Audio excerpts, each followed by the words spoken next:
What's up, ladies and gentlemen? What's up? What's going on?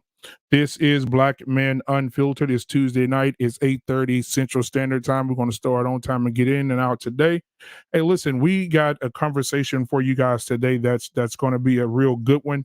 I got a lot of people in here, but I got a lot of people that are going to stop by and give their insight on it as well. I want to introduce everybody as they come in. I mean, as I bring them in, I know you probably know a lot of these people.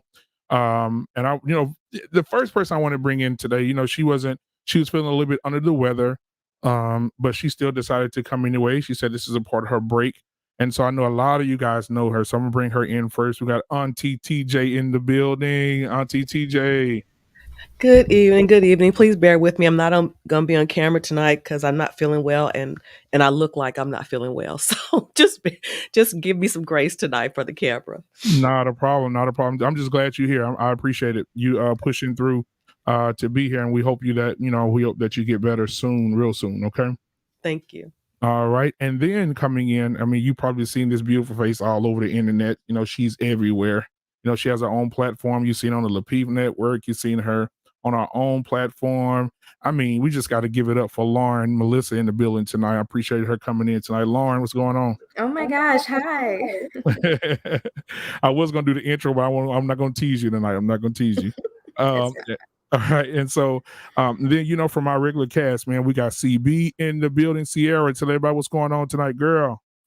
Hello, everyone. I guess I'm a little under the weather too. So what? I am going to be off camera. Okay, man. Okay, well, I hope y'all feel better, man. This stuff is real. It's serious, for real. All right, and then we got L Boogie in the house. Now I don't know what Lance got going on there. Last time I saw him, he was sitting in the corner eating some Chinese food mixed with something. I don't know what it was, but Lance is in the building tonight. Lance never ask about ancient Chinese recipe. Stupid dude. What's up, y'all? Happy 2022. Yeah. Happy New Year to everybody. Happy New Year to everybody. So again, glad to have you here, Lauren. Glad to have you here, Auntie TJ, Lance, and Sierra. Brian should be popping back here in a minute. So I wanted to talk about the elders tonight. I want to talk about why don't we listen to the elders? The first question, though, before we actually get to that question, I had a few other questions I wanted to pose to you guys first. And the first question is, why are so many men unmarried? Why are so many men unmarried? I'll let Auntie go first. Auntie TJ, why are so many men unmarried? Well, the short answer is I have no idea. Okay. The short answer, well, that's the short answer. The long answer, again, is only speculation and it's only my opinion. I think many men that I've encountered, to include the men in my family, is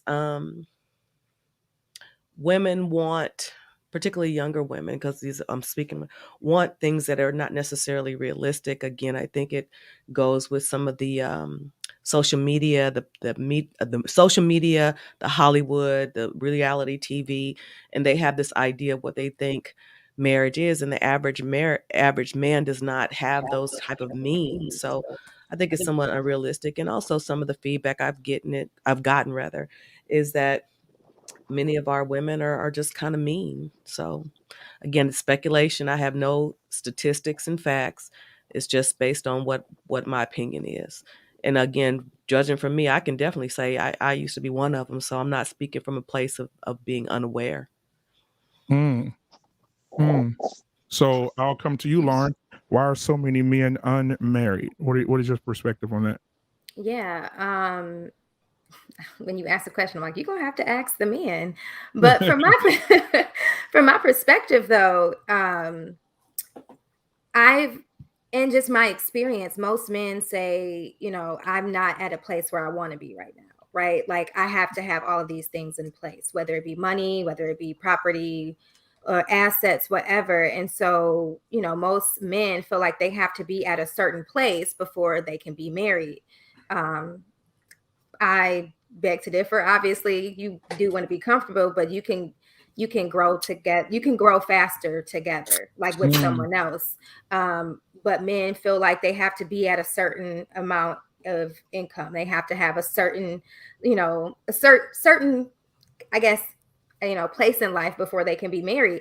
But that's just my experience. I don't know. Obviously, I was going to say like men want it all, but they really don't. They want, they want the basic things. Just be kind, right? I was on another show and they were just like, y'all just need to be nice. And a lot of women are not nice. So we're going to elaborate on that later. okay. Because we really got to talk about that. But Lance, we'll come to you, Lance. Why are men? Why are so many men? Why are they not married? Because they have the option to not be. Expound. Women lead everything. When women weren't giving it up until you got married, they were marrying you. They were probably cheating on you, but I mean, they knew that what they had to do. So I mean, I say this to women all the time. Like it sucks, but like women have already been like put in this role where they have to be in the background, but also play the lead. They have to keep the rhythm. I guess I should say they have to keep a rhythm, and they kind of set the standard. It's why a woman is a representation of a man, because she is the standard. She's going to hold him to a standard. So yeah, I mean, bitch said, I want my pussy to be free, so it's free now. It's free for real, like no charge. Oh man, I'm not even gonna play with Lance tonight, man. So, so Brian. Oh, whoa, wait a minute, ladies and gentlemen. Before we even move any further here, you ain't gonna believe who just popped up in this building tonight. So we have. I told you she was coming, TJ. I told you he's gonna have some help. The unsolicited security boss is in the beautiful unsolicited security boss in the house. I feel my help coming on. You muted. I'm muted. Oh, there you go. We can hear you now. All right, Hey, y'all. Hey, everybody. Hey. So since I was gonna go to Brian, but I'll go to you first since you just popped in. Why? The first question of the night is, why are so many men unmarried? Unmarried men.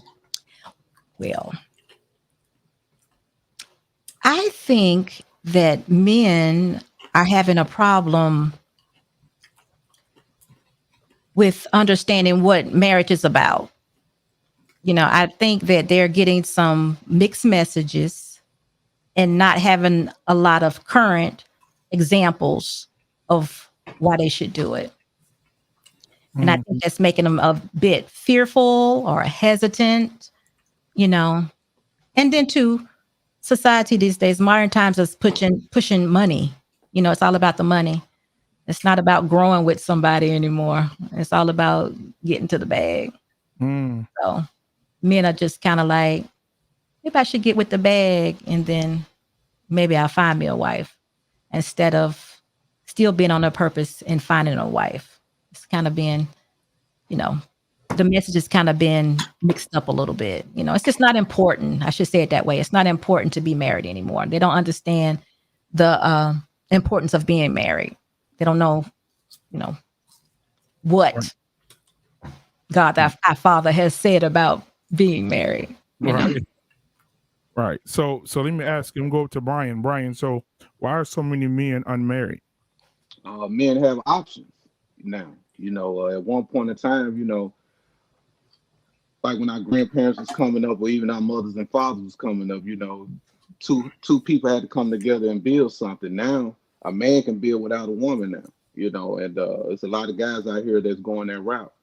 I would never get married. Marriage was never my thing, you know, so I'm comfortable with making my money. And if I do find a woman, also she has to make a certain amount of money also in order for me to deal with it anyway. So we can get on like a business plan or something so we can grow. But I can understand it's just so many different reasons why. You know, you see guys out here that probably seen their friends or their father go through divorce, and they probably don't want to go through that. You know, so it's just a plethora of things. The reason why a lot of men won't get married or not being married.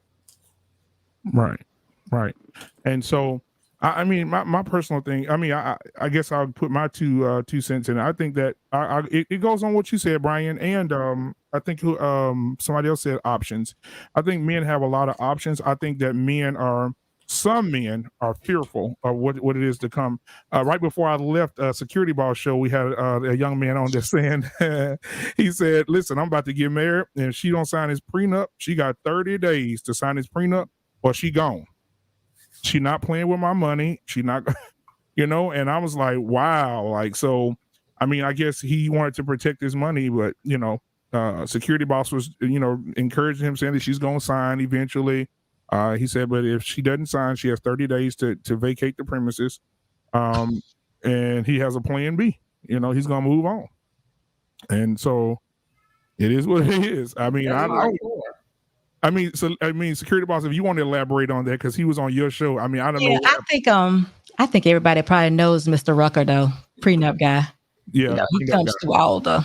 Yeah, never mind. Got it. As you left, he went on to say that he really loves this girl. He wants to take her off the market. Wow. So he's not as tough as he's pretending to be. He really loves her.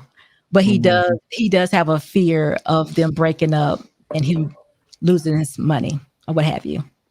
You know, and we were talking to him about the value of her. What's her value? And he was like, yeah, she has value. And he went on to say that they already living together. So it's a lot. It's a lot. But, you know, I think that men, y'all the leaders, and y'all just need to get to what marriage is really about. I just happen to think a woman completes a man. I don't think a man can operate in his full purpose without a wife, a good wife. These are my thoughts. I mean, they may think they can, but I just think they would be so much better with a spouse. I think it's a complete fulfillment of the purpose. You know, you can do it. I mean, not everybody is meant to be married. This is true, but you got to look at, do you want kids? You want to operate by yourself? Or, you know. I'm going to cheat on my wife. That's why I don't want to be married. I'm going to cheat on her. I mean, at least you honest. Ryan, that is. I'm going to cheat on mine. He meant cheat in the board game. I'm going to cheat on everything. Damn, right. You're going to cheat on. I was trying. Wow. So TJ, and coming from you, or you want to respond to Brian, Security Boss? Well, I'm sure Brian was just kidding. Wouldn't you, Brian? I ain't gonna lie to you. If I was to be married to a woman, you know, I know I'm gonna cheat on her. You know, every woman I've been with, I cheated on. And so I'm not gonna play with her. So I know a lot of women take marriage serious. So I would never play with a woman like that. So that's why I said I want to get married. And plus, I didn't deal with everything you myself. know that you wouldn't take marriage seriously. No. Because I'm not a godly man either. Say that again. I'm sorry. I'm not a godly man. Oh, okay. So you wouldn't be the one to get married. You don't need to be married. Yeah, that's true. But you already know that though. So you're not having any kids? I have custody of both of my children. They teenagers, so they about to be grown. I'm about to be 40 this year, so I'm about to live my life. There you go. I don't see nothing wrong with that. As long as you understand who you are and you're not having any more kids, you've made your mistakes and seems like you rebounded from it and you're ready to live your life. I don't see any problem. But Brian, do you plan on having more kids? No, at 40? Said no. No, but I'm saying like you're taking necessary measures to not have any more is what I'm saying. Oh, I got a vasectomy. Okay, good. Okay. I just want to make sure we're okay, great. I got a vasectomy. Then live your life, Brian. Live your life, okay? Yeah. That shit blanks, baby. That shit blanks. TJ, you about to say smart. something, TJ? That's smart. The only thing I can say to Brian is that as long as he's being honest, just keep telling the women, I'm living my life. Me and you just dating. Let them decide what I'm trying to want. get from her, though. If I'm gonna be honest, well, it just depends what I'm trying to get out of. I ain't talking about sex either. Just depends what she's at. So what you trying to get? Just out. So what would you be trying to get if it's not marriage and it's not sex? What would you be trying to get? Some money. Oh. Buddy. Be honest, guys. We have to accept this. There are way more men out here that think like that are like that, that are not honest and just use women. That's true. Women give me money. Women. Oh yeah. Oh my gosh. Are you kidding Married me? There are women out here. I was just finna say, women are so giving. Wow. Women give men money that are not even married to. They're not even married to men. I feel like though that's not fair to say that women use men or men use women. Like if someone's not giving you what you want, they not. You accepted that. No matter which side it was, like you accepted that on some level, like you accepted it. True. And you got to own that, and then just start trying to figure out what else it is you do accept, or how far you don't accept, how far you go. I just don't think that like people just get used. Yeah, they do. I mean, people will sell a dream, will string you along, and it only takes a woman to go broke, literally, for them to be like, I got played. I know women who have gotten played by men and didn't know until she was literally strung dry. And that's horrible. There are people that are malicious and intentfully do that, but then there are just people that are immature. I mean, I used to sell Rainbow and Kirby vacuums. Every house I sold a vacuum at, they had a vacuum. They did not need another vacuum. I made them feel like they needed something else. Right. People are good at talking. So I mean, Rainbow. I didn't use them. I worked for that. And I love my Rainbow. I love my Rainbow. They needed to feel like they was making it. They were the type of people that needed to feel like they were making a good decision. They had to be the type of people that felt like they needed to make a good decision towards their cleaning before I could get them to buy a vacuum cleaner. So, what you're saying, can you make that more relatable as into a dating situation where there's a man and a woman?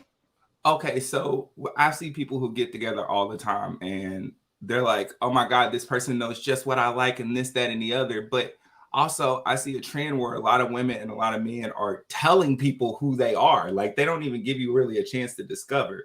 So you list down everything you want from a man, everything you want from a woman, how she has to look and how big he has to be and all this and that. And y'all match it up. And then like, you're so shocked when this person like knows exactly what you want. I mean, you're fishing. You're going for the trappings.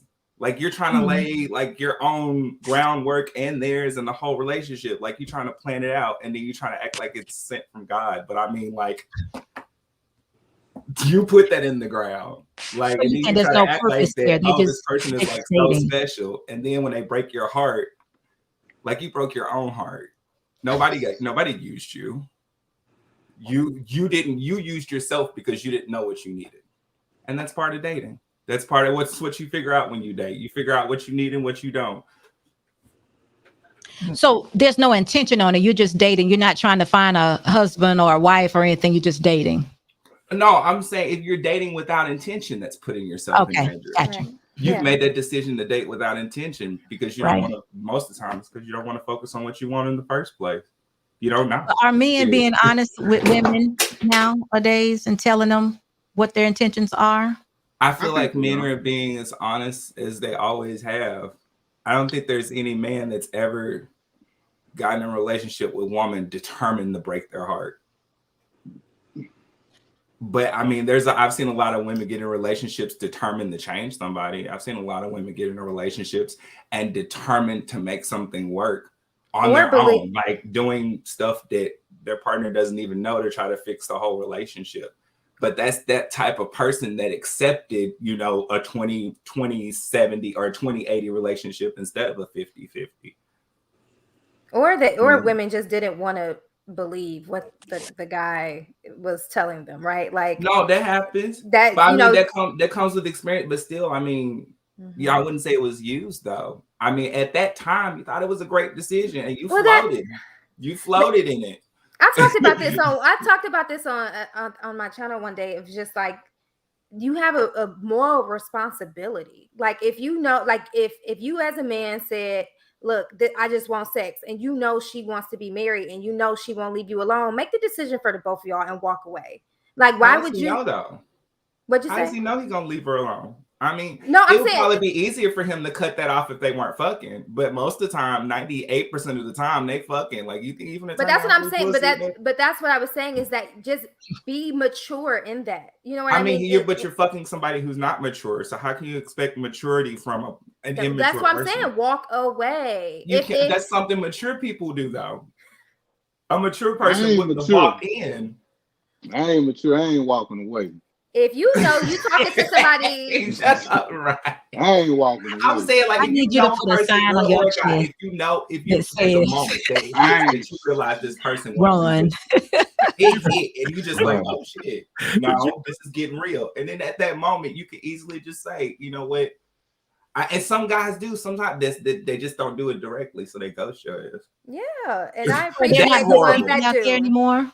People But are they not just let you just know you operating with morals anymore. No, that's the dating game. Like, Ain't I never can speak been from the morals current out dating. here. Yeah, really. As a person Ain't who's never dating been with morals out here. intention, that is the most difficult part, right? Is I want to be in a relationship to be married, but then you have dudes that just want a quick fuck. And if that's the case, be honest. But if you know I want to be married and you know you don't, just walk away. Don't try to sell me nothing. Don't sell me a dream, a hope, or nothing. Don't do that. Just walk away. If you know that's not what you want, and you know that's what I want, we will never. But don't take me on a journey. Have sex with me. Play with my emotions. Don't do that. Right. Now, see, that's not fair, because they play with their own emotions too. I don't play with women like that, because Yeah, I don't I mean, ever want dudes to be damage really the feeling next like woman that. for the next man. That's the one thing I try not to do, is damage the next one for the next man. So if I do meet a woman that I know for a fact this woman is really want to date, really want to have something, I'm gonna straight up tell her, like, you know, this all I want, or I don't want to be in a relationship. Right. Now I might say I want to be in a relationship and hopes to still get it. Now Right. she give it to me, that's on her. Now that's Right. one of the game I run. I don't want to be in a relationship, but we still be cool. So for me, I just hope I get some pussy on that end like that. But now she give it to me, that's on her. I told her that I did not want to be in a relationship, but she give it to me. I ain't coerced her or nothing. It was up to her to give up her body to me, even though she said she want to be married, or she said she want to find someone that, you know, can take to the next level. I ain't that one.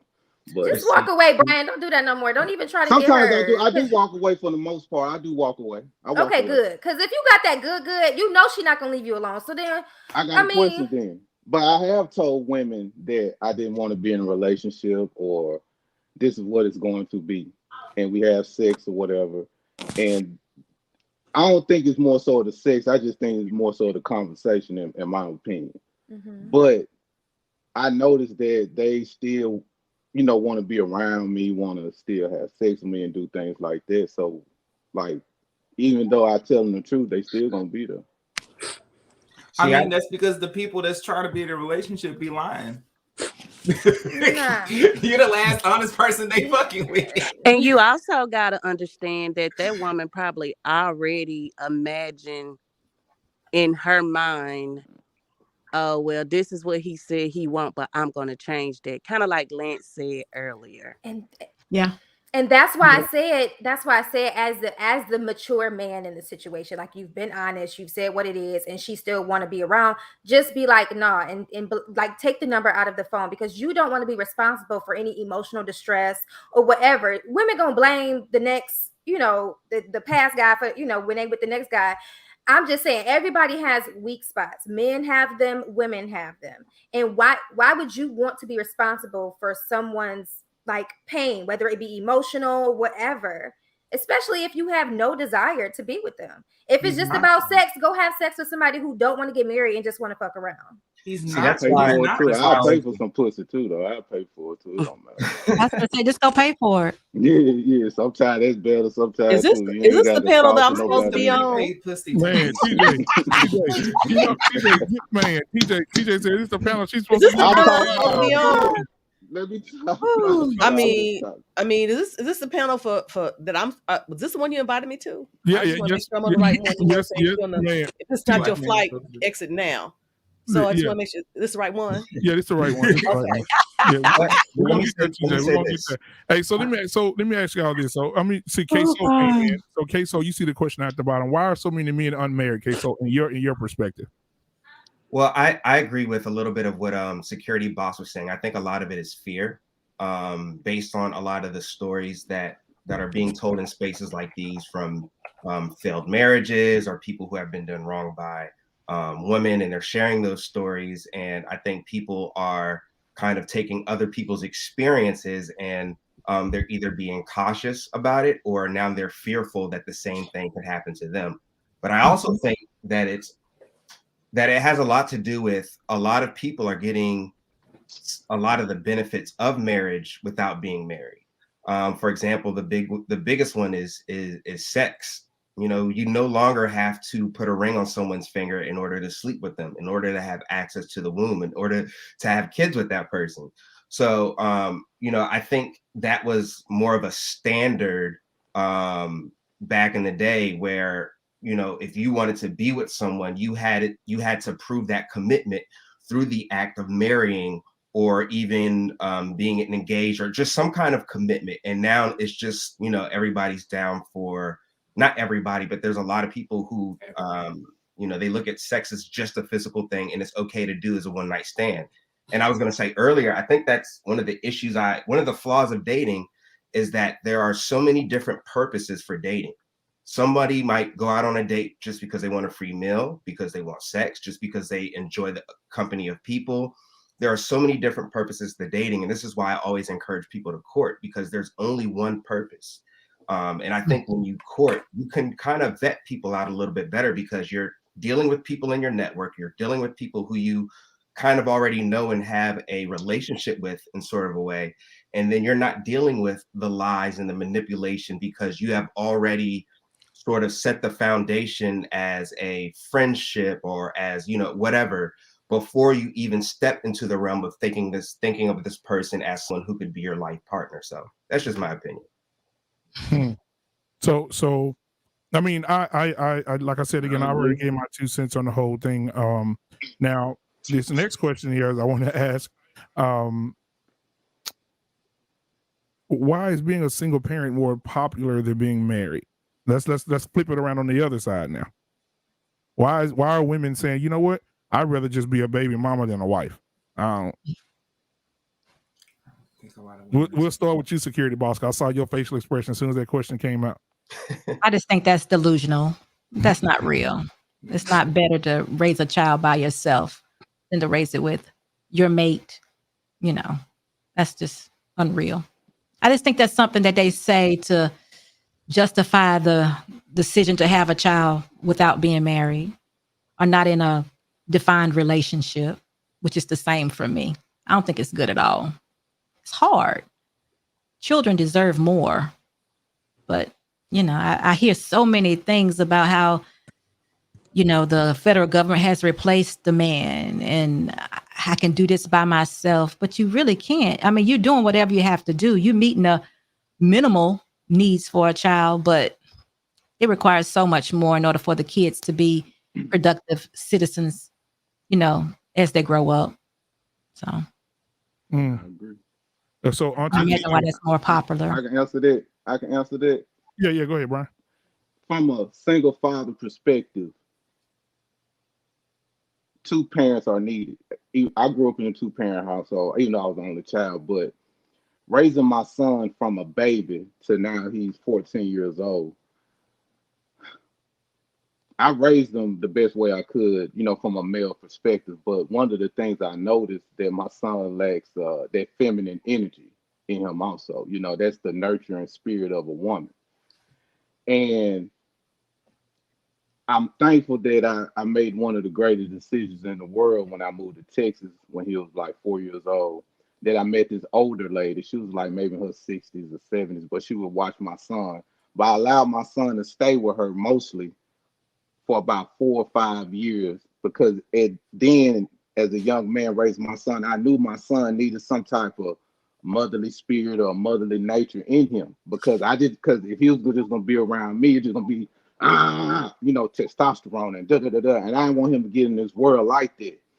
But just looking back, if I had the decision just to turn everything back, I would pursue me and the mother being together and raising my son. Also, my daughter also, but my son in particular, because I could tell certain little things that he has no feelings about, like me. And he picked that up from me. But if there was a woman there, he'd have a little soft spot for certain situations. But he's not angry. He don't have anger issues or mad or nothing. He just, when he sees certain things, he's not empathetic. Because he see me not being empathetic to certain things, but I kind of compartmentalize stuff. So, but with that woman would have showed him a little soft spot and be a little more empathetic to people. So I do agree with you. What about you, Lauren?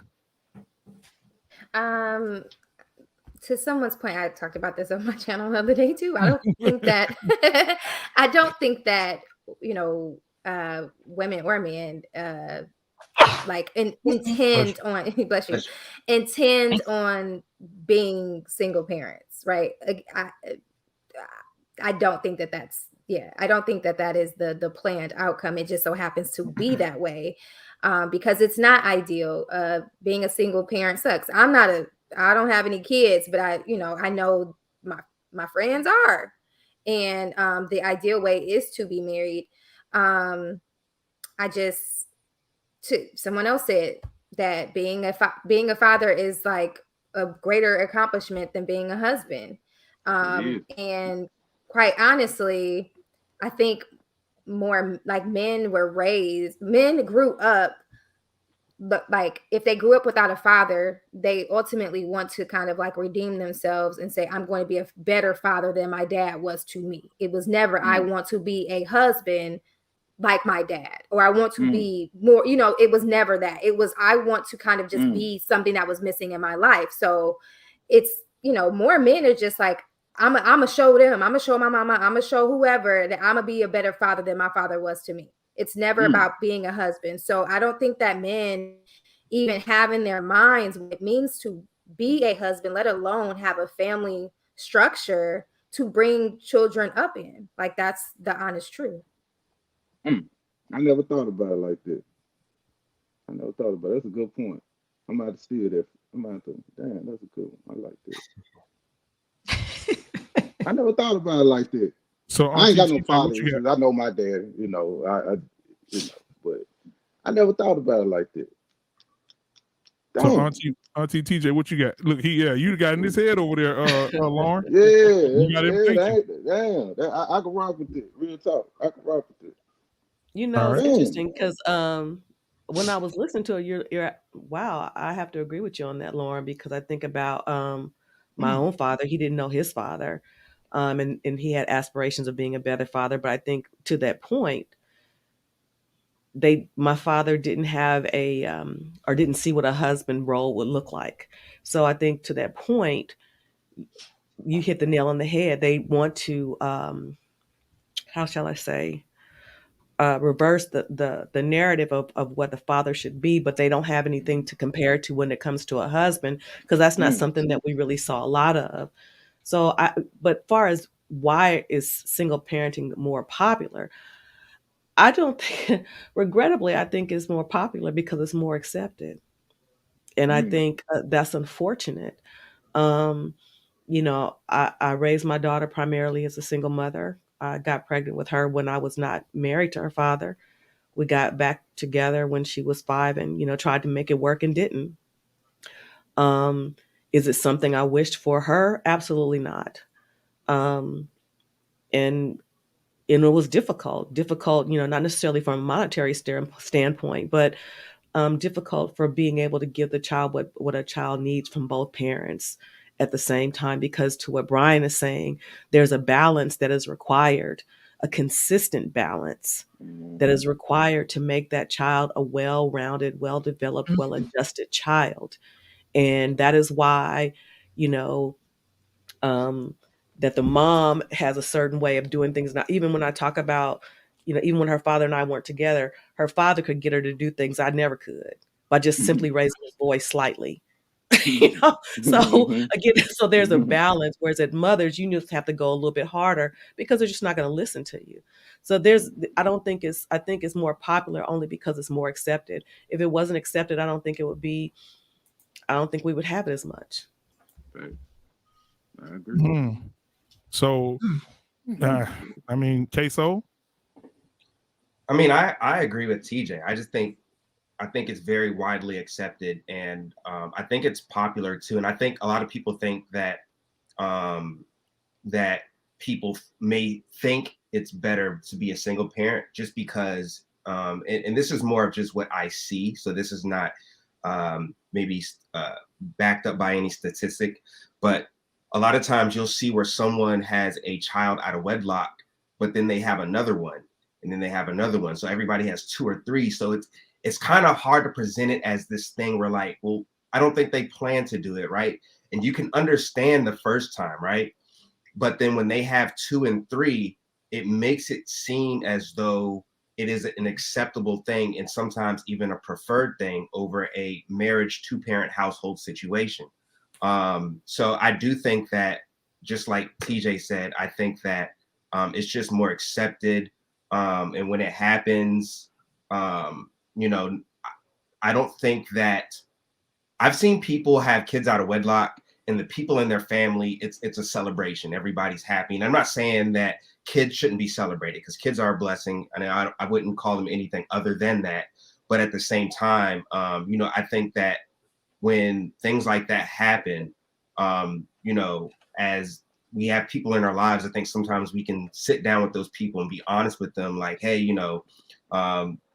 it's going to be rough. You have this kid on your own. It would have been better if it was you and someone else, and just kind of encourage them to do better as they move on. But I agree with TJ. It's honestly it's also the recklessness of it all too, because when you think about it, like there are many ways to prevent having a baby. That's a fact. Multiple ways, right? And so, yes, it's popular and widely accepted, but it's just reckless. Like, and having a baby is a gift, absolutely. And again, we talked about this before. There's a responsibility. Like, more women are more accepting of being single parents because there's no precautions taken. Like, it's just out here having sex. Can you reverse what you said towards the women? Because a lot of women growing up in homes. Yeah, it applies both ways. But I don't think women out here. But I don't think women are out here trying to say I want to be a better mom. Women are usually like acting out when you see a thought or a woman that is really out there having sex, multiple men all the time. She's doing that out of emotion. There's trauma there. It's coming from a place that is either spewed from her mom not being there, whatever. He's seeking some type of validation. Exactly. It's validation. It's not, I'm out here trying to prove to my mom or have a baby. They're not purposely trying to have a baby, right? They're not, because women are not leaders. Like, women are not typically considered the leaders of a household, right? Men have something to prove, right? Men, when men are in the house, they're either the father or the husband, right? So when boys become men, I have to prove my value. and that is to be in control or to basically handle their offspring, right? So I'm not going to speak for all men because all men are not like that. But for most, it's like it is this quest to prove that I'm a better pick of a father than my own was. That's not the narrative for women, in my opinion. But Lauren, So, can I ask a question about this? Because maybe when I read this as to be that this is what people are choosing to do. Did I take that the wrong way? A single parent more popular than being married. I saw that as a choice. It's though because I hear now that young ladies are saying that they don't need a man and they are having babies consciously, not in error, by themselves. So is that what was intended, or did I just read it the wrong way? Well, a lot of women do say in this modern time, a lot of women say, I would rather, I have a lot of women like, I want to freeze my eggs, or I don't need a man, I don't want to do this, so a lot of women are making the decision, listen, I don't need to have a man here to do this. Is there a large percentage though? Is there what I'm saying? Like, it got the season of the eggs may not be. The season of the eggs that's going to be a smaller percentage because you can't. We can't afford it. I mean, the basic woman can't afford no freezing no eggs. I mean, let's be real. No, not just there. I'm just saying, women in general, they just popping babies and just say, "Hey, I can take care." I think it's just a small percentage of women that I think it's a specific. I don't think so. I'm going to what Lauren said. Lauren said that. I'm thinking like this. The first baby or the first child may be an oops. I didn't intend to do this without a mate or without being married or what have you. But when we go to 2 or 3, like I think his name is Cloud, that's intentional. That's not oops. Yeah. That's intentional. And 9 times out of 10, they probably knew that man was not going to be there or didn't want to be there. We're talking about accountability now. They intended on or didn't care about raising that child by themselves. That's a different thing. And I maybe read it the wrong way. I just thought this was a choice to be a single person versus being married. I thought that's what we were talking about. That's how I read it. But if I read it wrong, forgive me. No, you good. And also, look, somebody put, single parenthood is here to stay. And this is true. I mean, my mother raised me as a single mom, had me at 17. So, I mean, it's been around for a long time. But let's be clear also. The notion that women would get pregnant to keep a man or think that they could keep a man has been going on for years, and it continues. Right. And as my mom said, it's not a way to get a man. It's not the way to keep a man. It's not the way to get a man. But let's say that, what does that mean? I see the pointing down. No. The comment. We were pointing at the comment. Yeah, somebody just put a comment down there. Okay. Mm-hmm. And so that still happens. They think, and a lot of times, let's keep it 1,000 wow. Shout out to Chicago Rilla. A lot of times a woman, let's keep it, let's say it, they'll be on birth control, they going strong, everything's cool, copacetic. But when stuff started getting rocky, all of a sudden she's pregnant. Come on now.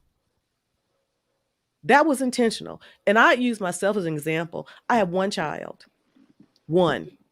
Me too. 1. Did I want to have more? Yes, I did. But once I had my daughter and I said I was not going to have another child out of wedlock. I was not. Were there relationships that I went into hoping that they would lead to marriage? Absolutely. But I was not going to allow myself to become pregnant again outside of wedlock. So again, it definitely becomes a choice because again, I was not going to continue that. And there are some women that believe they have to have a child for every man that they're with. And that is stupid. I mean, that is not wise. That's wild. So it is popular because it's more accepted.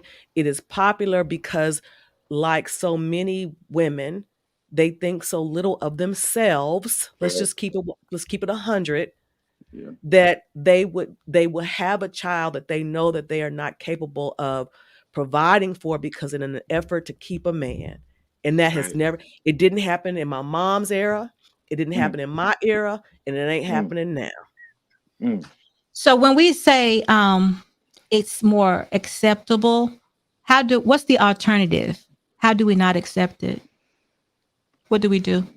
We have to be more responsible. Like in terms like sex is what produces a baby, right? And the only way to prevent having babies out of wedlock, I get you just want to enjoy sex. I get that. But we have to be more responsible and take the necessary precautions to not have babies when you're not married. And I'm not, obviously, being celibate or abstinent is the way to go, but that's not realistic in today's age, because when you say the word dating, people just see sex like that. Right? It's That's true. the first thing I thought about. You know what I'm saying? You say dating, it's like sex. We having sex. It's like no, Yeah, okay. baby. So I think we just have to go back to holding our own people accountable, our friends, whoever around, that if you're doing all of these things that produces a baby and you're not married, like hold them accountable. We like to his point he made earlier, we throw whole parties for people that are having babies. The baby showers are bigger than weddings. The baby showers are bigger than bridal showers these days. So I don't you think saying we that can put the genie back in the bottle, though. I really don't, and I'm gonna tell you why. I was going to say, do you think federal government should just pull back and say, well, if the child doesn't have a father, then I'm not going to take care of this child. We're not accepting it. You got to figure it out. That wouldn't be wise. I want to know, how do we not accept it? I want to know how we That's Well, how correct. we We make can't. That's somebody exactly be what you said. accountable for the decision. It isn't happening because it's acceptable. It's happening because it's able. Able? Because we're able to. We're enabling. Because We're it's enabling able to. people to do it. I don't know. I look at it like this. Okay. I don't think that it's necessarily wrong for anybody to have a kid out of wedlock. Like, I don't. But also, I disagree that it's happening more and more nowadays. Women are getting into college, less pregnant, less single every single year. Like, and it's done nothing but went up. Like, there are women striving for more. Now, has sex gone down? No, but I think there are a lot of kids out there that are being, I say kids, and I'm talking about 25-year-olds too, and maybe even up. But the knowledge is out there. So I don't think anybody's out there just really having unprotected sex like that. But also, who knows the legislation that lets, child support happen, or any assistance? Who's involved in the law? We aren't, because if we wanted to change that, we could just take away the funding. Yep. Put it on a case-by-case basis. Yeah, but that's what we're saying. I mean, and honestly, babies have to be taken care of. But is that our responsibility? That's what we're trying to figure out, because I support public funding, like I do, but I also feel like there should be regulations on it. And I think that's what we were saying, because if we support it, that's like we're accepting, and then accepting means you go on and do what you want to do without any accountability. I think that's where we're going. Right. You have to remove the thought of the ability. Because I think it sucks that there's people saying that we're getting worse, but in actuality, like, if you really go look at the numbers, we are getting better. Like, as far we see sexuality for what it is, and as a people, we see how we've been manipulated, especially in the Black community. I think a lot of women see how they've been manipulated as sexual beings or sexual predators. So I feel like now I think people see women who wear a certain type of clothing or act a certain type of way or say a certain type of thing, and think when they don't see them that they are this person. In actuality, I know a lot of people who talk a lot of stuff, but in actuality, like, probably hadn't had sex for like 7, 8 months, 9 months. Like, don't, like, probably go to the library on weekends. Like, nobody really knows these people. Like, everybody puts on a facade. We live in a Facebook world.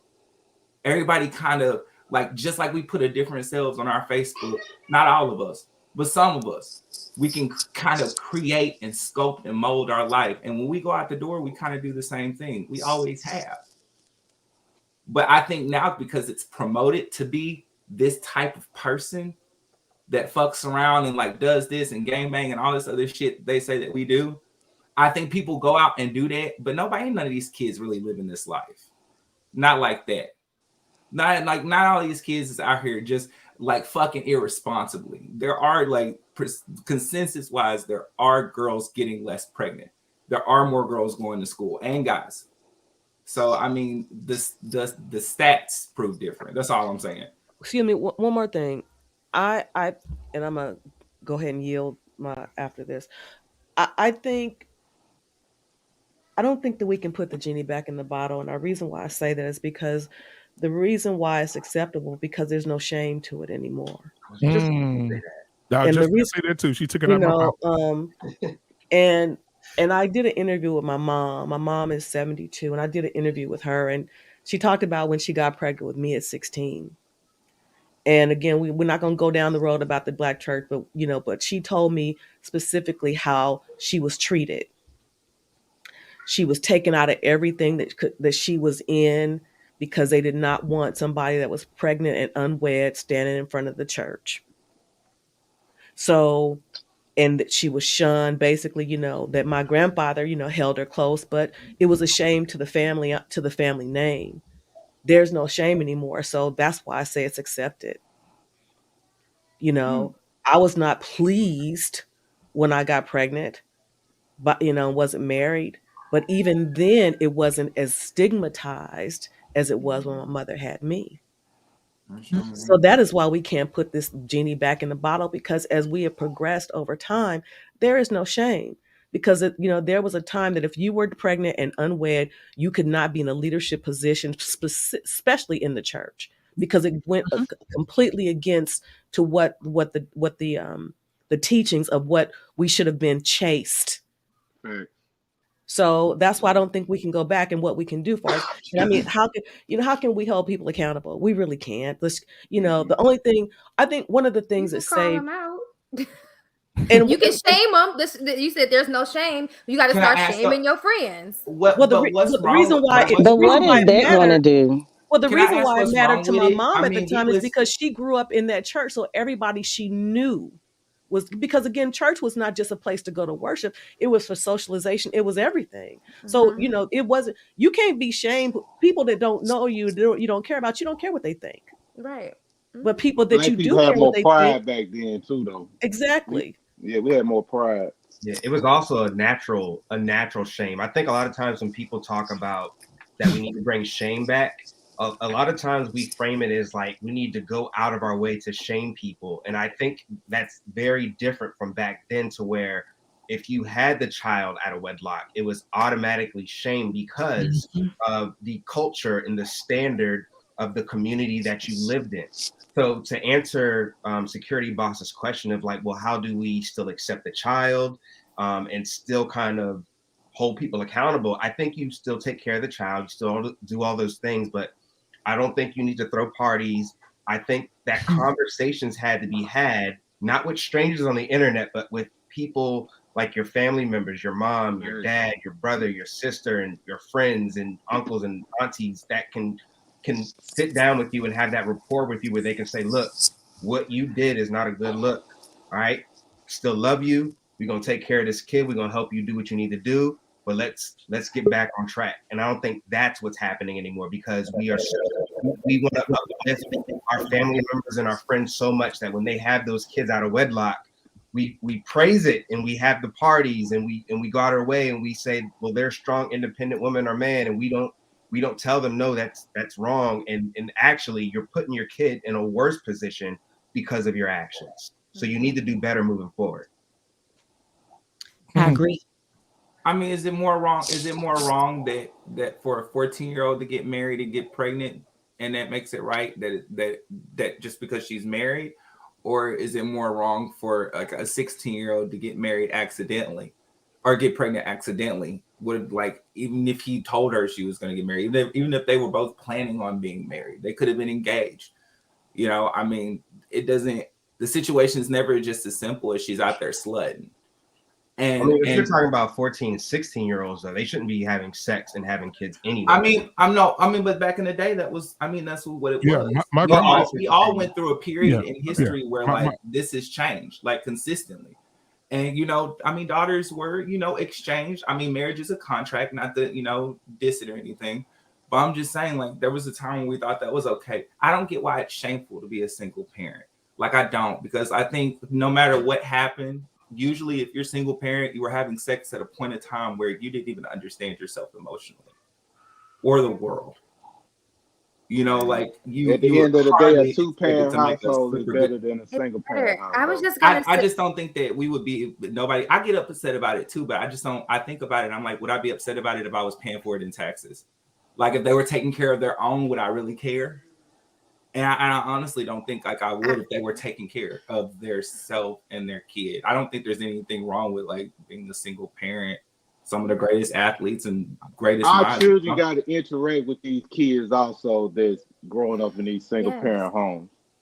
You know, and sometimes it does cause a lot of dysfunction. That's what we're seeing It right do. now with some of these young people right now. Yes.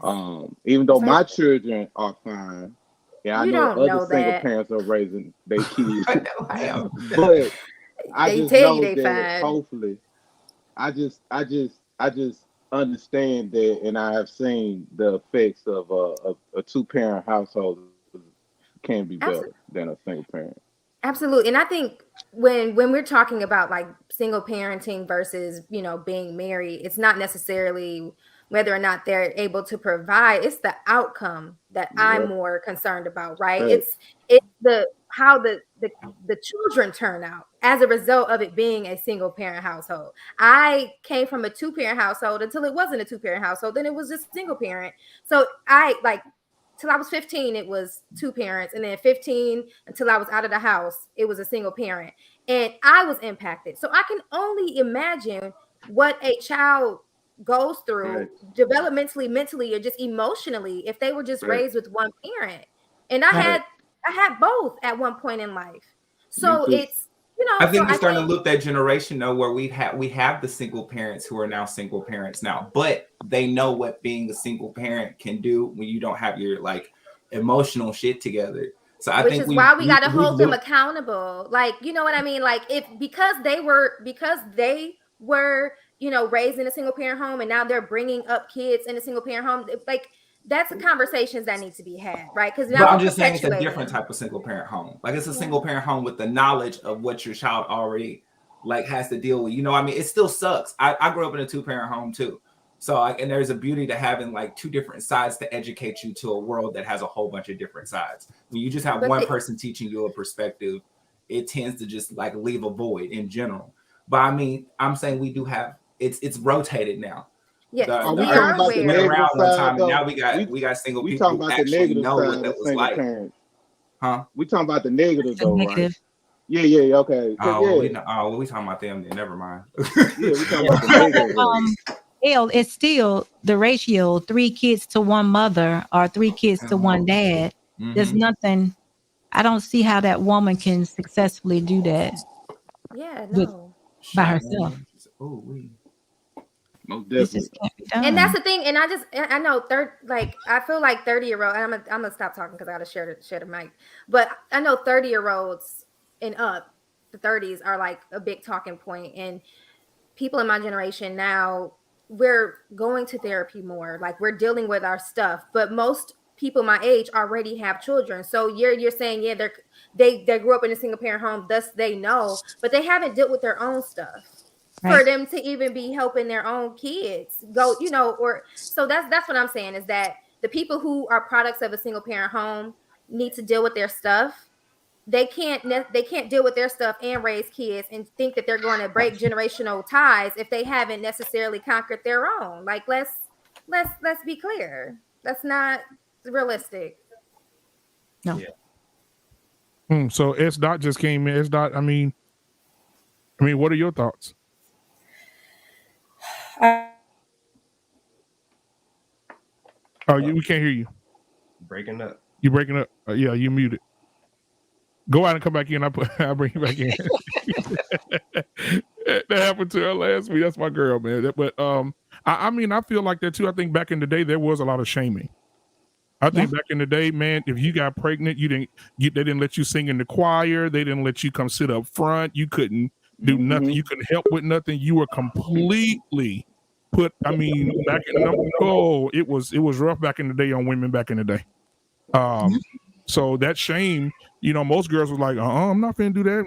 Her mom and dad and cut off. She can't do nothing. They don't let her go nowhere. Oh no, a lot of girls were like, I ain't doing that. But now it's like you said, the damn baby showers look like graduation parties. You know, everybody there, everybody partying. They got the big and queen seat sitting in the front. You know, they're not married. They're not. The two are not married. He's sitting over here. She's sitting over there. They got decorations everywhere. I mean, they spend a lot of money on these things, man. And so it's when you champion something, that's what it turns into. I mean, and like TJ said, you know, once you open that box, that's it. That's what that is. Yeah. But you know what? A new thing that a lot of people are doing now. They're saying that. Well, I saw this recently, but they're saying that kids don't need fathers just as long as they have father figures. Bingo. Bingo. I don't know if anybody else has heard that, but a lot of them are saying, well, it's okay because I have a dope uncle, I have a dope cousin, or you know, uncle. I have somebody who cuts my hair who's really not, you know what I'm saying? It's just like all these different things. It's just like it's almost as though society, and I'm not saying this is a large thing now, but it seems like it's growing. But it's like society is trying to replace some of the organic things like a father or a mother in certain situations. So I don't know, it's getting wild. They're trying to feminize men in the future. What'd you say? They're trying to feminize men in the future. The little kids coming up, they're trying to feminize them, make them weak. Yeah, they taking away Mother's Day when it's Father's Day, going to the mother say, "Hey, happy Father's Day." Right, exactly. Like, yes, I was sitting in a church and they said that. I was visiting someone else's church and they said, to all the women out there, we just want to say to you, we know that you're single moms, and they had it so cute. You know, single moms. We want all the single moms to stand up. And I said, wait a minute, it's Father's Day. What's going on here? We just want to let all of you know. Hey, they bold. Happy Father's Day. I was like, what in the hell is going on here? I would have laughed. That's disrespectful. It's disrespectful. So disrespectful. And you know, after that, no, they didn't even acknowledge the men. They didn't even acknowledge the men. They only acknowledged the women. But it goes to tell you how appreciated men are, because Father's Day is the I think it's ranked number 24 in holidays in America. Period. Halloween comes before Father's Day as far as money spent. Men ain't, you know, I mean, that's ain't working until we dead, man. Yep, that's it. You know, and until we did. And it goes to what Chris Rock said. I don't know if a lot of people believe what he said, or you know, but you have to really think about it. He said the only thing that's loved unconditionally is a dog, kids, and a woman. He said men are loved on the fact that they can provide something. Ooh. Anybody want to elaborate on that? Or any idea? Lauren, you want to say something about that? Say it again. He said, Chris Rock said that the only things in life that are loved unconditionally are dogs, women, and children. He said men are only loved on the condition that they can provide something. I don't think unconditional love exists. I really don't. Even through a mother and a child? Even through a mother and a child. Okay. I mean, of course, elaborate, please. Those conditions aren't going to be tested when the child is an infant. So I guess in that sense, you can look at it like that. But I think that there's always something that can happen in those relationships where the person will stop loving each other. I don't think it exists, even for women.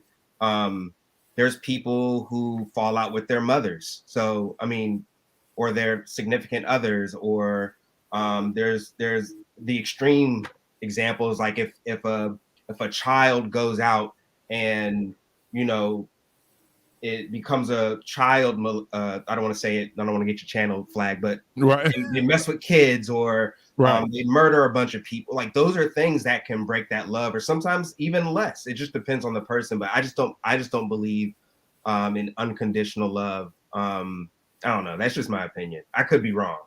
I agree with you, K-Soul. That baby's fulfilled a condition once you have that baby. Absolutely. It made you feel some type of way.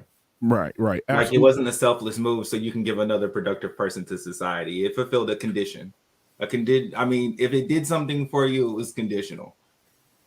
Right. Exactly. I mean, honestly, like, that woman has to do something to keep this man in the marriage. Ain't no sense in the world that I they gonna can't- get nothing out of the deal. I can't disagree with that any stronger. I strenuously object. Yes.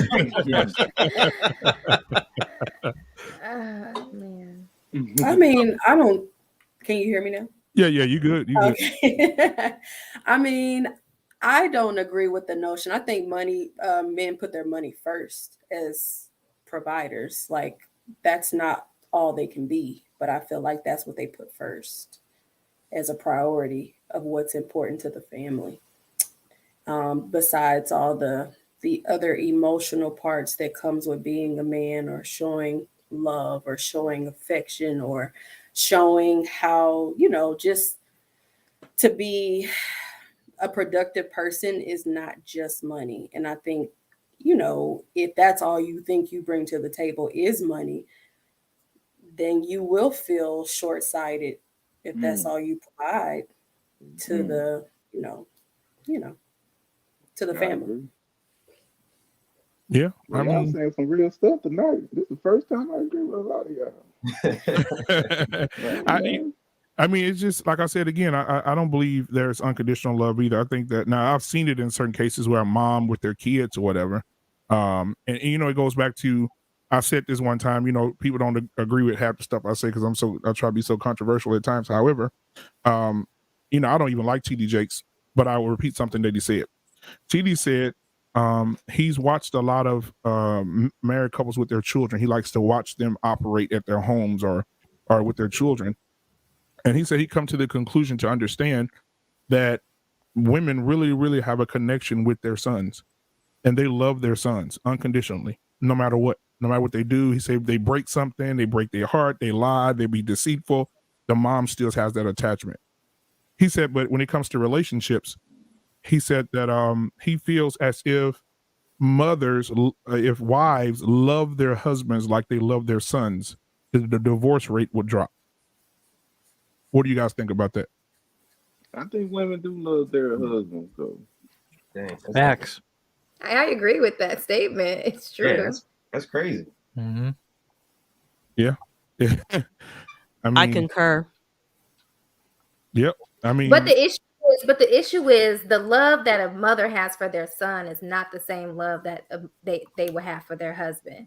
Because the moment a woman starts to love her husband like she loves her son, he might file for divorce.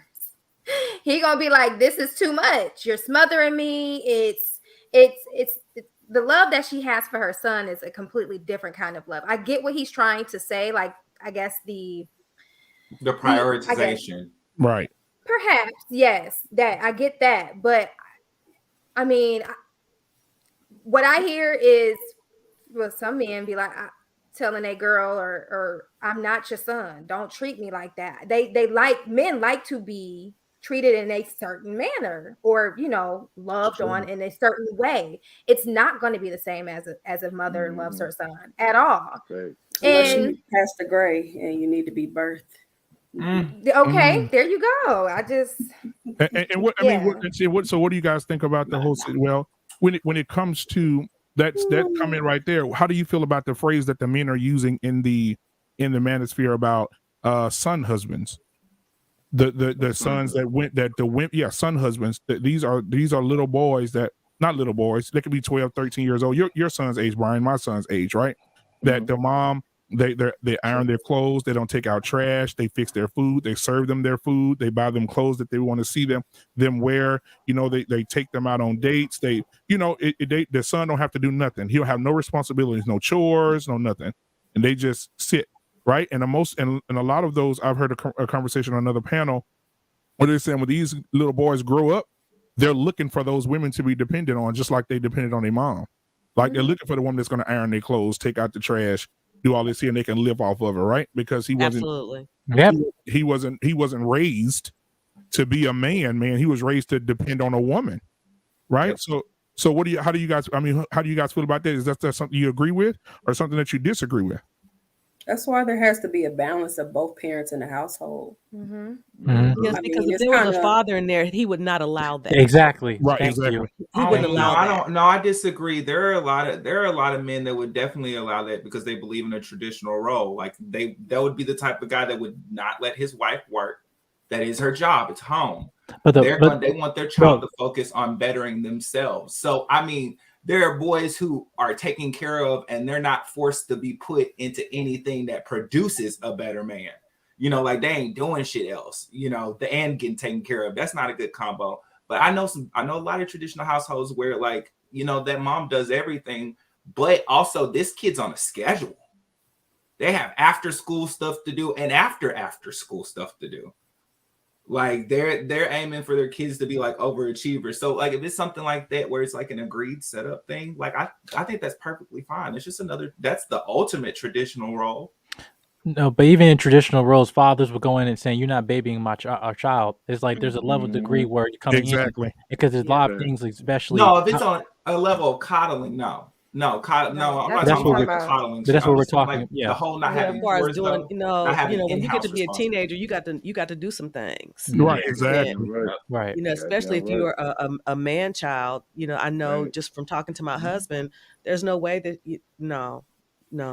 Especially you can reveal that how that the negative attributes of that when they get into college. Because I know this is my senior year. I can tell my freshman year how certain kids I knew that they were so dependent now on mommy and daddy. Now they're on their own because they keep asking them for money, keep asking them for stuff like that, and then yet you have other kids who now living on their own, got their own jobs, and like for me, my issue that I don't ask my parents enough for anything. My mom gets mad at me for that because like, hey, I'm here, right? I'm like, yeah, I get it. And there's a certain level of hard headedness I'm aware, but just there's a point where you done your job for me, and it'd be a disrespect for me to keep asing you, hey, ma, I need this, that pops, I need this, whatever. Right. And sometimes I'm gonna have to eat that. Where hey, I spend I had bad spending habits, whatever this week, so now I am not gonna be able to go to Papa Dough this week, whatever. I'm just gonna actually eat some peanut butter and jelly sandwiches for a few weeks until I wait for that next pay period, and that's how I'm gonna have to eat that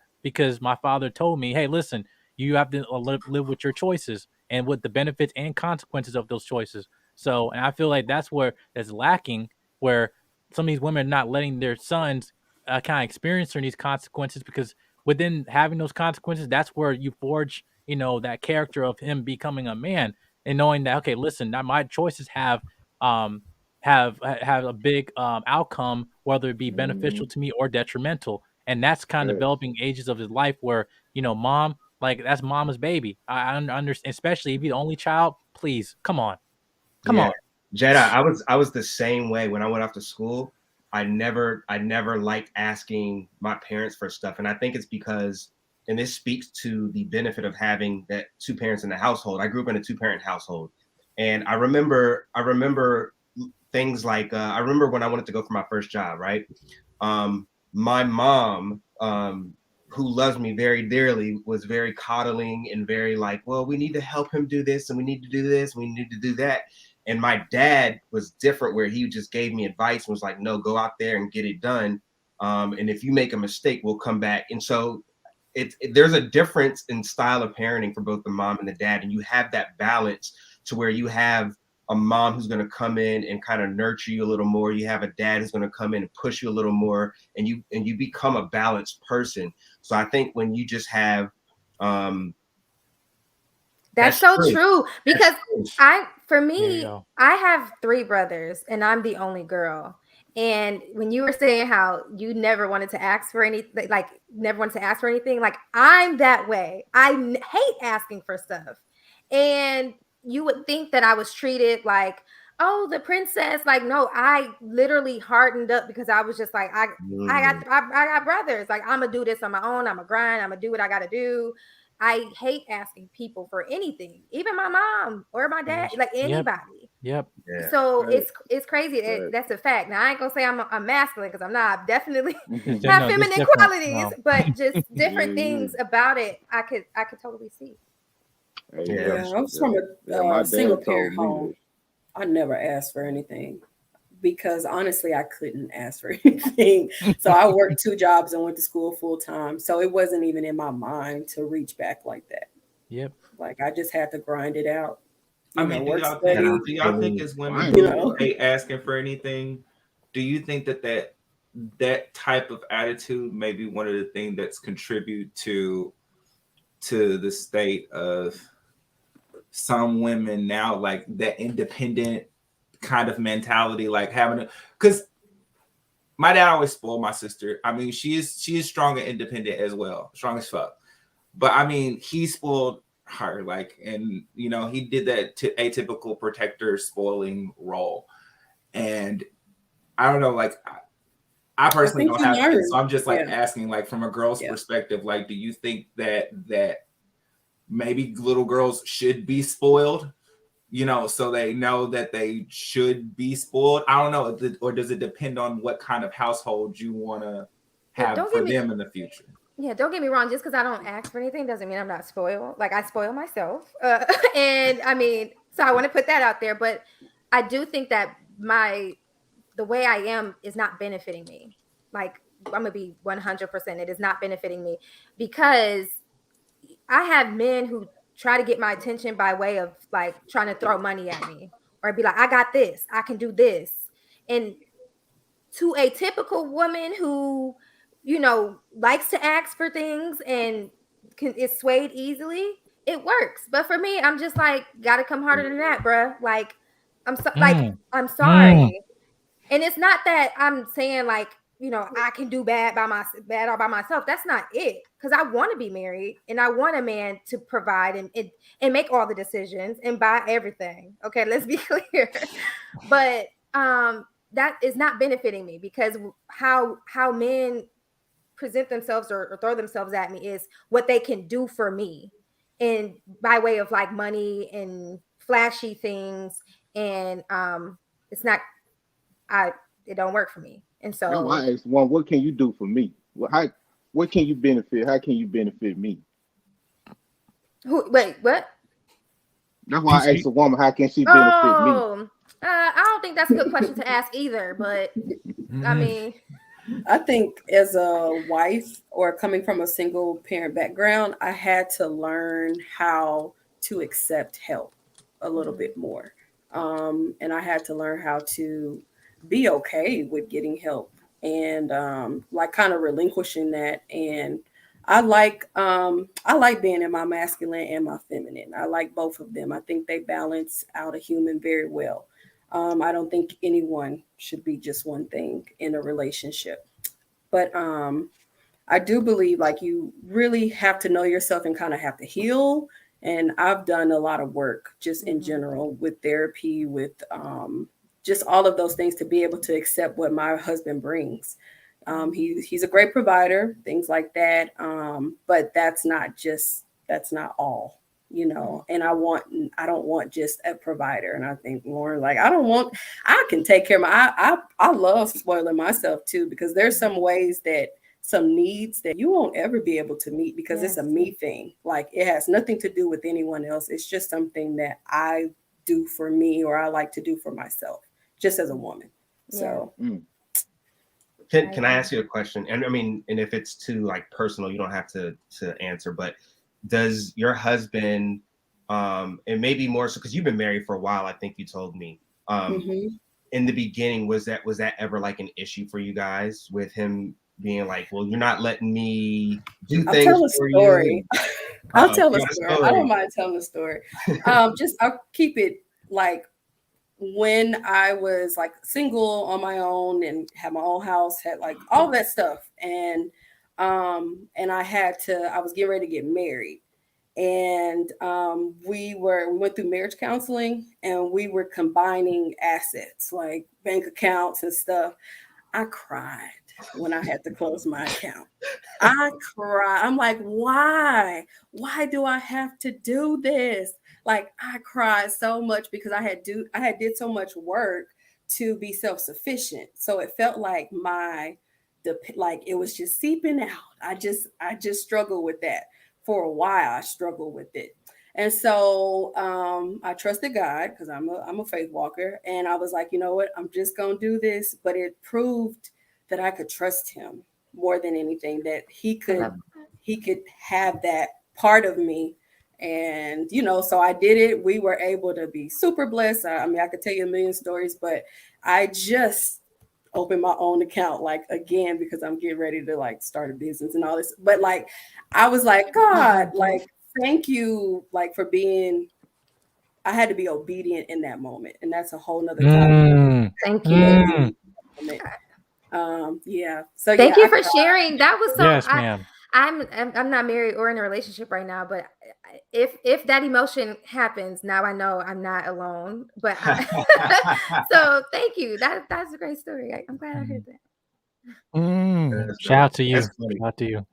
Yeah, because see, last night, I'm gonna say something about this. Last night, Jedi and I had an opportunity. I'm not gonna stay on it long, Jedi, I promise. Oh God. We had an opportunity last night on the panel on Lapeef to defend two women that have the same mindset as S. Dot right here. And we took a lot of flack for it today. I saw a whole lot of posts about us today, Jedi. Yeah, I saw too. Oh yeah, you and I. Oh yeah, they ate us up today. But there were two women on the show last night, and they carried themselves in a good way. Their appearance was well. They were very intellectual. They speak well. They handled themselves well. And then you had two other females on the panel that were, you know, and one of the young ladies was like, "Hey, I'm the type of woman that I like to give. It's not about reciprocation. I'll get it back. It'll come back to me, but I like to give. I'm a pleaser. This is who I am. And when I get my husband, I will not disrespect my husband and make decisions without him, but I'll follow him. I would never go against my man and all this, you know." And they were then the next young lady said the same thing, and then the other two were like, no, that's not how that works.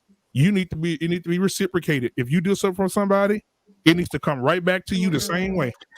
And they just ate her up. They just ate these two young ladies up, man, to the point where everybody was just so pissed off. Our Jedi went left. I followed Jedi left because we felt at the moment that we should protect these women and protect their brain, their minds, and their being, because if you listen to these women, you're gonna be I mean, you're gonna fall off. And she said the words, she said, "I am a servant and I love to serve."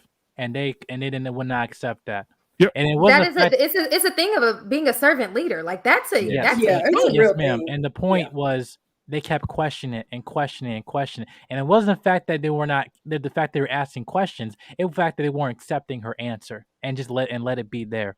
And my point, I was frustrated, was the young lady, I know her personally, and she's become a good friend of mine now.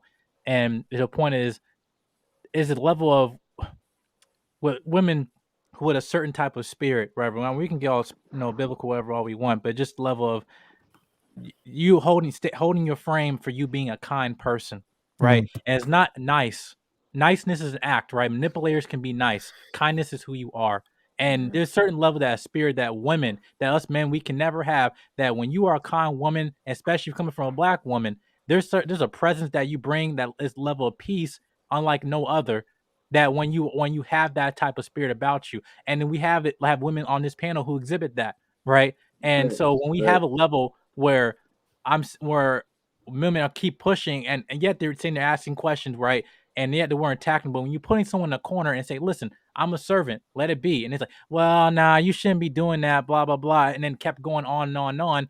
That's where, and B9 said it, that sisterhood thing comes in play, right? And I felt, to me, and regardless of that, I already said it online and everything on the group chat, that I did not like the way I conducted myself, even though people like Security Boss and everyone gave me props, like you were defending her and everything. But just for me, regardless of what they were acting, I was disappointed the way I conducted myself, because I was very passionate about it, and because I love, and the young lady we're talking about was Cam, and she's on the show with me, Cheeky and JB. And then she is such a smart, sweet, intellectual lady, and she's a leader. And you know what stuff that she does behind the scenes. She works with academic coaching. She does with a lot of stuff in the education system in college, and stuff down in Baltimore and Maryland. And she's very, very intellectual and behind the scenes. So I knew who she was in terms outside the YouTube space. And when when I saw that, the little, and she's only 2 years older than me, but that little brother, like, you know, you not messing with my sis, like that came out of me. And you can call it emotional all you want, some folks, whatever, but that's just something. It's the same thing. Anybody who mess with any of the ladies here on this platform, that same reaction is gonna come out. Like, you don't mess with my family. So that's where it came out of. But yeah. Jedi, I just watched that entire thing. I was doing some Man, queso, crazy, I right? literally just finished, and the first thing when you spoke, I was like, man, I've never seen Jedi like this. I don't think you said anything wrong, but I think I understand what you're saying. How you don't like the way it kind of came off, maybe. But you know, I watched it, and I think, and this is an issue on a lot of these panels. There was, I think, a huge communication and disconnect with what she was saying and how it was being interpreted, because both your friend, and because I'm not trying to say anything, both your friend and the other girl who's really sweet, they were saying they used the term people pleaser, and they were saying it as when they explained it, they meant as a way to serve. They like being servants of others, right? Which I thought was super dope. And I think the way it was interpreted was, I am going to make decisions just to make people happy as people pleasing. And that's not what they were saying, because even the comment was made as a response to what they were saying at one point, or what she was saying was, oh, so you say certain things so that you don't see certain comments. And that's not what was being conveyed by her. And she even kind of made that clear. So I think a lot of times in these spaces, there's a lot of miscommunication. And then when that miscommunication happens, instead of somebody sitting back and just kind of listening to what the other person is saying, people just kind of double down because you're on a panel, people are watching. I got to be right. I can't be wrong in front of all these people. So I don't know, man. That was a wild ending. It was, and it really went left when, after Jedi said what he said, then I came back and said, hey, listen, wait, this is what it looks like to protect a black woman. And when I said that, I mean, they were pissed. And she was like, well, why don't they come protect us when Anton's eating us up? And why don't y'all come and hop? Because these women, I'm telling you guys, when they were eating these girls up and talking to them all crazy and talking down on them, they were just sitting like this. That's what a point I made was like, look, and one of them got really mad when I said this. Like, look at the way the demeanor from both of these two young ladies here and how they're carrying themselves in this conversation. And then I was seeing some comments they were saying, well, oh yeah, you're only supporting because they agree with your topics. Well, obviously you have not watched our show, because the lady who that was like defending, she does not agree with a lot of things that we were saying, and yet we had discourse, and we were discussing and stuff, having a conversation. So it wasn't the fact that we were defending her because she agreed with us. It was the fact that the way they were carrying herself, being just a kind individual, and you just weren't accepting that. That's what would disconnect. And when it came to a point where I was sitting back here, just watching just the whole back and forth and disingenuous, I just knew like this conversation. I was just sitting back here, just quiet, and I'm just like this, and I was disappointed also just as a community. Like, I was talking to Sir Hill about this, where one of the biggest detriments in terms of our community is really, other than like you say, racism, police brutality, all the other stuff. The biggest thing is the fact that we have black men, black women, that we are so blinded in terms of listening to each other, right? And to me, I saw that in that video, and look, I can't really rewatch it. It breaks my heart looking at it, not in terms of what I saw for myself, but just when I was just sitting back quiet and just watching, going the back and forth here. And the whole need to be right thing just kept getting emphasized stronger and stronger. And I was just frustrated in terms of a women's side. We had a young lady who's basically your future, right? Is that the whole thing about us as people caring about our ethnic image and how we care ourselves as people, how we communicate towards each other, men communicating towards women, women communicating towards men, and having more of an effective conversation. And so when we have those things, I felt it's like we're just basically being at war with each other instead of being in unity. Yep. And so I'll say this, because the TJ's here, and we look at her as an elder, and TJ's under the weather. She's dealing with a lot of things. So I want to get the questions out to TJ. We'll get back to that in a second, but I want to get these questions to TJ so she can go get her some rest and heal and recuperate, so she can get her pretty self back on this camera, because we saw her a few minutes ago, but I know she's feeling under the weather. So I appreciate her for sticking in with us. So I want to ask this question before TJ go. Let's see here. So why are the elders unheard in today's society? Why does everybody push everybody that has gone through something, been married for 30 years, 40 years, have gone through all the hell so we could have good lives? Why aren't we listening to them? Why is it not important that what they went through for us? Why is it no longer important to us as they're being our elders? TJ, we'll start with you. Actually, I want to hear what y'all have to say first, and then I'll bring up the rear. Okay, absolutely. So we'll start. I guess we'll start with S. Dot. All right. I think we're learning what is toxic and what is toxic, what could have been done better through us healing. I always say that as I heal my mother and I heal my daughter. So there's 2 generations that we're affecting, which is the past and the future. I don't think my mom's a single parent, so there's some areas, of course, that should have been addressed. There's some sexual abuse. There's all kind of things in my past that I've experienced that I've been able to like grow from and just learn from. And I don't think we're stepping out of a survival phase in life. Like we're not just surviving, we're trying to live and we're trying to have an exceptional life. So some of the things that the older generation, it's not very, very applicable right now. Not everything, the way we deal with our child or not allowing them to have emotions sometimes with boys. Like we're trying to learn how to, effectively communicate and, really be able to just grow as individuals and bring them up to speed to what's current. I think with my mom, we have a very good relationship. I can talk to her about anything, and I do value her opinion. But just like anybody else, I'm going to filter. So I'm going to take what I need and kind of discard the rest that is not applicable. Like there's some marital advice that I may not take, or there's some things financially because that may not be a family member's wheelhouse. That's an elder. So I can't always. You just have to me, you have to have some discernment on who you listening to, no matter their age. So it's my take. So I guess we'll go to one of the guys and we'll hop back over to one of the ladies. So K-Soul. Oh man, I think there are several different reasons. One, I think that a lot of people from the generation prior to ours they've made some mistakes, like clear mistakes, and I think that we have kind of seen those flaws, and so I think a lot of people are deciding to improve on those things, as far as the way they handled marriage, as far as the way they might have handled finances, different things like that.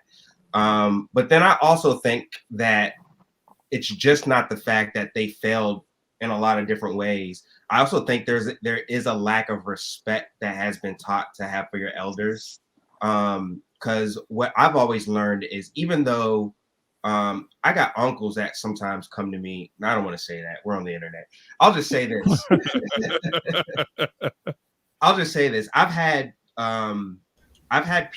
older people approach me, giving me advice about things they haven't done themselves, or things that they've done and they failed miserably. And it's just like, it's hard to take advice, but I've also learned to listen to people and have a certain respect for people just because of, maybe the life that they lived, and I can learn something from them. So I might not fully take on everything they're saying, but I just feel like a lot of people just don't respect them, or hold them to a certain high regard, might be a better way to say it. And I also think that we can see the things that they've done wrong, and we're kind of like, yeah, I'm not going down that road. I'm going another path. So yeah, that's my thing. I want to agree with him, because that was on my list, because I thought about the question, and it's not that there's no respect. Unheard is the perfect word, right? Like they're talking, but we're not listening. And one of the reasons is because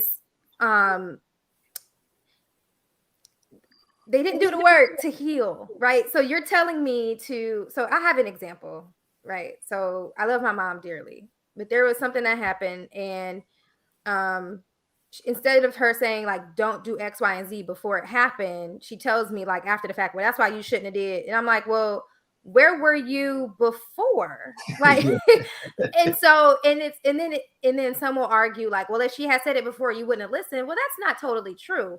If she had come to me before and said, don't do this because of X, Y, and Z, and this is how I know because I did, and this is how it impacted me or whatever. If she had provided like the context, right, to take me through, this is how I know because this happened to me, and then this is how I overcame it, and I'm trying to prevent this from happening to you. Like, that's more helpful than just saying don't do X, Y, and Z. And it's always a secret for people that are older. Some of the things that they went through or maybe had to overcome, it's been a secret, or kept in the family. Nobody wants to talk about it. So I'm at a generation now where we talk about everything. We're gonna tell you everything. And that's the difference is, and somebody made a point earlier of like, yeah, people in our generation are having kids, and thus we're teaching them or showing them what happened. We're more transparent than I think what the generation was beforehand. Like, they're not transparent. Some of the secrets that they have, they're keeping it still. They aren't really sharing it. So it's still shame. Yes. They still carry it. It's yes. Really sad. So yeah. I do think that they need to share more and just be more transparent about the context, about the why, not just you shouldn't do this, don't do this, don't do that. Yeah. And I'm like, okay, but why? Because a lot of the old people talk at you. They don't talk to you, but they be talking at you, like pointing the finger, just like they say, you do this, you do that. But I'm thankful, like most of the time, I don't listen to the old people like that. I grew up around some good old people that I listened to that were successful. So a lot of these old folks be trying to tell me stuff that I already know. So a lot of these old people like to talk down on the younger generation. I think that's the problem we having now, as we see with our children now. The older crowd. What does successful mean? Young people.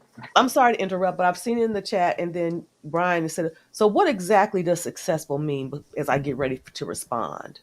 For me is, I come from 2-parent house. My mother and dad divorced. My grandparents was together. They owned land, they owned businesses, and they passed down generational wealth down even through me once my mother passed away. I ain't wishing death on my mother, but it just success, man. I just get to soak up game from my granddaddy, before he passed away, just listening to him and how to talk to people, how to just deal with white people, just all types of shit. You know what I'm saying? So I listen to the nigga. I'm one of those people, man. I listen to the nigga. I ain't no intellectual dude like some of y'all went to school, got that white boy education. I salute y'all for it because we need it. But for me, I don't listen to nobody but the old folks in my family or the old nigga around the corner that know how to grow his food and build something. Did you say white man's education? No, I just be He's joking. right though. I mean, he ain't lying. It's true though. Learning what they want us to know. But yeah. TJ, I think that was you who asked the question about what success is. He literally took the words out of my mouth. My dad's definition of his success is, are you creating generational wealth? Like, so he has land. He constantly asks me about my retirement account. Like, there are certain things that he feels like I need to have in place in order for me to be deemed successful. Right. Man, I remember he was really excited about me getting a house. He was like, having land is the most important. Like, that's the pinnacle. Facts. That is what you should do. Facts. So I can do no wrong in his eyes. If I got land, then I'm the golden child, I guess. But that's And that's one of the things my grandfather used to say before you go, TJ. That's one of the things my grandfather used to say as well. He used to say, son, if you don't own no land, or you don't own, he said, damn all them cars and damn all that material stuff. If you don't own no land, and this is how he spoke to us though. If you don't own no land, you ain't shit. Yeah, that's you don't know how to grow your food. And I used to see my grandfather till the garden and plant the tomatoes and plant the watermelon and I mean he was just a factory, a one-man factory. And I watched as a kid growing up, man. And we don't think on those things today. We live in the city. We don't have gardens. We don't grow our own food anymore. We don't do anything. I mean, land is high as hell. I mean, like I told my grandfather one time, I said, land when you was growing up was cheap. Now it's 300 grand, 200 grand, $1 million, if depending on how many acres you want. I mean, it's ridiculous now, but. But hey, Tony, just before you go, TJ, I'm gonna get Tony's perspective, and then we'll let TJ close it out because, like I said again, I want her to be able to go get some rest. She's under the weather today. What's going on, my peeps? Sorry for the late the late coming in, but had some problems today. But no, my perspective with the whole situation is I think times have changed. We're living in like a social media type driven society. So as far as like, I heard some people say like a lot of people kept a lot of things bottled up inside of them, and nowadays they don't. But that because we have so many outlets now. They didn't have those type of outlets and those type of situation. Well, not situation, but those type of what am I trying to say? I don't even know what I'm trying to say. But it's different. Yeah, it's different now. It's much different now. So some of the things that they trying to tell us is kind of like it's kind of old fashioned kind of sort. It doesn't work for today. It doesn't work now. One thing about it, the foundation, as far as like how Brian was saying that they taught them about generational wealth and owning businesses and owning land and things of those nature. Now that's true. I think for the next million years, that'll still be one thing that we can all agree on. But some of the other things I feel like it's kind of old fashioned and it just doesn't work for today's society. So that's why a lot of the people just don't listen to it. Because if you try to tell a person to go out and start farming their own food and growing their own crops and stuff, I'm like, man, I can just go run right there to Kroger's, and more than likely that's what the newer generation gonna do. Gonna run right there to Kroger's, Walmart, wherever you shop at, and go and get it. Like, we're not trying to, spend hours on top of hours growing our own crops and stuff like that. Oh, and plus we just don't have time for it. So I just about to say. Yeah, we really don't have time. So it's just times are different, and that's why some of the things that older people tell us that we don't listen to, because it just doesn't apply to us in today's work. So let me push back on it just a little bit. Just a second. So why is it that most of the older generation, why are they so established though? Like some of the stuff that they're trying to teach us, they have the house, they have the land, they have the rental properties, right? They have all these things to pass down to their children, and now men don't have nothing to pass down to their children. But you mentioned earlier why things were much cheaper back then, like way cheaper, and we can say, well, the dollar was worth more back then, and so it really wasn't cheaper because it was whatever the case. But no, like you said, land property now to buy a lot of something, you're gonna end up paying like, with a house on it, you're going $300,000. That's for like a 1,900 square foot home. When back in the day, for a 1,900 square foot home, they probably got that for $1,000. And I know I'm probably lowballing it, but they got it for dirt cheap. And now those properties that they own, they able to flip that money, because when, just say for instance, they only paid $10,000 for it, and now they selling it for $200,000, for $300,000. It's just like some of the older communities, like our Third Ward area down here in Houston. That used to be where like the black poor people stayed at, but now the white people are coming back and they building these condos up and all this stuff, and they buy. Yeah, exactly. and so, but that property that was cheap back in the day now is much more expensive. So some people capitalizing on it. So that's why those people are a lot more established and they have wealth and stuff, because they bought it at a cheaper price and now they selling it and making money off of it. Yep. So TJ, so she's our elder here, Auntie TJ, in the building tonight. So I'm going to let her expound on what it is for why the elders are being so unheard today in today's society. Go ahead, TJ. Well, I'm just gonna go by my experience, and before I do that, I'm 54, and before I go too far, I'm gonna say this to y'all youngins: keep living, keep living. And I hear so often that things are just different now. Things are just okay, but when we think about it, things are different with every generation. I mean, things are different. Technology, information, access. With each generation, it's different. What is very different though, with the preceding generations, we did respect our elders. We respected, even if we knew we were going to do what we wanted to do anyway. We had enough respect for the position that we listened. Big Bad Bull put something up there, and I think this is a very salient point. Talked about the shaming aspect. I never thought about that, but you make a very good point when we talk about the secrecy of things. That's why maybe our elders, my mom was born in 1949. My grandfather was born in 1910. They didn't talk about stuff. I was raised in, what goes on in this house stays in this house. For a lot of the same reasons. Even when you realize that your parents were flawed, as we all are, you gave deference on the strength of the position. That doesn't happen anymore. That doesn't happen anymore. I find it, one of the things we talk, that's why I was asking what is success, because for me, success means family. My grandfather instilled that in me because I didn't grow up around my father much, but my grandfather instilled that in me to make sure that the family was all together. And my grandfather did have a garden. We took care of each other. Somebody's kid need to be raised. They brought them in. Those kinds of things. We don't do that now. We don't even know who our people are. We just don't know. I took some notes here. I got my memory goes, so I gotta look at my notes. So but here's I heard somebody say too that they don't want to listen to people that's not successful. I think if I took that stance, my mother couldn't tell me nothing about my daughter. The reason why I say that is my mother had me young. When I hear her tell me things about when my daughter was growing up, I'm like, well, you didn't treat me like that. She said, well, no, because I didn't know any better. I know better now, so I'm trying to tell you so you don't do it the way I did it. So, but if I took the position that, when your stuff was jacked up, I don't have to listen to you.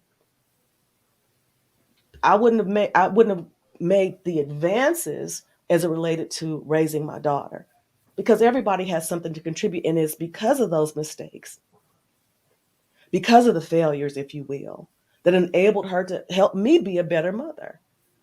One of the things I find very disheartening, and I really didn't think about it much. And I don't think that you all will either until you get, don't laugh at me now, but I'm about to go there. Last night, I watched the series of the Golden Girls because, Betty White just passed away. And when Betty White, when that show came out in I think the early 90s, or maybe late 80s, I had just graduated from high school.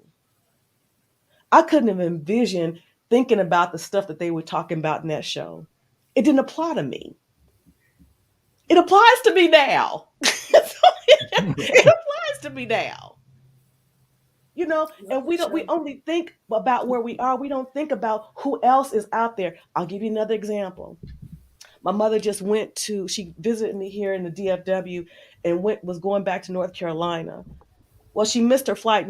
She missed her flight because when they changed the gate, they didn't make the announcement. So she had to stay another day. So when she talks to the customer service or the customer relations people, they say, well, everyone has their phones and they get the updates by their phones. She said, well, you shouldn't make the assumption that everybody's using their phones. So we've become a society that we don't think about our elders, so we damn sure can't respect them because we don't even consider them. We don't even consider them. My mother sat at a gate waiting for a flight that they changed the gate and sent it through the app. We don't hear our elders because they're not relevant to us anymore. And it's so sad. Like I said, when I was watching the Golden Girls, I was laughing but crying, and at the same time, like, shit, that's me. But so I'm going to say this to you. What we all have to be, we have to be a little bit more forgiving. We have to be a little bit more understanding. And again, my mom says, eat the meat, spit out the bones. And I'm learning too. My daughter's 27 and married. I got to learn. She don't always want my advice. I have to learn to be quiet. Even when I want to tell her what to do, I don't, because she's married. But one thing I appreciate, she values my input when she asks for it. I have to be mindful not to force it down her throat. But I think we need to give a little bit more deference to our elders, and I'm going to tell you why. You say they not successful. You think they don't know that? You don't think they don't know that they messed some things up? You think they don't know that they messed you up? You think they don't know that? I had a conversation with my mom and I watched her cry about the things that she messed up with me. You think they don't know that? But if you humble yourself and sit at the feet and say, hey, tell me about this. It means the word. And I'm gonna close with this. When I was in college, my grandfather was my everything. I get emotional. My grandfather was my everything. And my mother would say to me, have you called Paw Paw? And I said, and I didn't, because I was doing my stuff. But no matter what I was doing, when I would call my grandfather, he felt so pleased and so excited that I took time out of my quote unquote busy schedule to make time for him. How many of y'all have done that? Do y'all do that? That's important. So, I think, why that we're unheard. And it's funny that I put myself in this category now, but because, we're not valued. If it makes you feel any better, nobody really values anybody anymore nowadays. Oh, well, thank you. So don't feel like it's a personal attack. No one cares. Oh, no, I don't. It's just the way we that literally get on this show and we repeatedly hear people constantly say, what does that have to do with me? I don't really care. Like, I mean, even though we're on a show about uplifting the very same community. I mean, so, and in some cases, I mean, people do need to be left out. Like, I don't really know what to do about elders. Like, elders are healthier and they're living longer, and they're the same situation with the kids. Like, the elders that can't take care of themselves. Like, I don't really know. All of my elders are gone, but I respected the fuck out of them. But I don't really know what to do for the elders now. I mean, we do for them the same thing we do for these single mamas. Y'all got support, like the Social Security. And to be honest, I'm terrified because I'm thinking y'all the ones making decisions for me, straight up. I got to make sure my coinage is right because y'all don't give a damn about nobody but yourselves. I'm speaking in general terms. Okay. So I got to make sure my coinage is right. For me personally, there was a while left in the hands of y'all. Say again. For me personally, there was a while where I felt like what I did didn't matter. Like when we've started this whole like decade and a half of unveiling of just the shit that we've been lied to about, it was kind of depressing for me. Like it got to a point where it was just like, boom. Like this is like nothing you ever thought was true could true. Anything that you ever had could be taken away. And I feel like that's also a feeling that a lot of Black people have been through a long time. So it sucks when we say that Black people are traumatized or whatever, or elders are traumatized or nobody's listening to elders. I mean, the one thing that elders can teach you is how to keep on going. That's for sure. That's the basic stuff. And that's what I always lean on my elders for. But I feel like, I think we're starting to get that wave, especially being locked in the house, where we see what lack of control we have. And we realize that it's our own fault because we let it get like this. Right. Y'all better start learning how to garden because it's about to crack off in a little bit. Y'all better learn how to start gardening and fishing and making fires and stuff. Because see, I was in the Army, so I know how to do it. But y'all need to go. It's going to crack off and y'all better be ready. And that's all I got. Right. You ain't never reeling, right? You know what? It was all about the moments for me. It was all about the moments for me where I can go back and I can laugh and have these conversations with my kids now. But even sitting at my grandmother's house when my mom used to go to work, when I sit at my grandmother's house, and I knew that the whole walk down of what she did all day, when she retired, at 11 o'clock, it was what's the name of the soap opera? Days of Our Lives. My children, Young and Restless. It was Young and the Restless first. That's from 11 to 12. And from 12 to 12:30 was the local news. From 12:30 to 1 was Bold and the Beautiful, right? From 1 o'clock to 2 o'clock was As the World Turns. And from 2 o'clock to 3 o'clock was Guiding Light, right? I remember the whole walk down. And then after that, we watch In the Heat of the Night. On Saturday nights, we watch Walker, Texas Ranger. I mean, and you have those moments and they would just sit there and just talk to you about life and the things that they've been through. And those things, I love sitting under the tree with old people. I love sitting down listening to their stories and the things that they've gone through. And most older people in the older generation, they want the best for you. Because like you just said, TJ, they know they messed up. They know they weren't right. And a lot But of then you see, that was all you had. I mean, but that was all these old people had. You know, that was all the kids had to do. And it sucks. It's sad when I think about it. Because like I mean, I come from a huge family, 12 and 13 uncles and aunties on either side, you know, of my family. I'm a huge family, but like when just life happened and everything kind of started to break down, it sucks. But I mean, like they was talking to these grandchildren today, they had to. Now these grandmas nowadays, they don't want to be babysitting these kids.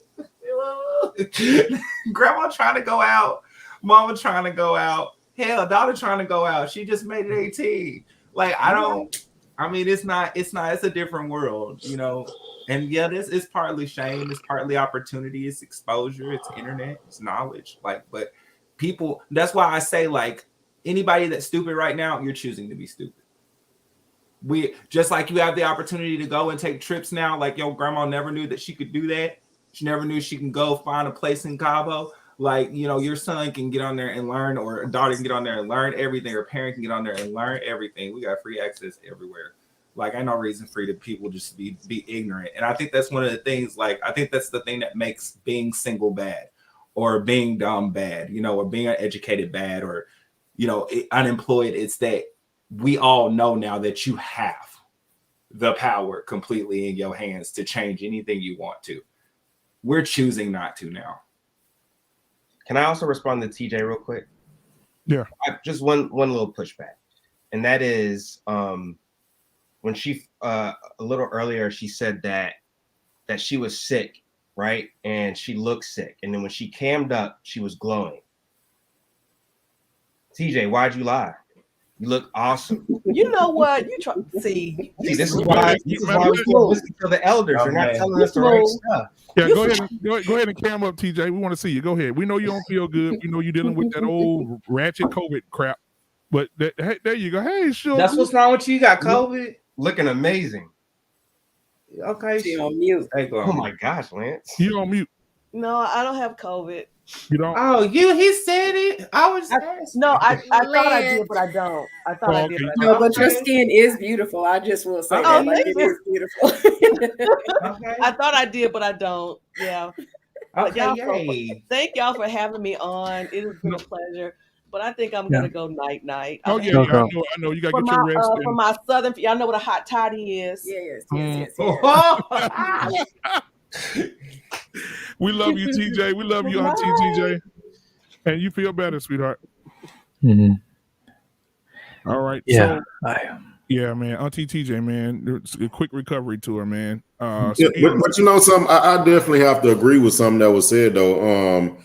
I think we can learn. I mean, because one thing about learning, you can learn from the good and the bad from people. The bad stuff you learn what not to do. The good stuff you can implement that in your daily routine or your daily activities and make yourself overall a better person. So I think that's one of the beauties of being like a human and being like being successful. You know, it's a lot of formulas to becoming successful. It's not just one way.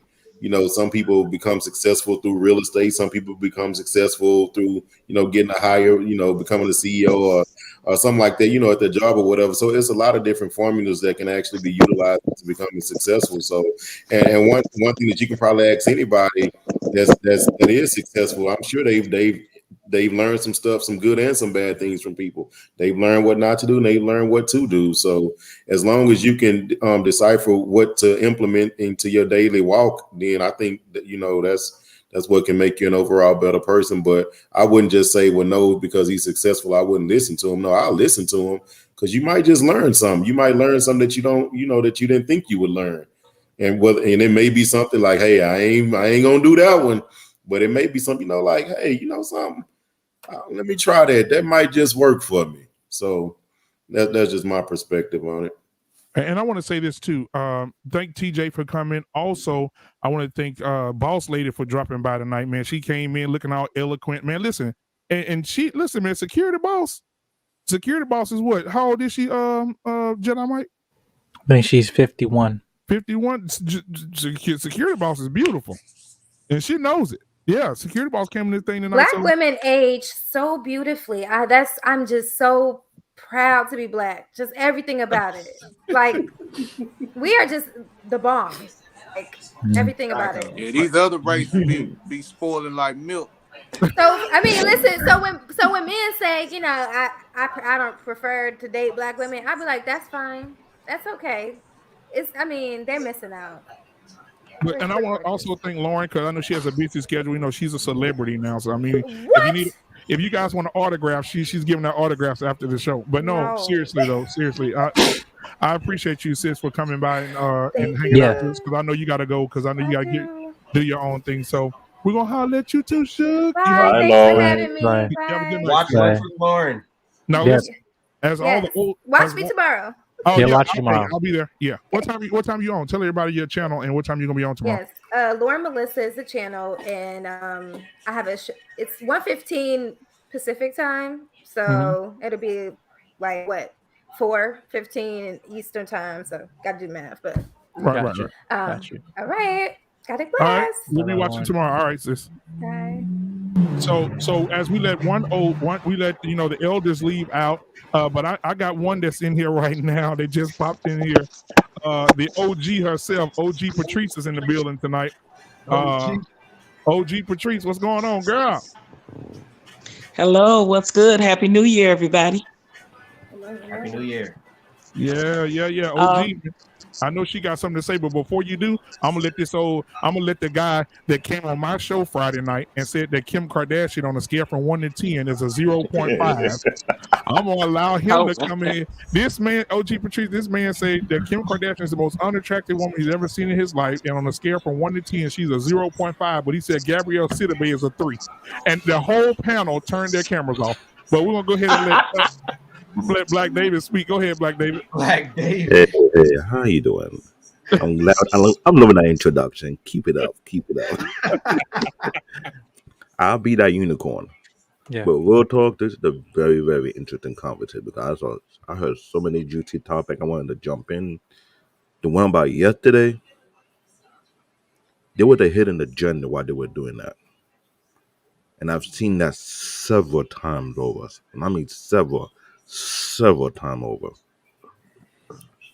When people say people please, they know what she meant by that. It wasn't all being an advocate, it was me being a servant. And to act like they didn't hear that it because they don't want to acknowledge that. You got two women in their 30s who may or may never be married. They don't care.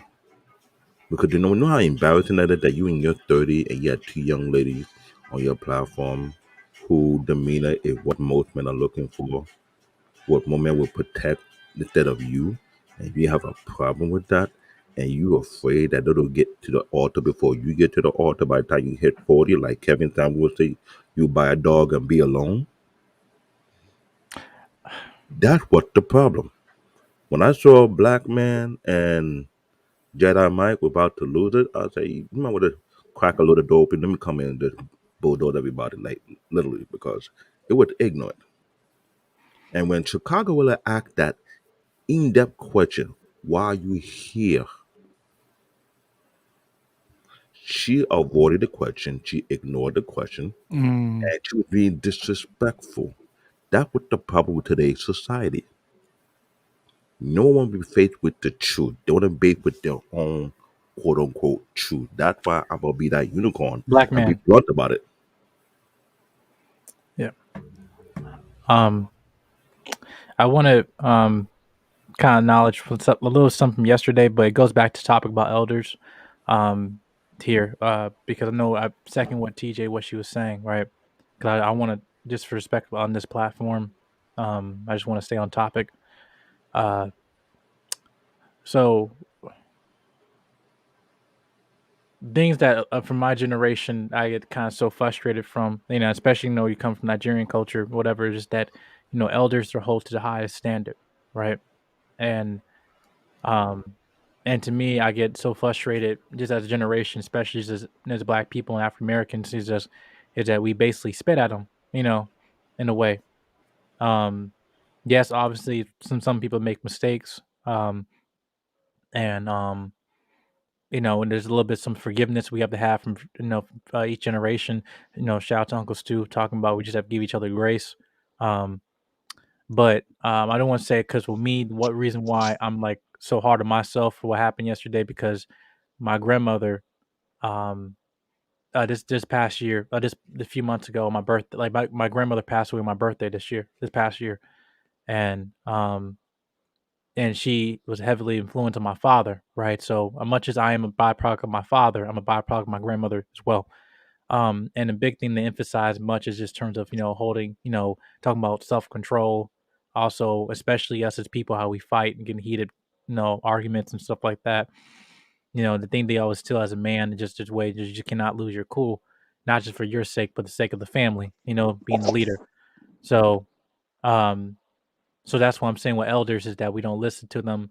I just take that disrespect to the highest degree, because it's just like, I'm like I said, I'm a continuing like her legacy, what she instilled in my father and what my father instilled in me.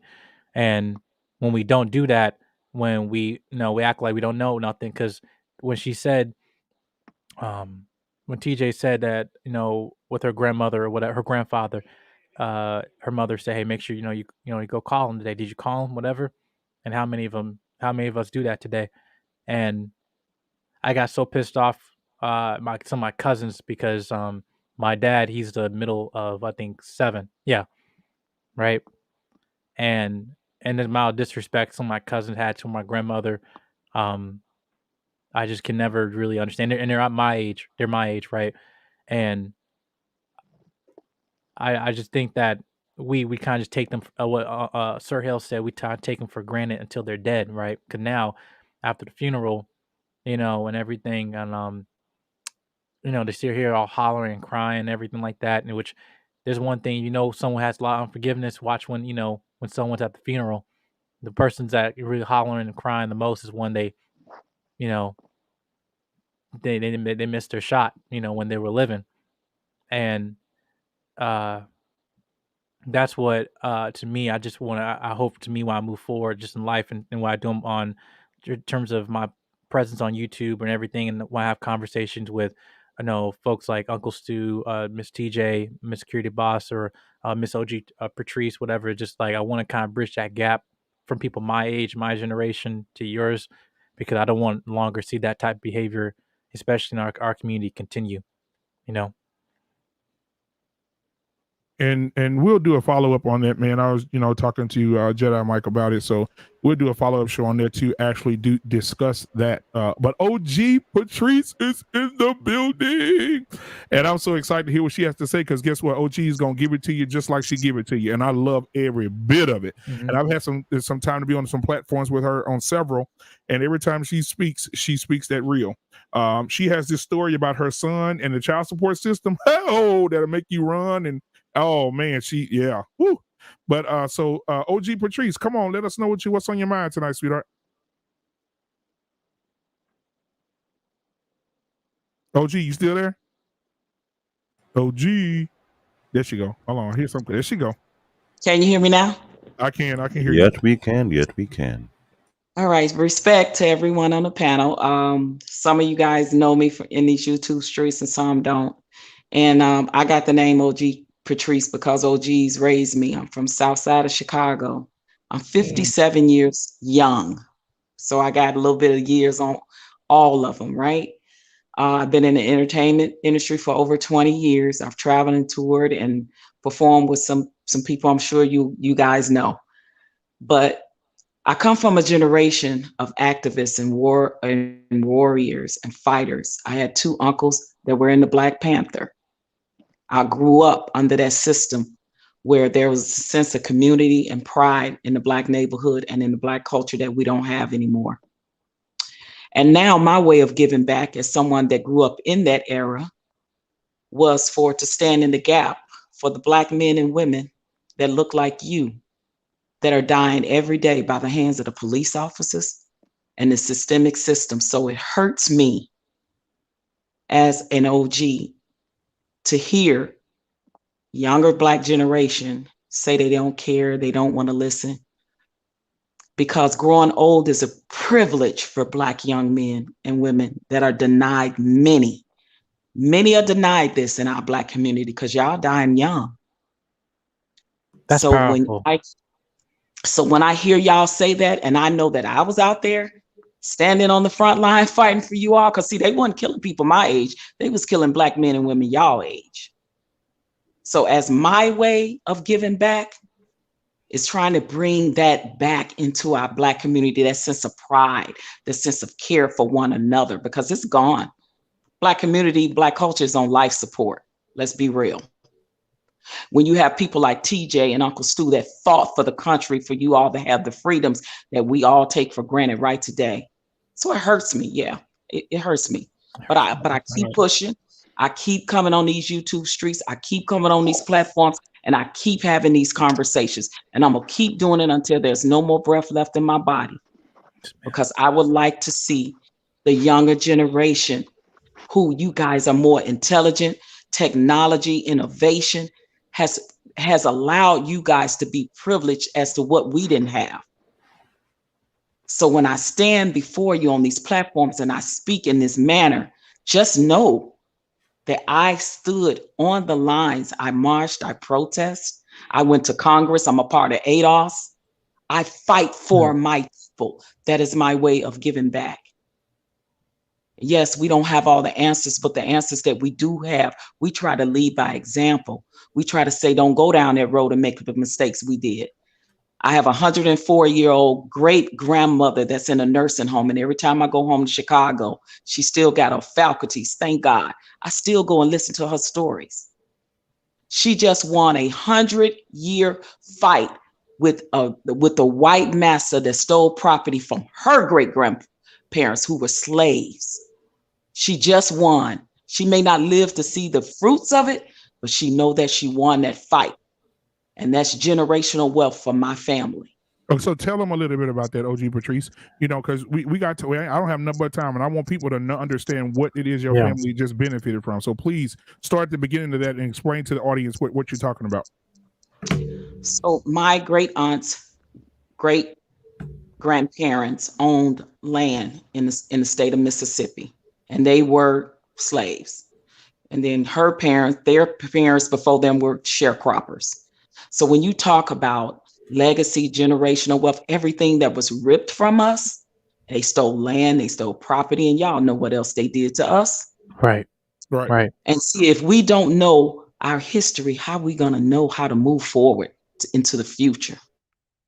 But these are the conversations that I wish that the younger generation will go to their grandparents that's still living, or their older aunts and uncles, and listen to some stories about the civil rights movement that they told you, so you can know about the fight that we fought and know about the fight that I'm now still fighting.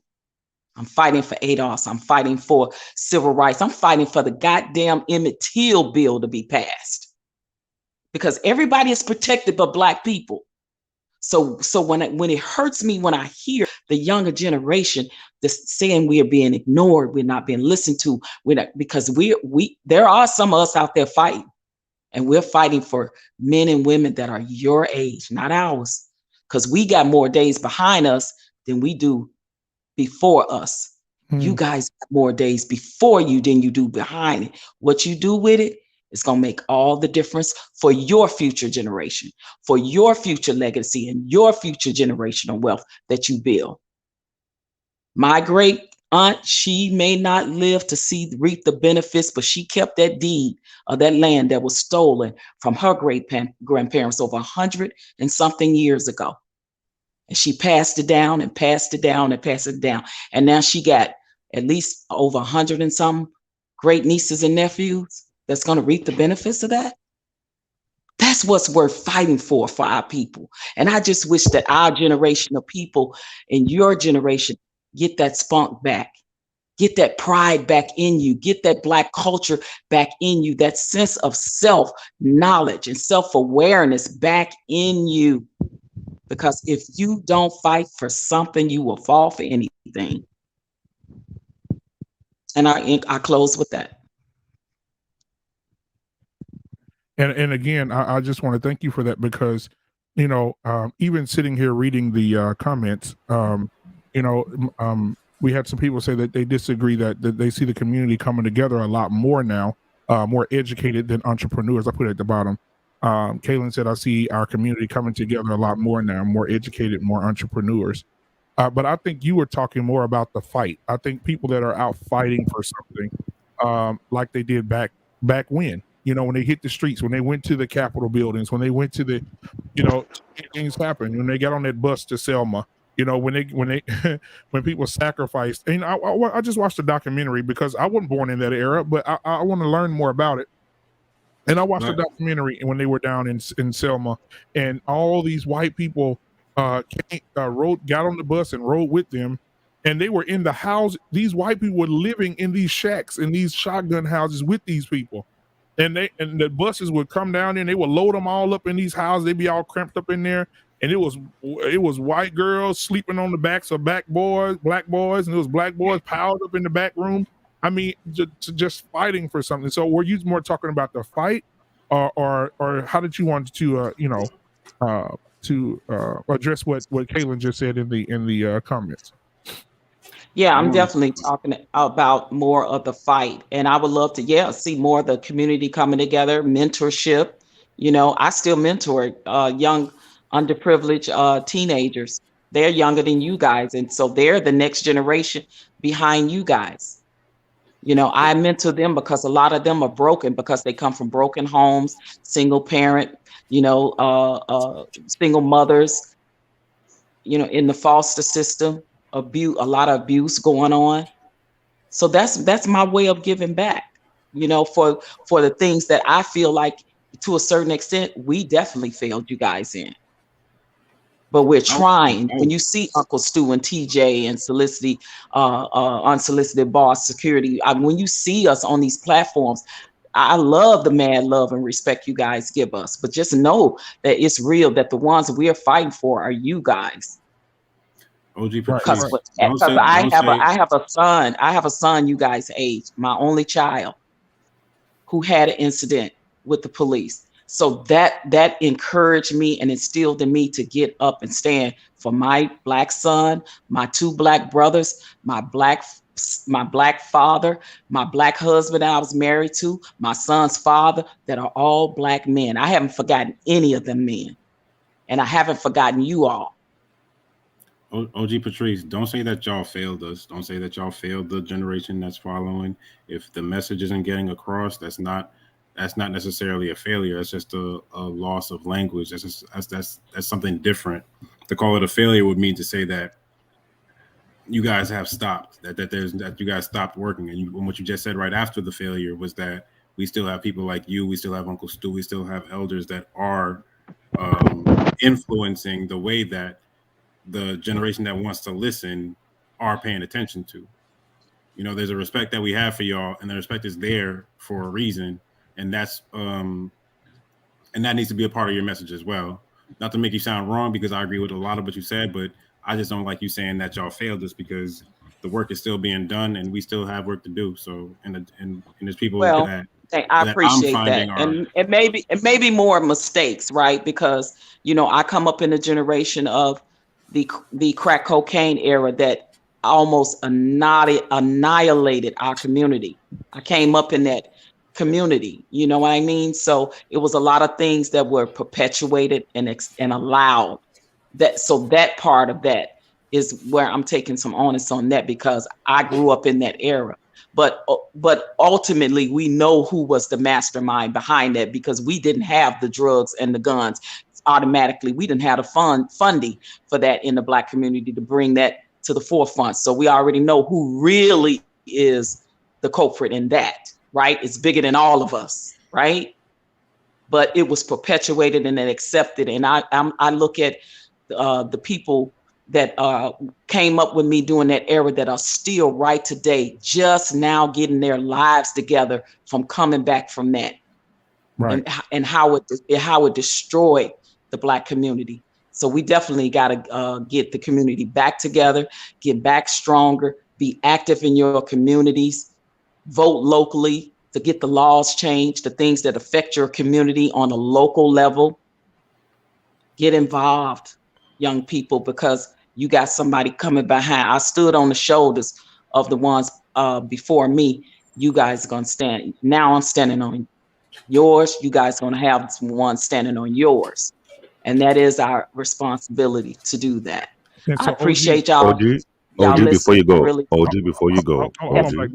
Mike. Okay, go ahead. Get it out real quick, David. Get it out real quick. Okay, OG, before you go, I'm glad what you said that because this is something I've been talking about for almost 20 years. You guys did not make a mistake. Like Zoe said, the communication issue. A lot of Africans, just like us and Jetty Mike, we see what's going on in this nation. We understood the big picture. The problem is there's too much idolization of people who lack integrity. They're forcing people to chase the bag but not fight for what it's really about to lose. I live in Brooklyn, New York. When I talk about politics, people care about the bag. They don't realize when you lose your voting right, when you lose your civil right, what would the bag do for you? Nothing. They can take the bag from you and use the law against you to take your bag. This is something that we comprehended for so too long. You did not mess up. It's just that after you got what doing your fight, a new set of unwanted leader fill up the gap and tell us otherwise. This is why we need to continue to fight on. What you did was a great and mighty thing you did. That's why a lot of African countries are trying to take back what they were losing out way. They see what you guys did over 400 years. It ain't easy. It is not easy, but we honor and respect you for that. And so, OJ Patrice, I don't know if you know Estella Mack, but right down here on this I do not. I've never met her. How are you, young lady? Okay, well, I'm gonna let her I'm speak. well, thank you. You're gonna fall in love with her immediately. Estella is welcome. I emailed you a while back. I'm so glad that you're here because I heard her speak and she blew my mind. So I'm glad she's here. So Estella, tell us what's Well, on I'm your mind. definitely going to stay up so I can hear her. Absolutely. Absolutely. Yes, Go ahead. ma'am. Thank you for having me on the show. I think these panels is a great advantage for all of us to be here and like bring all these minds alike so that as we go back out in the world, we can utilize these conversations and everything that we gain from them and learn from them and push this narrative, not even push the narrative, but have these conversations outside of YouTube and things. So I feel like that's definitely a duty for all of us that are here, all of us in the chat that watch. I wanted to speak on, and I wanted to say this early in the stream, when you were still asking questions about Black men being married and single mothers. Yeah, go ahead. And Ms. Patrice hit the nail on the head is what I keep talking about. And I have this conversation with my father, who is a 62-year-old man. And I have to constantly remind him that this is the fallout of the crack era and even the heroin era, the 60s, 70s, and 80s. I'm born in 1988. So essentially, I'm the first generation of the people who are in their 40s to their 30s. We're the first generation of the fallout of what heroin, crack in the 80s did to the Black community. And then we got to think about, I know we're talking about the world, but I'm assuming we're just focused on the Black community. There's a fallout of the white community of that too, in meth and all of those things. I'm in California, so there's a fallout of crack, and there's also a fallout of like meth, angel dust, a lot of other drugs that maybe in some areas we're not used to hearing about Black people using. But when my mom was coming up, she's from California, I mean, people was getting high. People was working. They were just having regular jobs, living regular lives, and they were dropping like flies. There's a lot of men in my father's generation and a lot of men in my mom's generation, they're a few years apart, that are in prison. So the reason we're not going to our elders is because if I count on my hand 10 on my elders, it's only 3 of them I would ever ask advice. Now, I'm not trying to put blame on them, but there's a level of incompetency of that generation because of the fallout of what happened. And my generation is an example of, incompetent people in my age group because a lot of us are born addicted to drugs. And then those of us who aren't, who come from a, 2-parent, single-parent household, I went to school with all these kids. And now what are they doing? They're working at Safeway. They're working in customer service. You can't get no good. You get disrespectful back chatter. The story that Miss TJ told about her mother being at the airport, they didn't make an announcement. Probably somebody my age who at work incompetent. So you got all of these different factors, and then you add social media in, then everyone just has access to be on stage, have a platform, and run your mouth with not really having anything to say or having anything that's valuable, any kind of valuable input to help develop the minds of the people that are going to be coming behind us. So yeah, the fallout of crack is a big topic, and we could talk about it, what happened then, but I think more the focus needs to be, and what we have to always be addressing when we have these conversations, is that this is a part of the fallout. So with that, where do I stand? I'm a 33-year-old single woman, no children. Where do I stand, and how can I move accordingly to make the world a better place? Maybe I never have kids. Maybe I don't get married. Maybe I get married and don't have kids. There's so many things. How I treat my elders. I do call my grandfather and my grandmother because my parents raised me to do that. But I can't change if I have peers that never had grandparents because their grandparents were in prison, or their grandparents died from drugs, or their grandparents just didn't have anything to do with them because whatever reason. Yeah. Estella, get married and have kids. We need more people like you. Right, exactly. Exactly. Because do you know what the dating pool is like?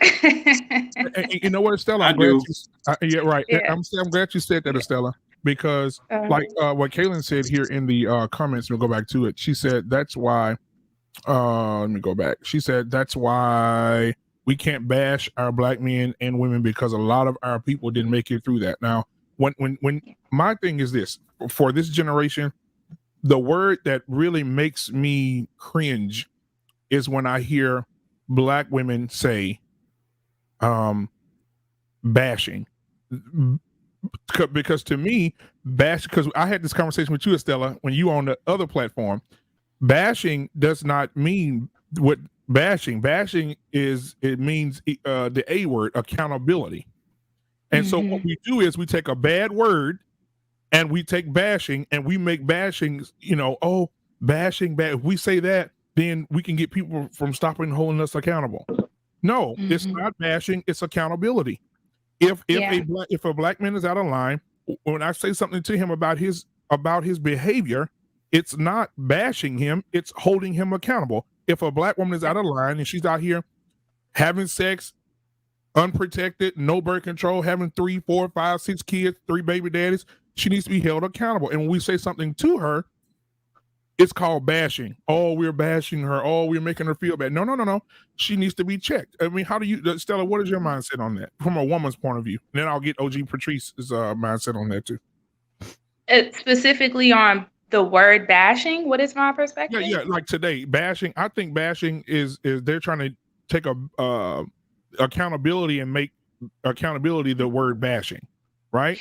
So I can agree. I can agree with that because personally, I find it hard to speak to some of my peers. Like, I'm 33-year-old woman. I have friends that are my age. They have children, single mothers. I have my best friend, and she's not African American, but she's the only person that I know. Well, I know 2 other people, but that I'm close with that's married with children. And then my friends that are Black like me, none of them are married. And I don't really judge it because it's actually more commonplace from the places that I've grown up in. But if I say something to them when they're on their next child, and it might be a different father, it's kind of hard to hold someone accountable. They kind of have to hold themselves accountable. My job as a friend, as a peer, is to be in support of them the best that I can. And if I can't support it, I have to be able to not be accountable for myself and not be friends with that person, or be friends with them in a way that I can support them, but not encourage that behavior for people who are looking at me and looking at my life. So I agree with you that bashing, like calling something out, is overused or misused word when we should be holding each other accountable. Now, how to hold each other accountable, that's a whole nother topic too. So it's how you speak with one another. It's about understanding the language. Right. And I see here that Kaylin came back and said, "Oh Lord, Joe, I'm not talking about accountability. Bashing and accountability is 2 different things." It's not. because bashing and accountability is the same thing. Bashing is, girl, why you out here being like that? Why you being very hoish out here in these streets? Well, A woman would take that as bashing, or a man. Black if man, we that's a define person. it, That's not bashing. Bashing is the judgment that comes, or not the judgment, Well, yeah, the conviction. yes. The Yes, conviction. but the difference between like you bashing me over the head about the same thing, and I'm not doing different, so that would be bashing. Right. So that's why I'm like, it comes a fine line, but we need to be more responsible with the language that we use, and that's gonna be person to person. Right. And I think it's not enough of that, though. I don't think it's enough accountability, to be honest. I think that people get too offensive, and constructive criticism and accountability is now seen as the devil. It's evil. Don't say nothing to nobody. Let everybody live their lives, and we continue to let people live their lives without accountability. That we're getting what we're getting now. I think people are too complacent. Absolutely, I agree. So OG Patrice, what are your thoughts on this?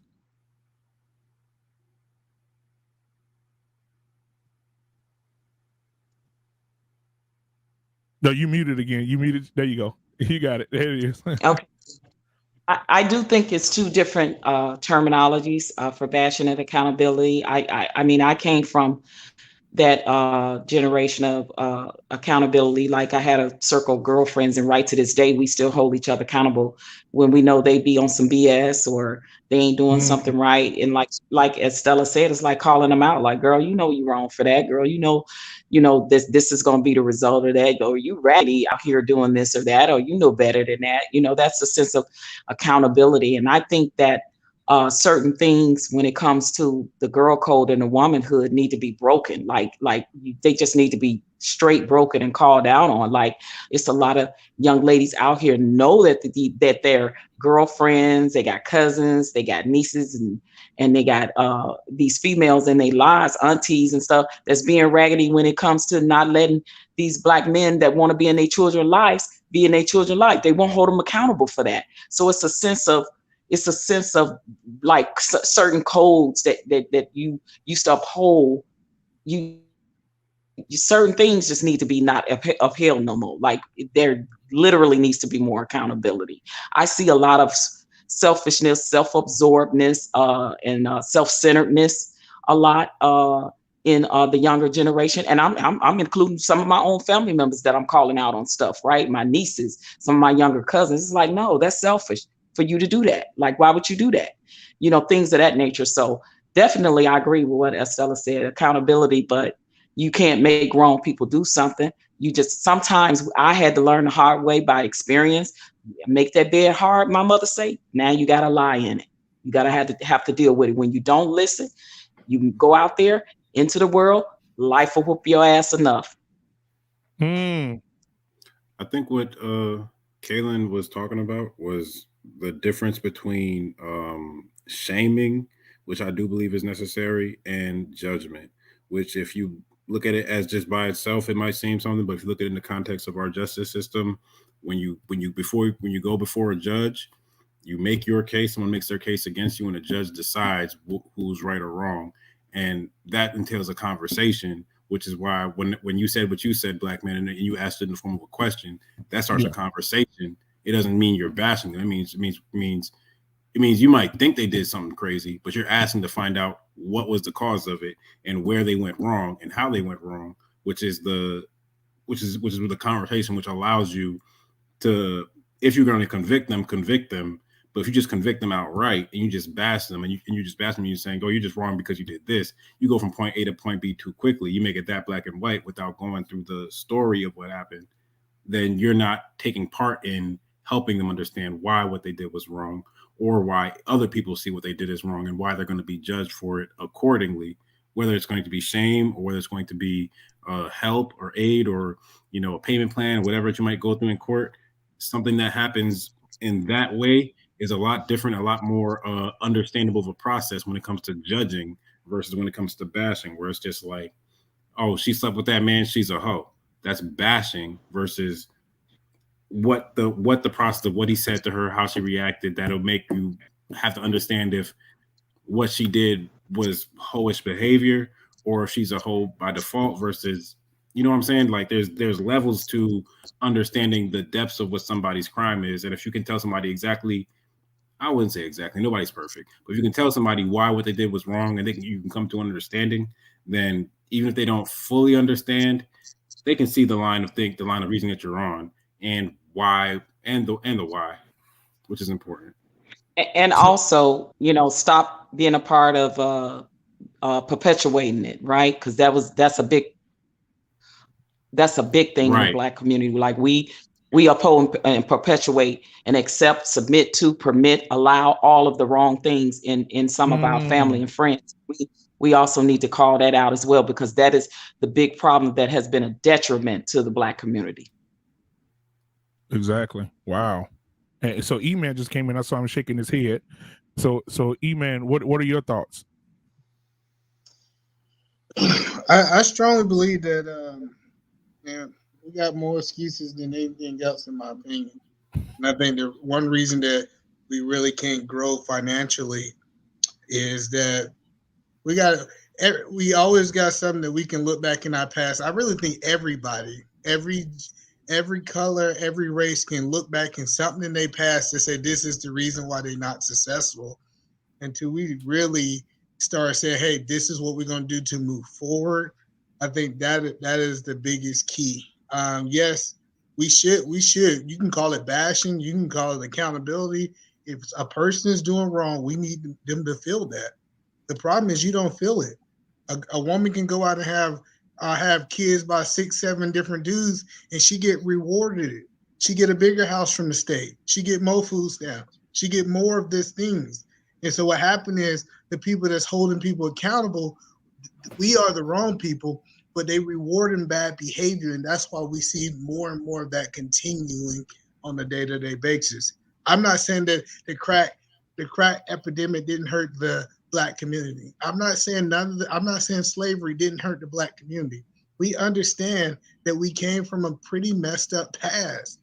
But if we keep giving people excuses and reasons why they're in their current situations, they have no motivation to get out of it because there's a reason why they did it. So that's just my opinion on that.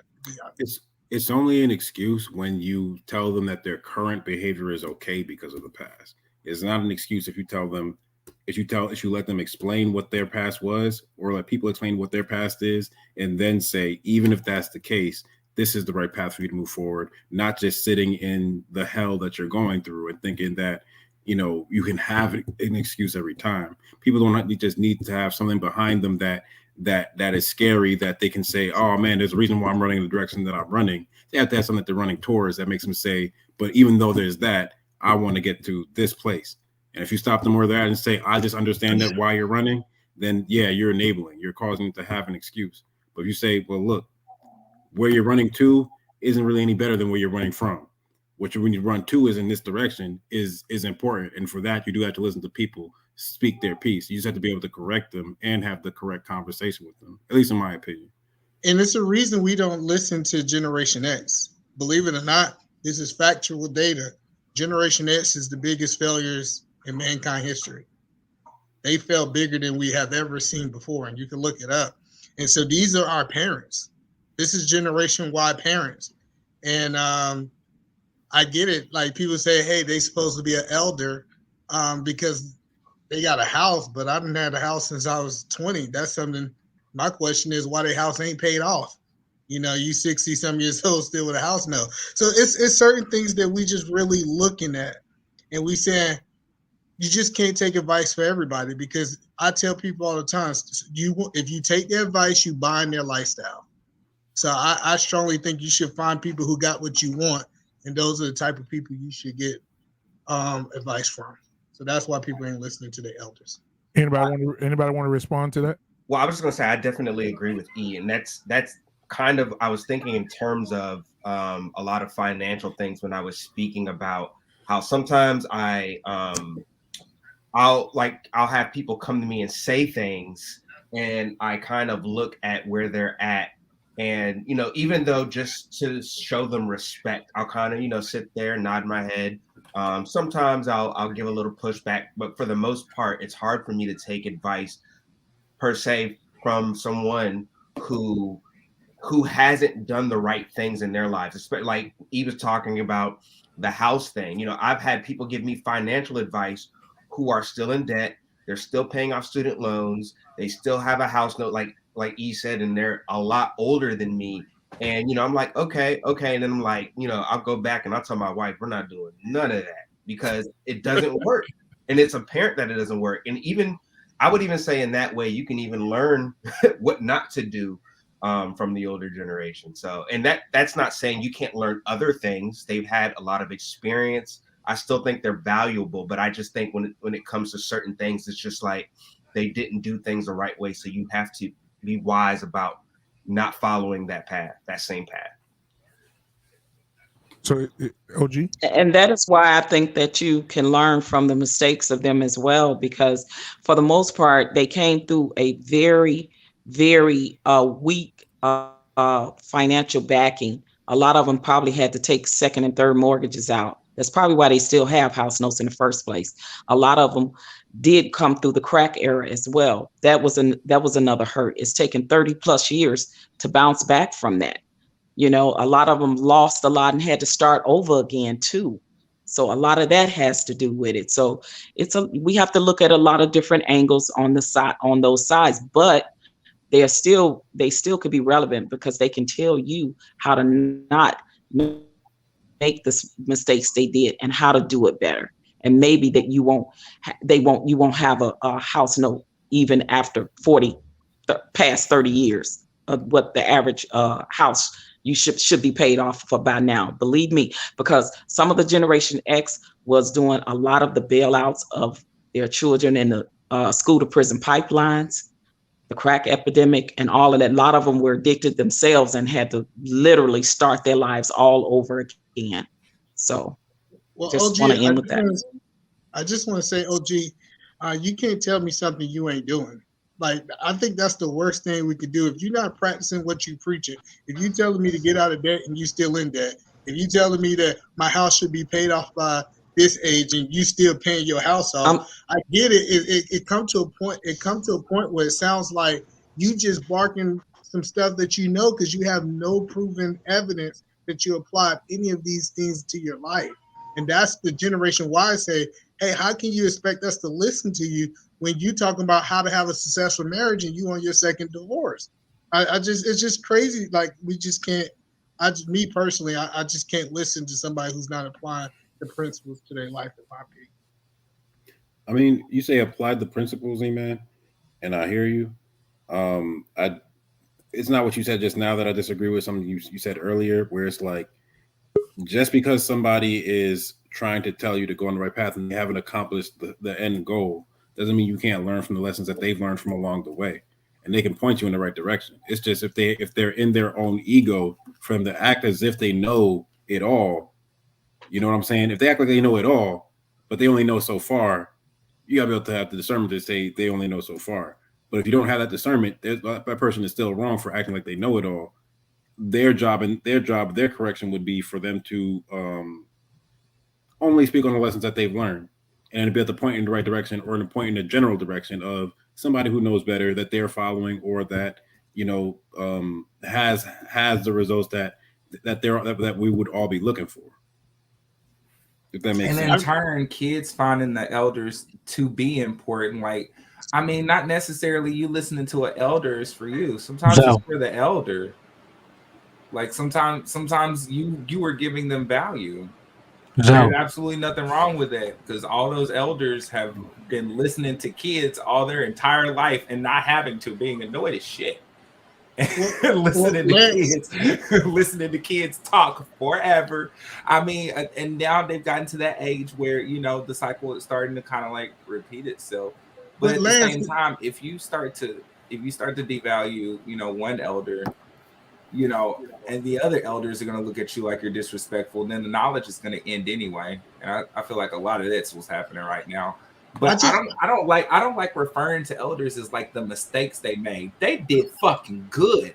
We're doing good. They did good. Those elders made it possible for us to have interracial relationships It made it possible for us, for people of different types to get married. It made it possible for us to travel across the globe again. Like, it made it possible for us to have civil rights. How can we say they made a mistake? Yeah, they made a few mistakes with their kids. They were too busy marching so our kids would survive. Like, I don't know. To me, Well, Lance, I don't see them as making mistakes. what I'm saying is, it's so much. This is because I have conversation with people that's Generation Y all the time, and it's so much. Don't do this because I did it, instead of telling us what to do. What if it be different? Say, hey, this is how you save $20,000, and this is what I did over the last 2 years. It's so much. Don't do it because I did it, and not telling us what to do. So if it's a person just saying don't, but not giving us instructions on what to do, that's why we respond the way that we responded. Let me say something about this, because agree with what Jetty said earlier, I'm the same way to come to respecting your elders. When I lived in Nigeria for 7 years, I learned that not every elder have the answer, but what you can do, you can learn from what they're telling you. All you have to do is discern and see what message you can get out of what they're telling you. Yes, the elder of yesterday will say, don't do this, don't do that. There's some elder much wider that will break it down in more details. What I normally do is take what they tell me, I go back and research it and analyze it and see what I can pick out of it and learn from it. Not everyone have the answer. The problem with today's generation, they think they know more than the elder and don't realize you're still messing up on top of that. That's the problem. The elder of yesteryear see the bigger picture than what we don't see yet. What it is, you have to take, it's like a puzzle. You gotta take pieces from every different elder and time put together and see what they experience as the collective, not as an individual. Because every elder don't have the same experience, but have different experience, but all experience within that same era. That's what the thing behind that. The problem with a lot of people, they think they can do better than the elders. Yes, you may get the bag. We can still lose the bag quick and easy. You don't have a fundamental or founder to protect you from looting your bag. That's So the David, problem. I want to say I didn't hear all of your statement. I am seriously struggle streaming, so I didn't hear all of it. The first part of it, when he said that we're making more excuses than anybody. Who's making more excuses? I'm sorry. Emmanuel, go ahead. I'm sorry. I'll let him go. Repeat himself. So what I was saying is that I believe that we giving people excuses on why they're not successful. I believe in basically what I was saying in 2021 is no reason that anybody cannot create the level of success. I get it. Guess what? Just to be honest, I understand coming from the I had people in my family, I'm not gonna go into detail, that was on crack. And guess what? The next generation make better decisions. So I'm just saying we just got to stop saying, in my opinion, this is my honest opinion. We got to stop saying we are here because of this.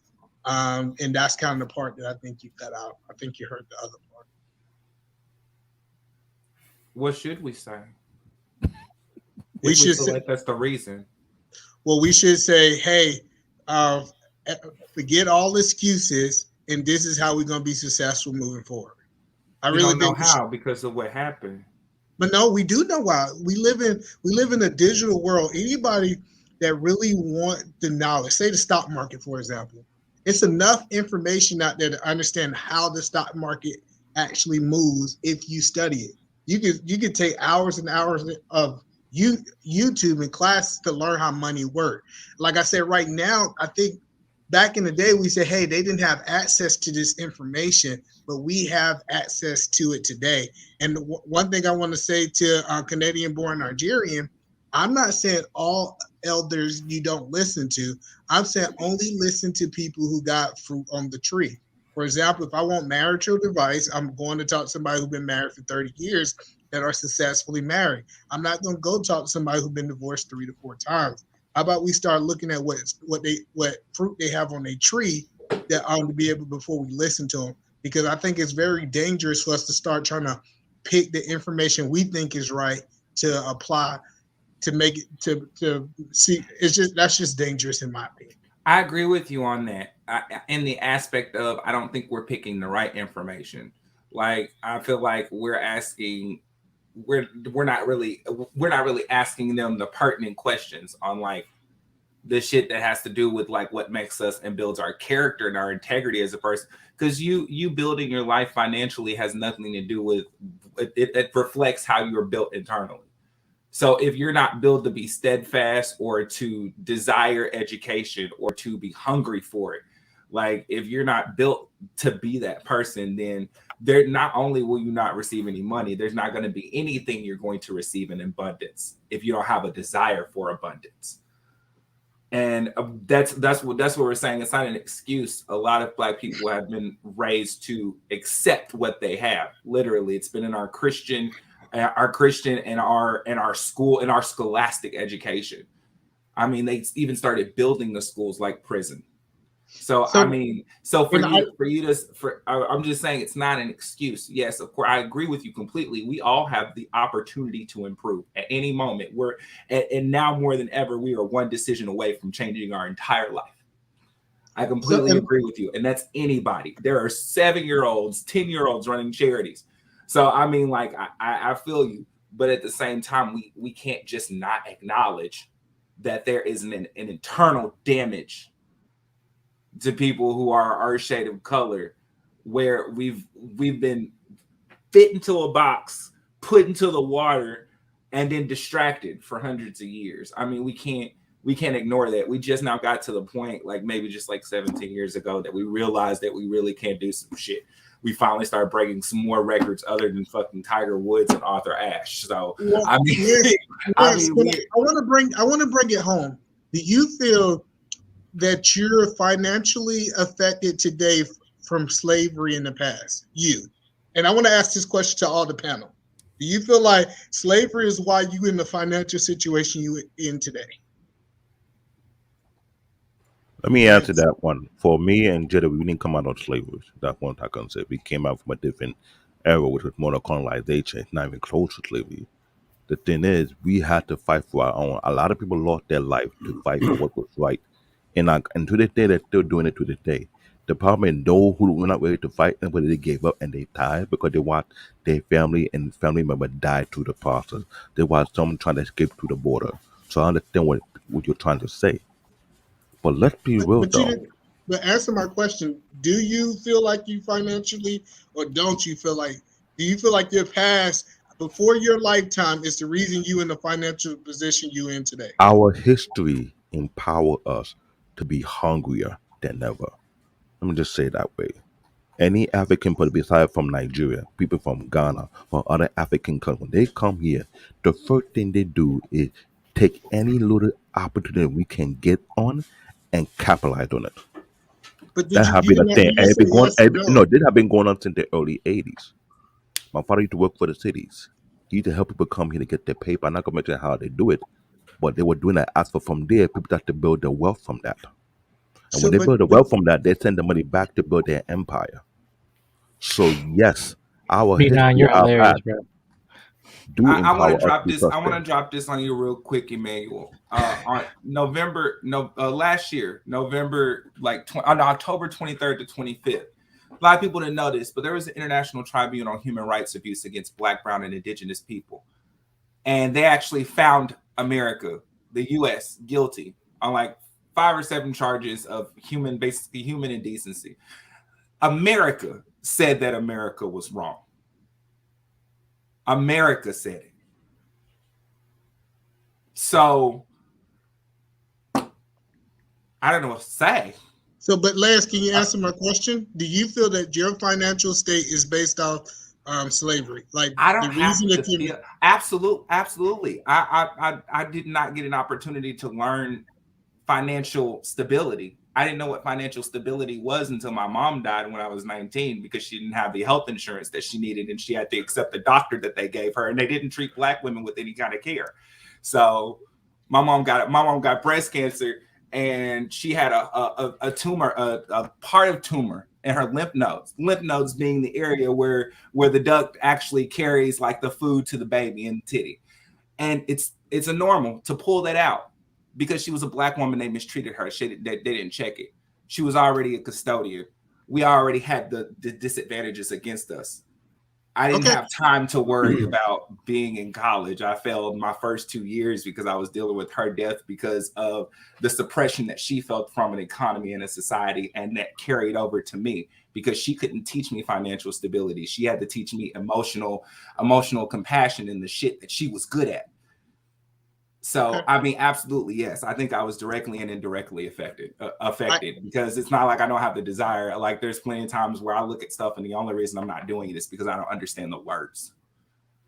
Okay, so Zoe, I can, do you feel that the reason you in your financial state today is because of slavery? It's a difficult question for me to answer. I've been trying to give an answer besides I don't know. My answer to say no, which is well, I'm Haitian. I'm born and raised here, but if I look at the question from a reparations standpoint.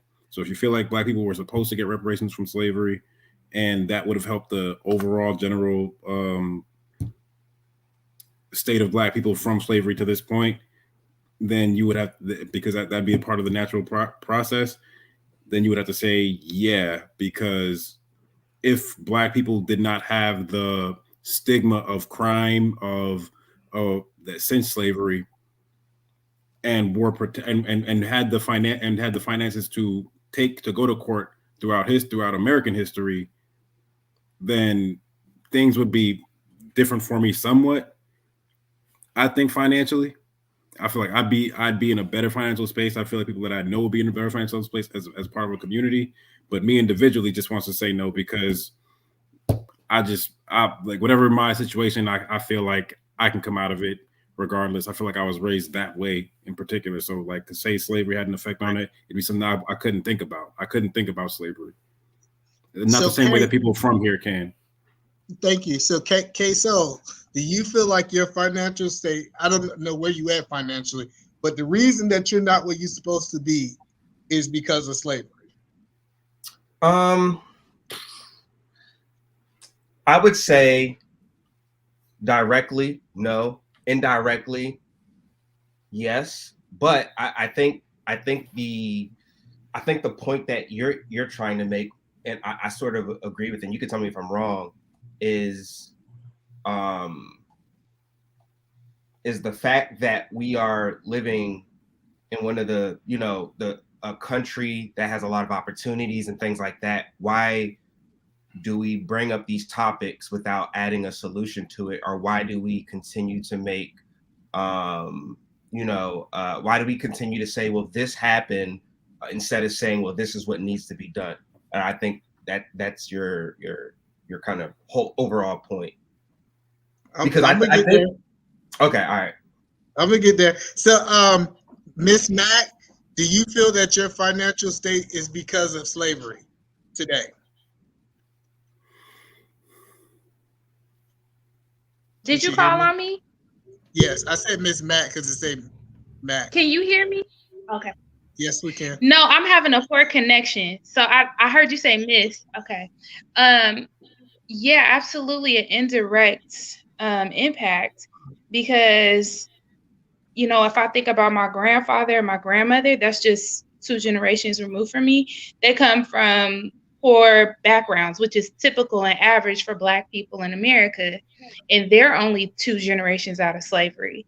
And so the reason why they were able to elevate themselves was because they had the mind to do that. But a lot of people of their generation didn't become teachers and become, as successful as maybe my grandparents did. And even with that, they only had one lineage, and then that lineage only had one. So we have a unique family. So in my personal story, and if you look at the other side of my family, we come from poor. I'm the first generation. My generation is the first generation to have a little bit of money in our savings account and have a retirement account in stocks and investments. Our parents didn't have the privilege to have those things. They were just trying to make it out of the hood. So slavery absolutely indirectly impacts all Black people. Okay, so OG, before I state not our connection. So OG, do you believe that the reason where you at financially today is based off what slavery? because of slavery in the past.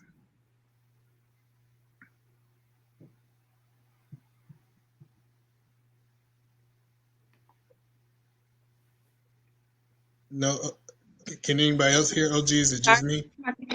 Nah. I'll No, sign she- off. I can't hear her. Oh, OG, OG, you're muted. you're muted. My connection keeps. Sorry. You're still muted, OG.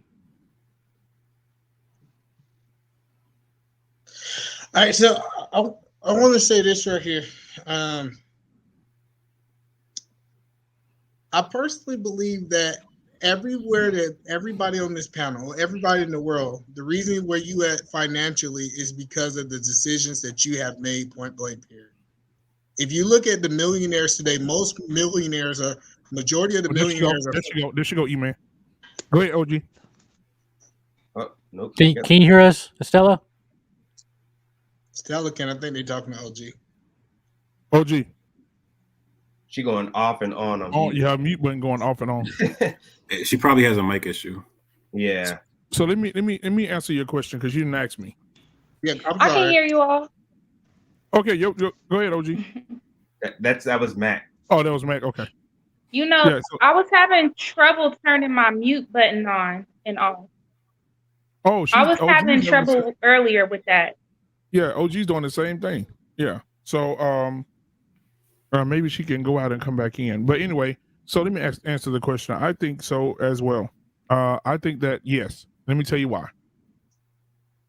I think that because just imagine, E-Man, that you were the two generations. I think she's having a mic issue. I was having the same issue as well.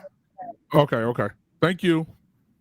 So I think that yes, because imagine, E-Man, if you were two generations above where we are right now, and just like she just said, you know, prior to you coming on, I think you weren't on here when OG was talking about how her family just won this huge case because the white people stole the land and they found the paperwork of the theft and they rewarded them back the land, and now the land has a shopping center on it that's in a lease that's going to be a 50-year lease or something crazy, right?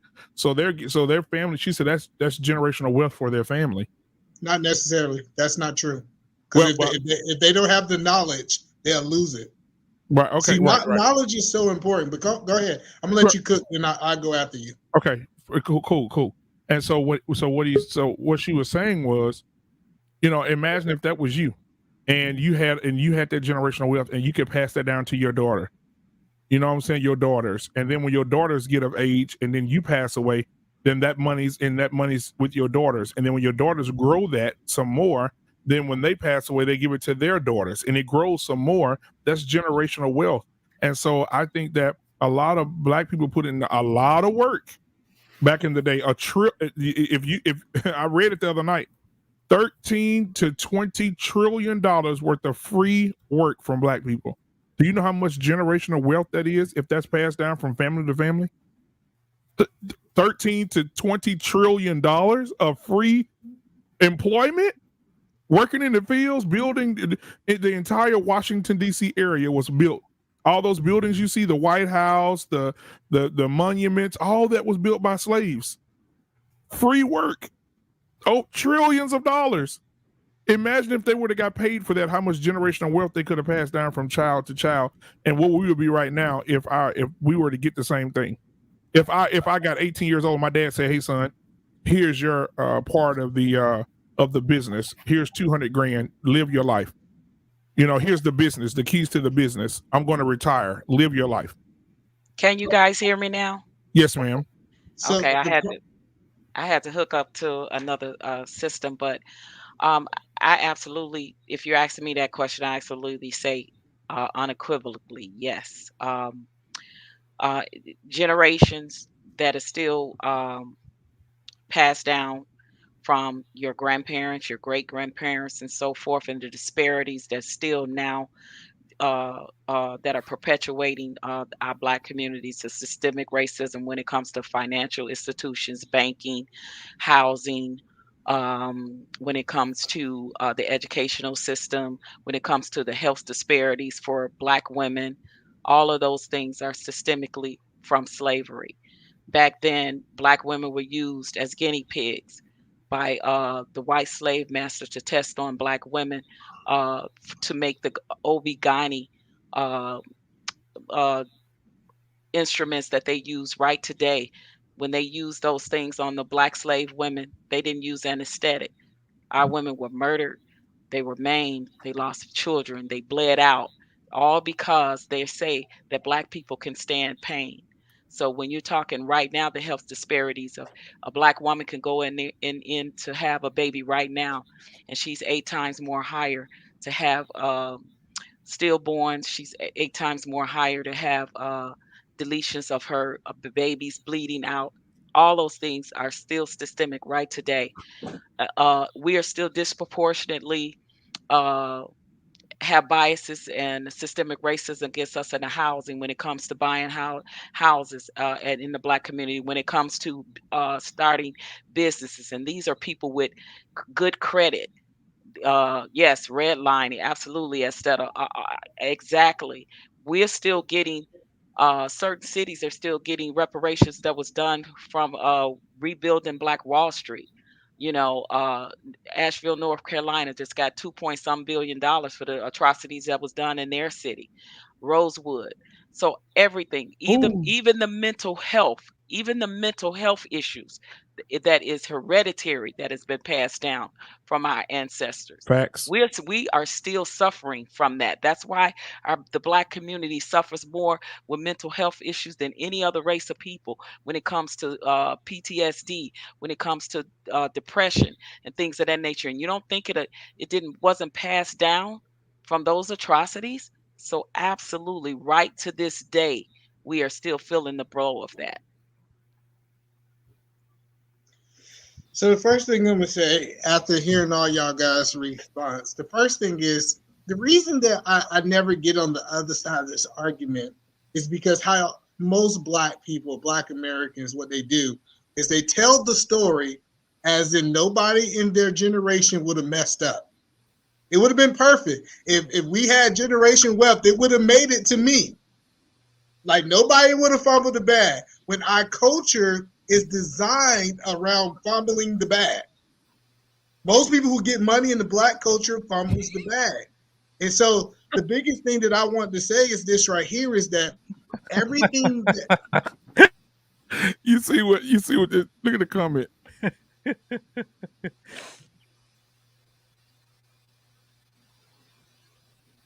I guess I'm on the same topic. No, she said we spoke about this, and this man will move the goalpost to another stadium. It's not worth it. They say They say you keep moving the goalpost.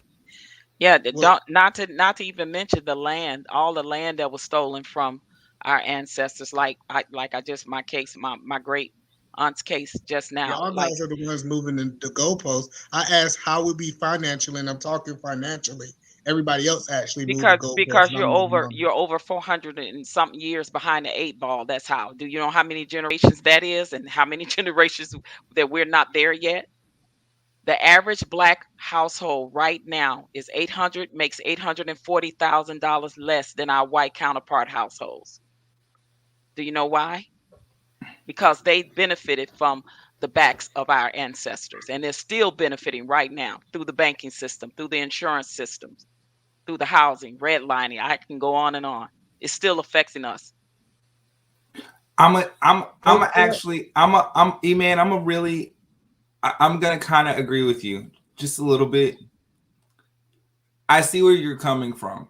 Like once you stop being an ignorant sheep, there's nothing else to stop you.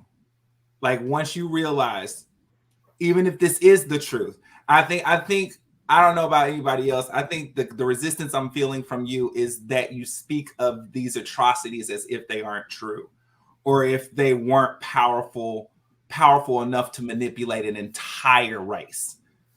When in actual genuinity, like we're not the only race that's been impacted like that. Like China was a whole beautiful country before it was communized. Russia was a whole beautiful fucking country before it was communized. Like, you know, there's very varied examples of this happening everywhere. We were just treated the worst. We were the most like disgustingly treated. You know But they got I get what they you're got saying. reparations. You know they got At this reparations stage from in us, the right? game, it's And like, all those places you're naming Got receive their reparations from us. reparations. From us. exactly. Chinese, There the were Yes. Japanese, the Jews, From us. the Native Americans. South Africa, you can add that to the we're list. about to have ours now. That's what they just ruled. Like they're working on the reparations now. Oh yeah, And if y'all want to go look it up, I'll be no. Oh, we don't have to look it up. OG's on the staff. She's working on that herself personally. right. Yeah, we're in part of our reparation. But I'm just saying I can see where Emmanuel coming from. Like, why should we be looking for a reparation?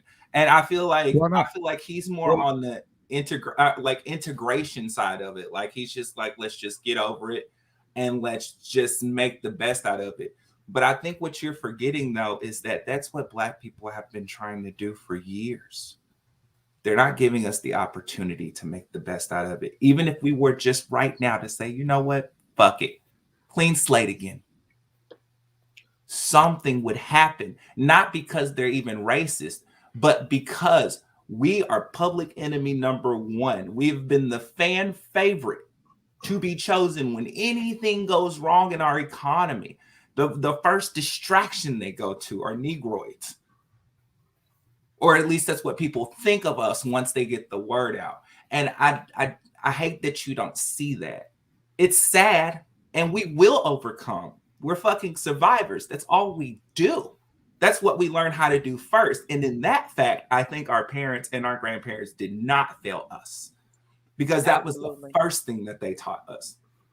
But after that, everything's been in a learning process. And I just think it's bias to be down on Black people not pushing themselves further when white kids were grown up with the space and the environment to actually push them own, to learn how to push them own selves.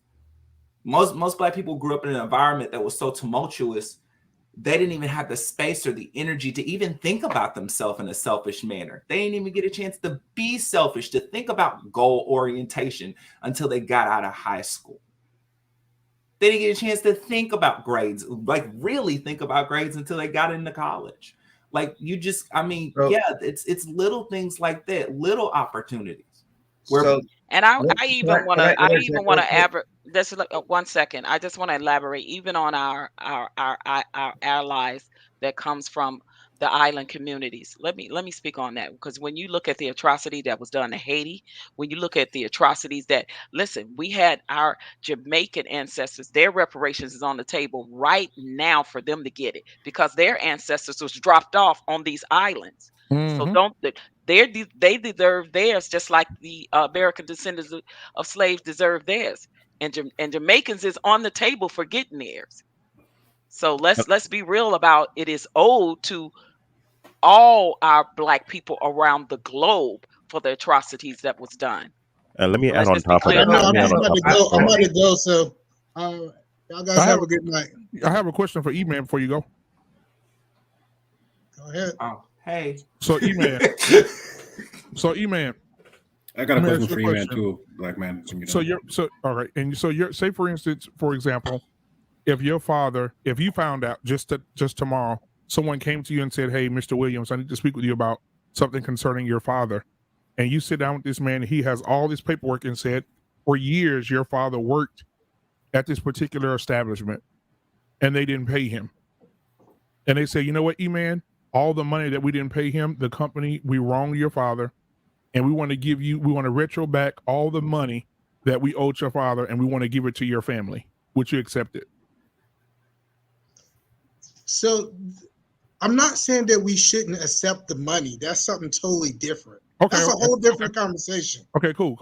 So if they say, "Hey, all Black Americans, we're gonna write you a check, we're gonna cut you a check," I think you should take it. I do believe that the rich people have that money within the next 5 years, and most Black people will be back in the same situation they was 5 years ago. So I'm not saying that the way ADOS is planning it. Nope, it's not good. Now, if it goes right, it won't go that way. We're not just saying give us a check and let us go on about our business. That's the biggest misconception that our people have. So what is it? So how do we get a check for the rest of our life? Like, what is the how's it set up? OG, inform me, please. Okay. First, I would like to encourage you to go to ADOS101.com. Okay. And we have a Black agenda set in place where we're saying that we are asking for, we know that Black Americans, I feel like I'm repeating this for the 99,000th time, Black Americans do not have good financial literacy. So that's the first thing that we want to teach our people under the ADOS class. That is a must. We want financial literacy. And once we get that and get healthy, now So we're can saying, I ask you just a question there? Do you feel like the literature for financial success is not out there? I just want to understand your stance. OG. Before you answer that question, can you repeat that website again? I was just putting it in and saving it as a favorite. yeah, ADOS101.com. That's ADOS101.com. And look under the Black agenda. Thank Okay. you so much. And to answer your question, yes, of course it is. But a lot of Black people don't have access. They don't have a lot of listen, we're talking generations here. And a lot of people don't have access. Some of the older people don't have access, and it is not as tech savvy as some of the younger generation. So what we're saying is financial literacy courses, training, and for all on the level that they can learn it on, so that Black people can learn a lot about financial and generational wealth. Okay. Number two, we know that we are mentally ill and we are physically ill as a race of people more than any other race. Prime example is what we're going through now. Black people has been deleted off this earth more than any other race of people because of it. And they're pushing the jab because of that. We're saying give us our mental stability, more stability for us mentally, more stability for us physically to get physically fit, to get healthier. Number three, then we're asking for the form of payments in trust funds and annuities that will cut down a lot. After the trust fund and annuities, however we want to set it up, we want it controlled by us. We're saying now we want land so that we can build infrastructure for businesses, schools, hospitals, healthier grocery stores, and things of that nature to benefit our community. People that want to benefit and build their own Black communities wherever they want to build it, they have that right to be able to do so. And now we're saying all the things that other things that you cheated us in. When it comes to education, we want grants. When it comes to housing, VA, we want grants. When it comes to everything that you denied our ancestors because it was either illegal or you just didn't want us to learn it or have it, we want that. After that, now we're saying we want a lump sum check to all ADOS members and monthly payments thereafter. We also want more percentage to be able to own dispensaries, which was because of the crime bill, locked up so many Black men and women for marijuana, and only 2% of Black people can own dispensaries. And that's a multi-billion-dollar industry that locked up a lot of Black men, and it gave them more time than they did for K in somebody or M in somebody. We want in on that. We're asking for a lot, and it does not say give us a check and let us go on by the business. Say get us a check and let us be able to become financial literacy so we can build the Black community how we want. Those that want to do it, that is their choice. Those that don't, that is their choice. But if money belongs to them, we have no right to tell them how they should spend it. No So other race has done that. And every other race that I just mentioned that got reparations, guess what? Their ancestors dead, but they didn't turn it down. So why should we?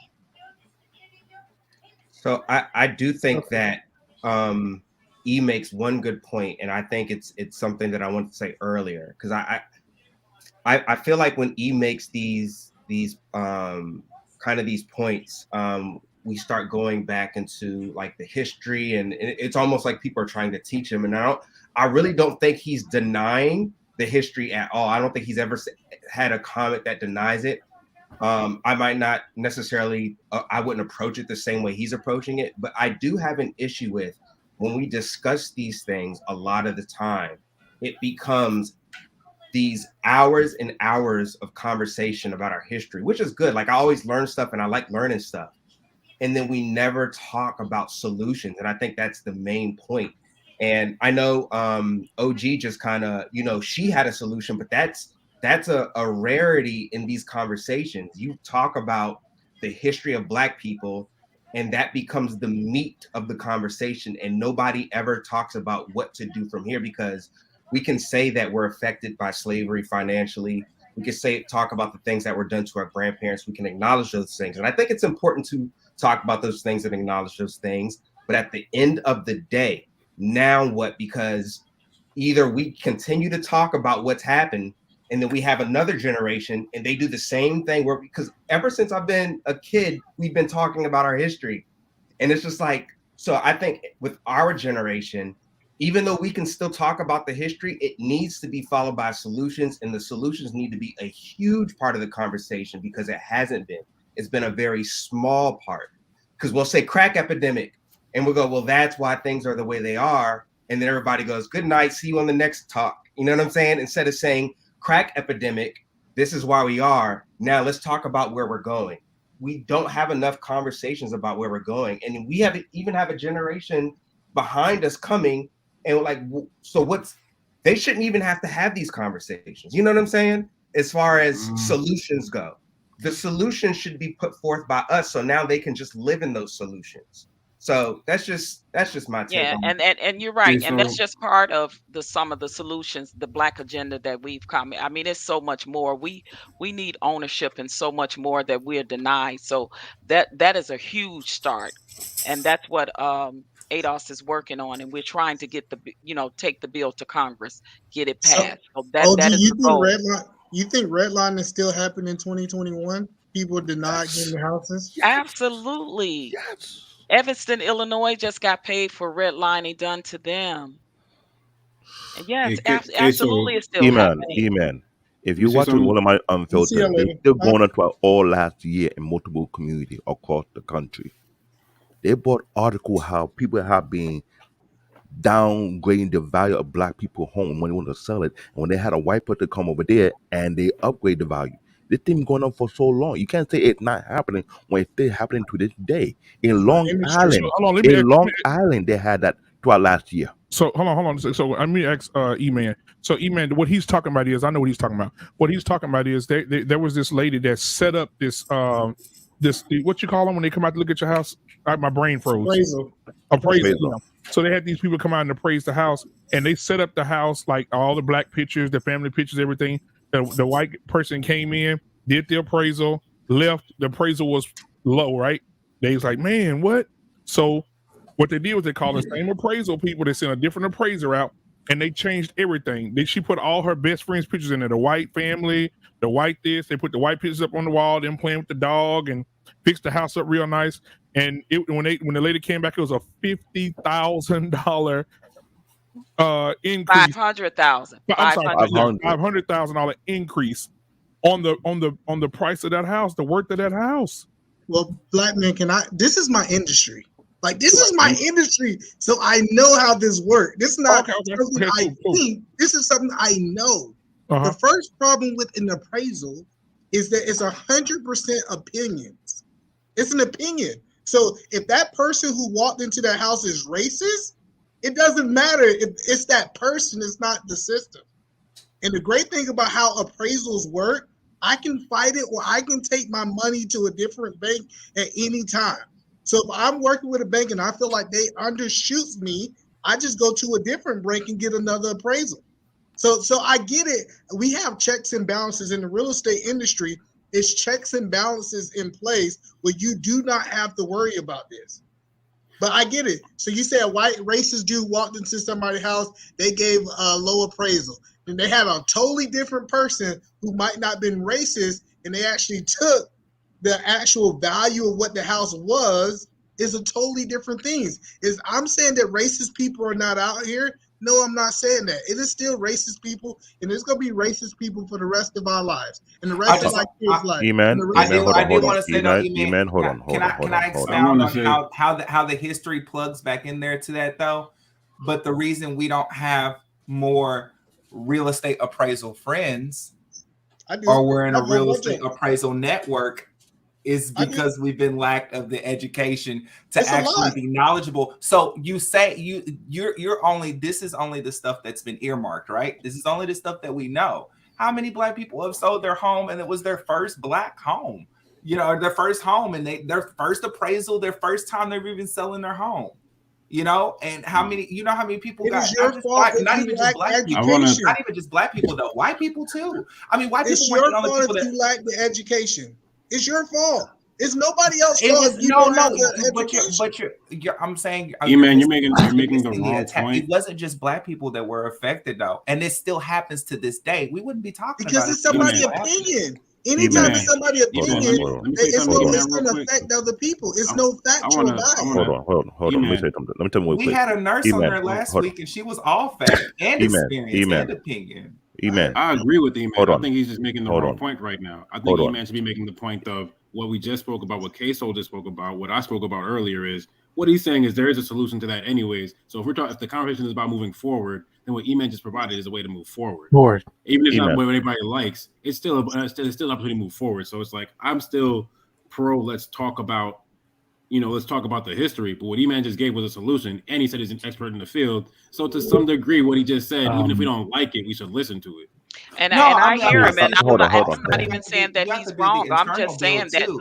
let's when you look at it overall, it's still a disparity because not all. Listen, I'm talking about a chance to have an equilibrium across the board for people We because will there's never no have an equilibrium. no. I Listen, don't care about that. listen. I want the results. No, I'm not I saying want the win. everybody. I'm not saying everybody gonna be rich. I'm just saying there's no reason why there should be poor people in America in general, right? But when you're looking at a whole race of people that has been for over 450 years behind the needle, that's listen, we have had to jump many hurdles. We have had to jump many hurdles, and we are still not there as a whole. Yes, people that's getting it from the nub or the bootstraps or however they get it. I'm happy for those people, but it's still people that have things like disparities, gentrification, redlining. These things still exist in America today. But OG, can we agree? Hold on. See, the only problem with the argument is we've compared poor Black people to rich white people. What about the poor white folks? Hold What on. I'm saying is, in every race, hold on, let me finish this point. In every single race, if you look at the races, it's the group that goes to the top. It's the top 10% of the Black people, top 10% of the white people. It's gonna be poor people regardless because people are just lazy. Most of the time, a person is poor is because they lazy. Yes, that is true. But one thing that poor white people have over poor Black people is privilege and the opportunity to always get it before we do. It's called privilege. Let me say. Can I say something? Can I say No, something? how poor they are, they have privilege over a poor Black person. You can't say this Let me up there. say something real quick. Every Let me- person worked to get where they are. Absolutely not. Like the reason that you know the Anglo-Saxon people have such an advantage is because of the mentorship that they had. What we lack in the biggest thing that we lack in our community. Y'all is want me to just tell having. y'all a secret? No, Let me tell y'all a E-man, secret. E-man, Let me tell y'all one secret. Because I feel like this is a secret that need to go onto the internet. Do you know every last one of the people on this? If you own a business, you can go out and get a grant right now for $250,000, $500,000. You know, if you don't even have to know how to write the grant.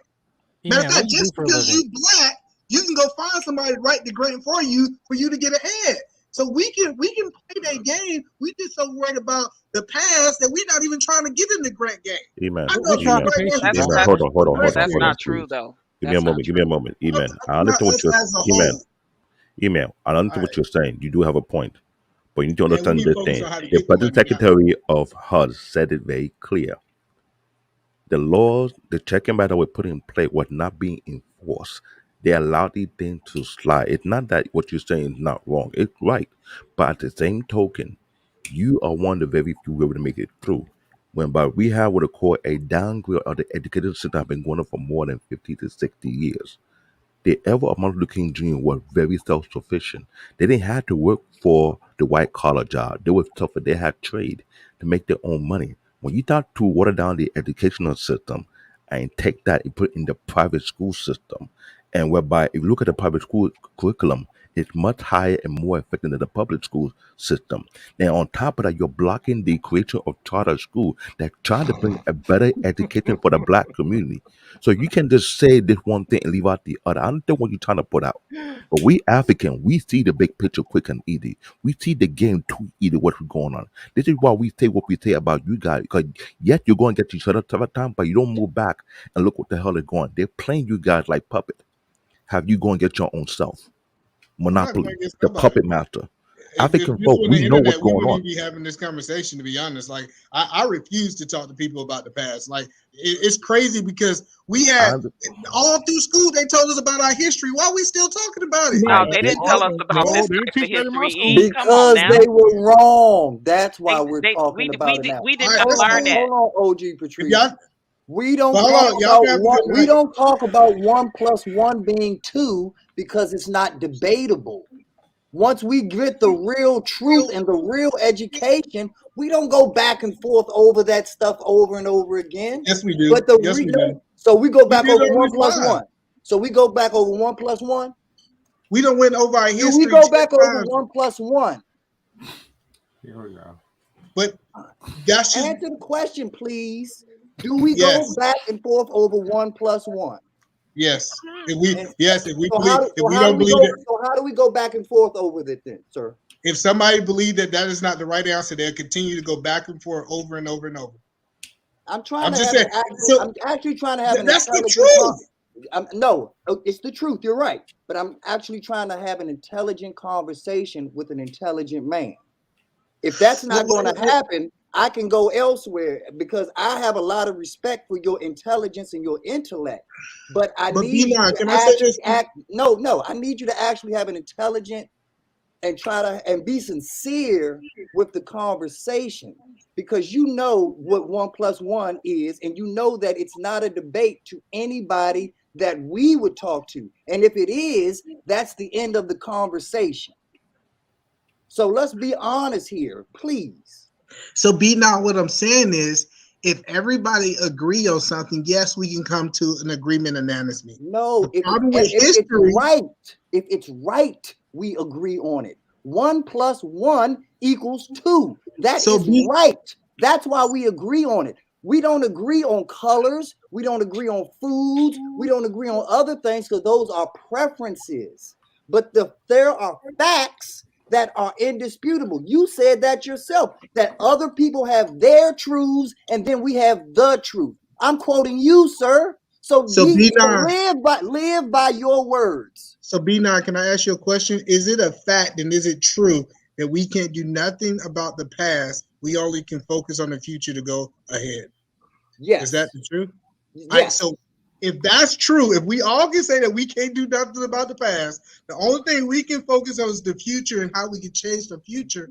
Why is that not the conversation? That's all I'm saying. Because we're still making the same mistakes. If we're making the same mistakes from the past, we have to go in the past, dissect, reflect, and then move forward. Recycle, reduce, reuse. We have to figure out what we're doing with our carbon footprint. Now, if you could give me a second, hey Lance, can you give me a second, please? Yeah, go for it. Because I understand how Iman feels a lot of times, and he feels that there's 10 people jumping on him at once, and he's trying to have one answer given and one something that's a little more thorough and carried out more. So Iman, you are absolutely right, sir. And you see how easy I have no problem saying that you're right, because that is the truth. The truth is that I can't go back in the past. None of us can. So I need you to give that same type of energy if we're going to have this conversation. And the reason why you're right, K-Soul was right, and Zoe was right. The issue, we need to be focusing on the solution. But if we're going to get a real solution, we must understand the real problem. And that's why we keep going back to it, because if we don't have the proper variables in place for that mathematical equation, we can't get to the bottom line, which is the proper solution, so that we don't have to revisit it ever again. And you get what you want, Iman. You don't have to talk about this ever again, because you've done it the right way from the root all the way to the fruit. That's the goal right there, sir. So until you do right and get your soil and get the nutrients and the necessary things you need in the garden, you're not going to produce the results that you want. So your ambition is ultimately being counterproductive to your own goal. So B9, obviously you don't know who I am. Hear me? No, hold on. Let me finish. I need you to listen before you respond. I listened to you for 10 minutes. You heard me. You heard me.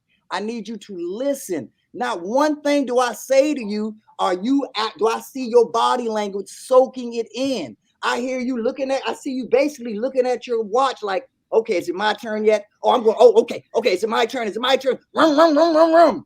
I'm asking you to put the car in neutral and let's actually have a conversation where we're listening to one another instead of advocating our points.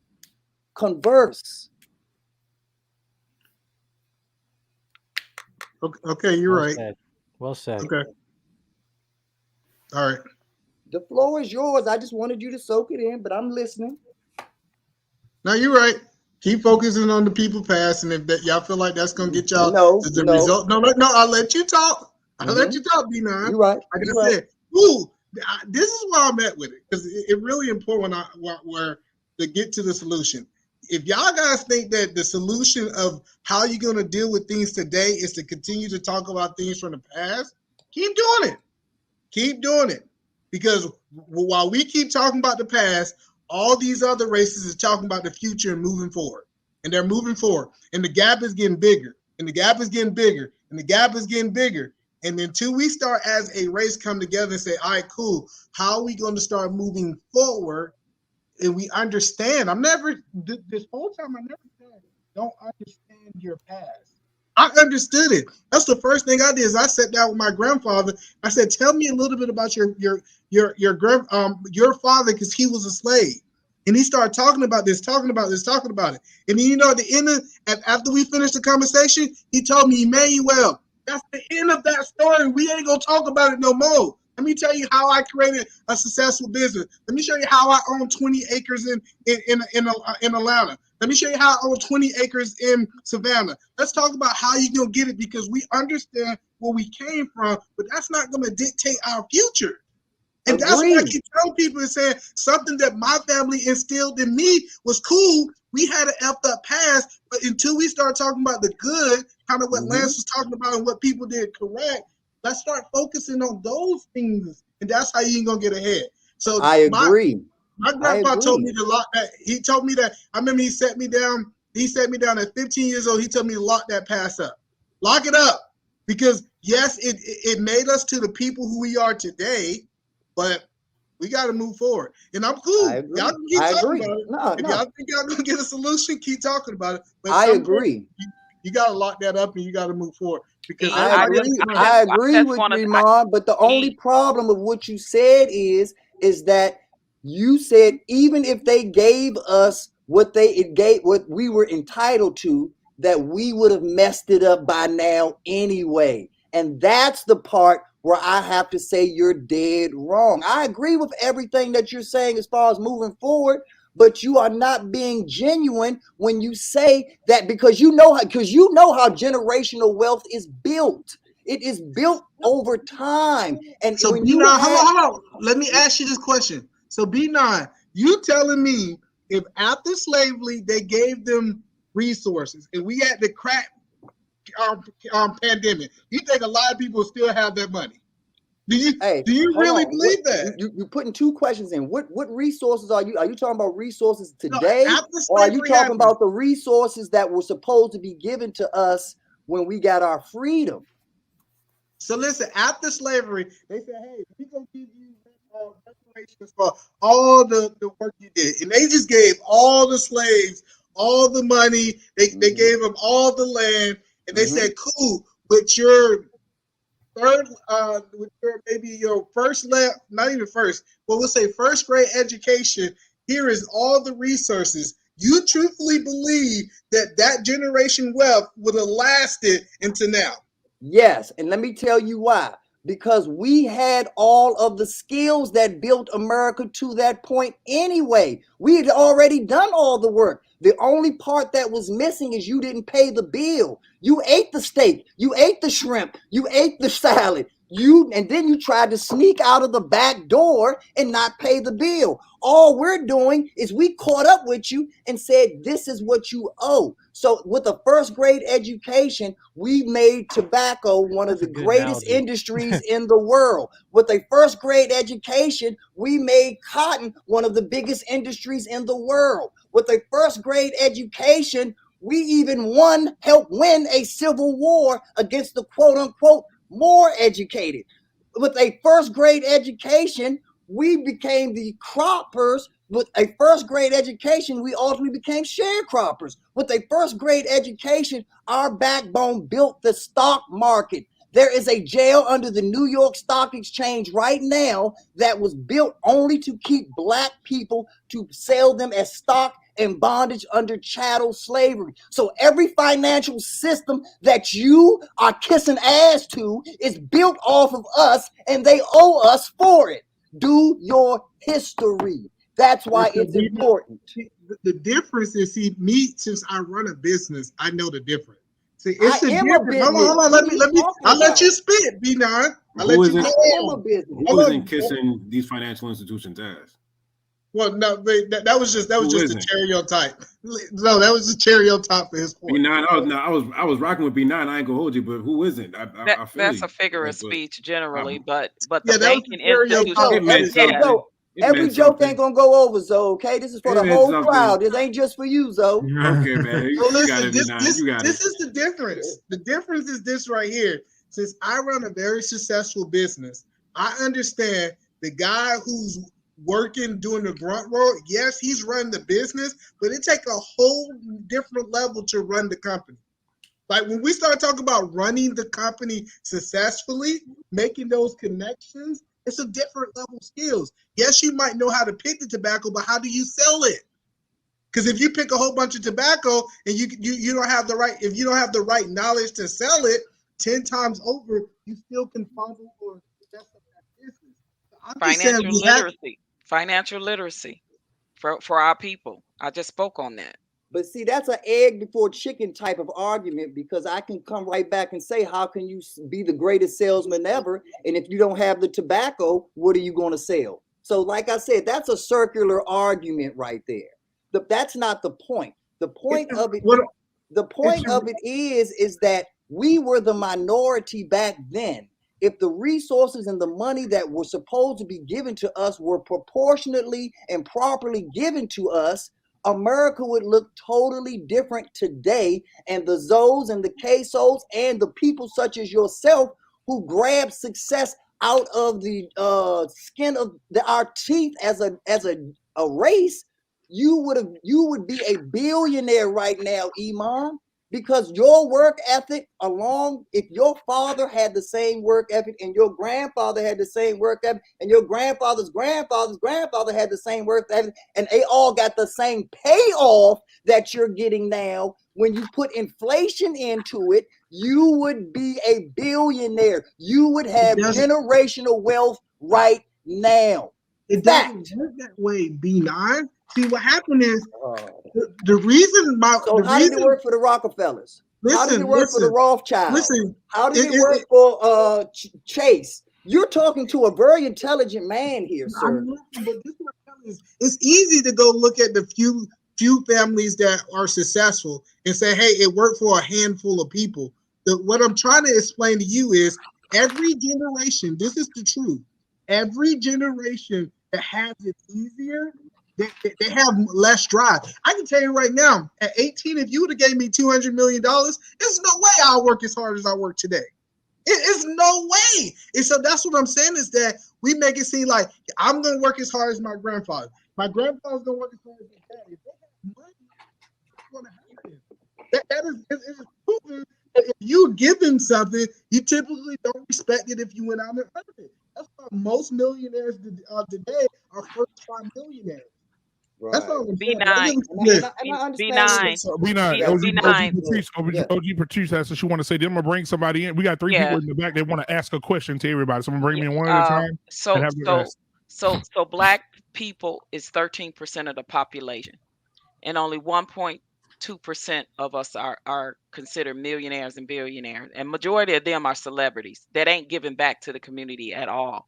So when you look at the wealth gap and what is owed to ADOS people, you're talking 12 to 14 trillion dollars from back then until now, because they're still benefiting. So that tab is still running up, because the very banking system, the institution systems that perpetuated it, what they actually did was those slave masters, they leveraged, they traded and used the slaves as collateral for loans. The 40 acres and a mule that we never got, it went back to the very slave masters that enslaved, that in turn around and enslaved our people again and had them work for pennies on the dollar. That's called sharecropping. My parents were sharecroppers. They picked cotton in Mississippi for pennies on the dollar. My dad had a 6th grade education. He had to drop out because back then you had to drop out to take care of the household. That's not too far removed from where we are. So when you talking generation of that being denied that, oh yeah, absolutely. We are old. We are old. And I don't understand why every race of people, no other race of people have fought their people for reparations. I don't get it with our people. This part right here, like it at least if you don't agree with certain things, at least I'm be an not fighting ally. it, OG. At least be an ally for your people. That's the I'm only not thing I'm fighting it. saying. OG, the error is you think I'm fighting you. I want you to go out and focus on those things. I really hope you get it. If we being completely transparent, I hope you go out there. I hope you get it, and I hope I reap the benefits of it. But what will you do with your reparation check, Iman? You said what? I don't know. I talked to a financial advisor. Hey, but what I'm saying is this right here is that I'm not knocking it. I'm just saying the people like OG who's on the council, yeah, y'all focus on it because that's y'all job. But for the masses of people, what we need to focus on is how can we change our life today? I'm not saying that y'all shouldn't go out and do it. I'm not saying don't change your life. I'm not saying don't get your wealth. I'm not saying don't pick yourself up by the bootstraps and get that money. But without our people supporting us, how are we going to get it for our people? And if she did get it, do you think you would be entitled to the same amount of money that she got, Emmanuel? I don't think it comes to if you ever study reparations, because I really looked into it. It's a yes or no question. And I said no to answer the question. Hear you. Okay. Hey, you're cutting out, E, when you about to say you to cut the side. out. You cut out when you got talk.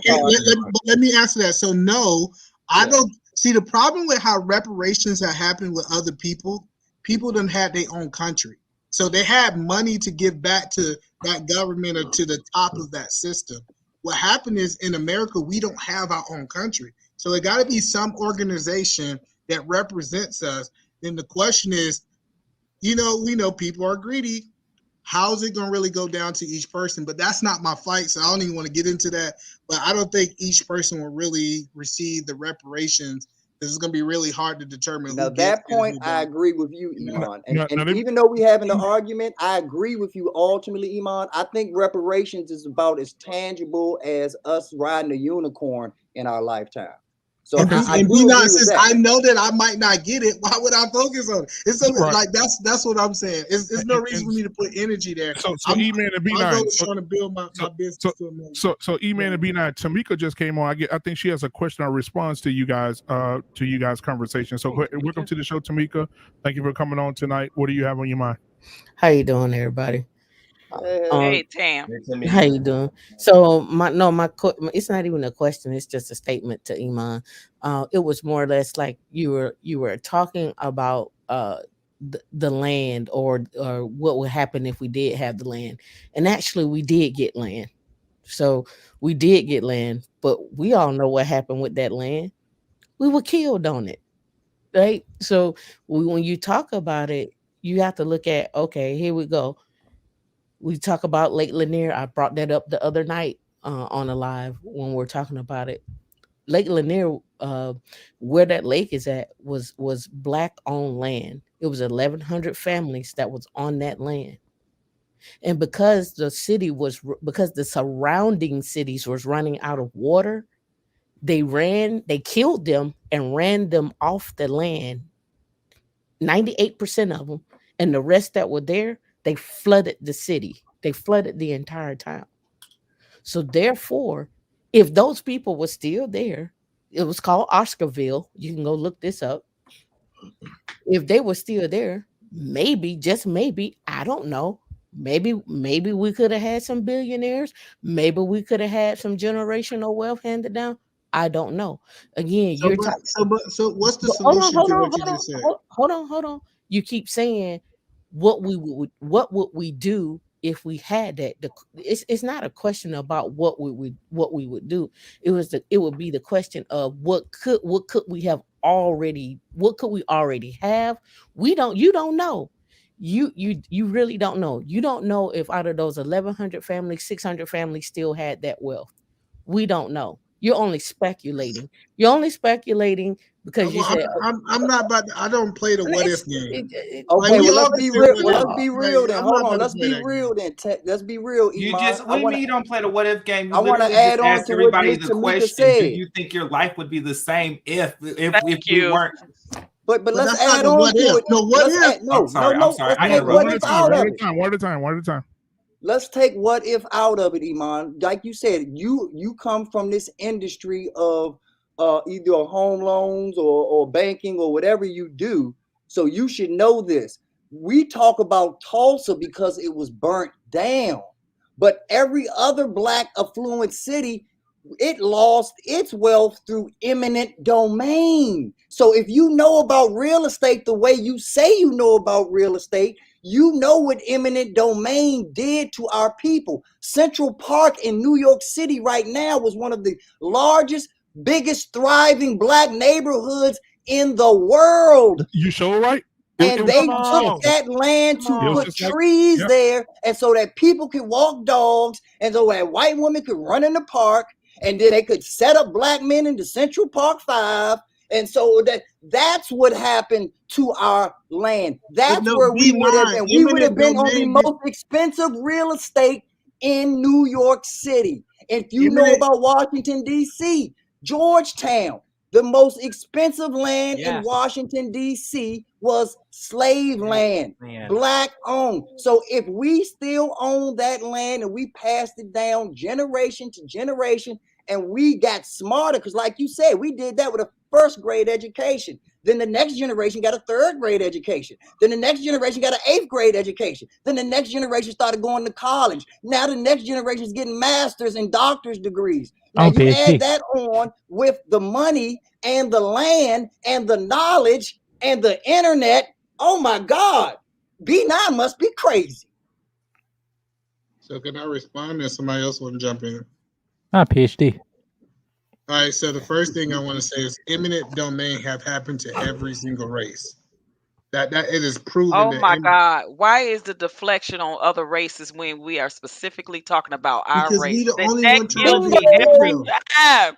Because we the one being the victim But of E, it. they don't worry about us. They don't worry about us, E.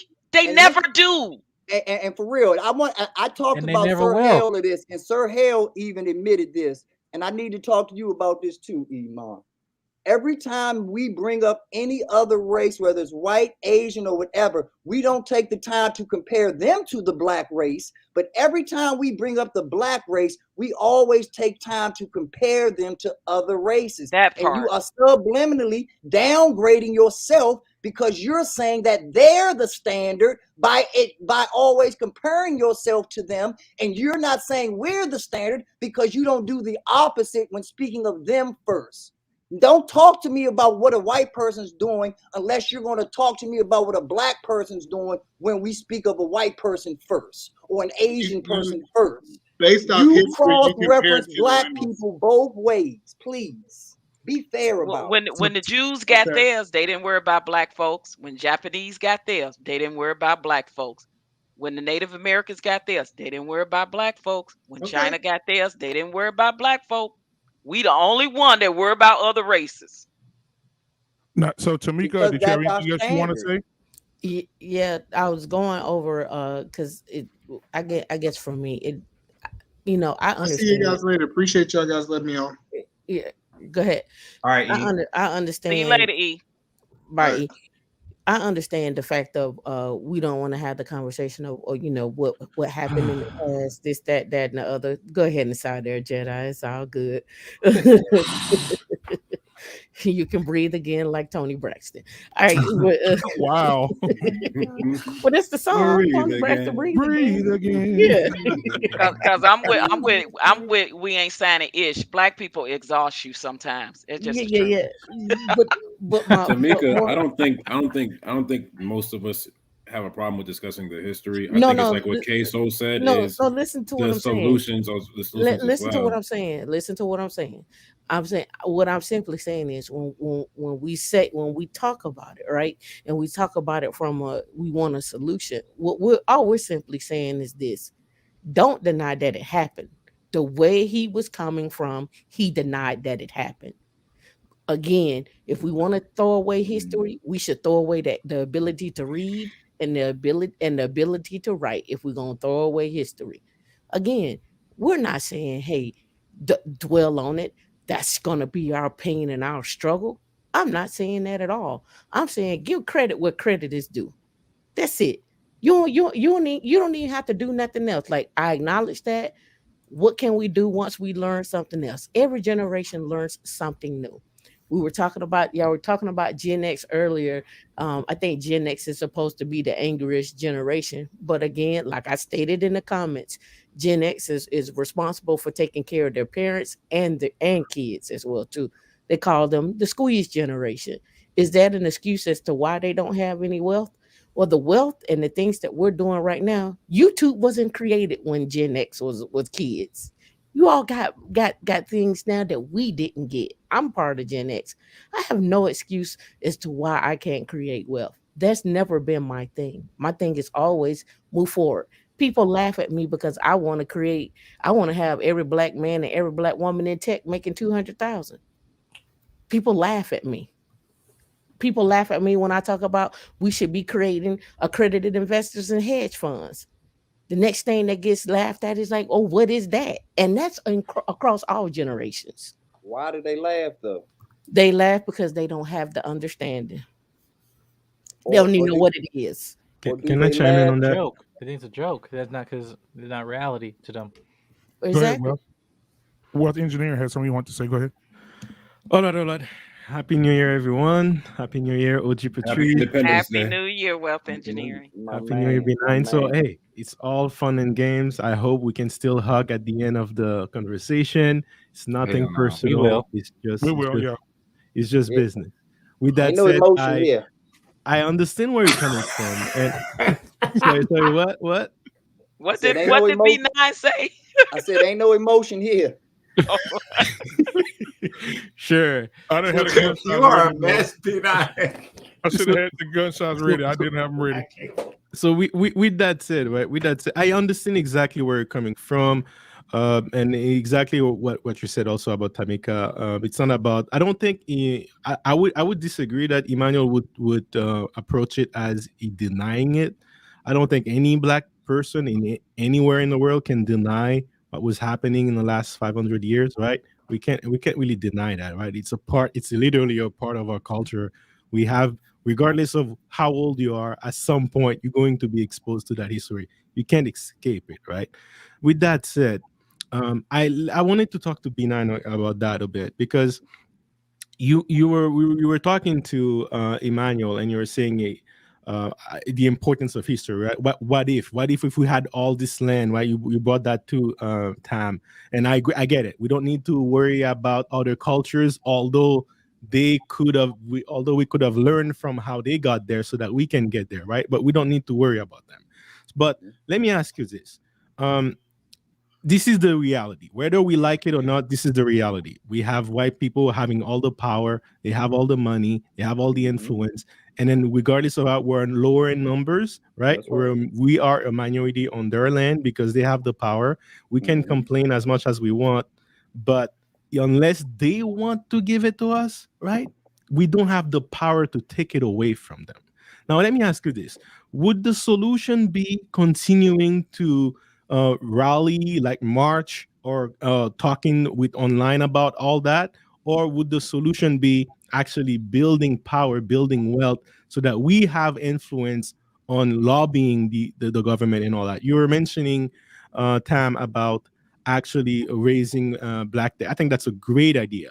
But to me, this is a much more efficient solution than lobbying the government. Because right now, if we were able to build an entire generation where people in black tech could increase and be accredited investors, guess what? The next generation, they are equipped with a lot more wealth to influence the reality, right?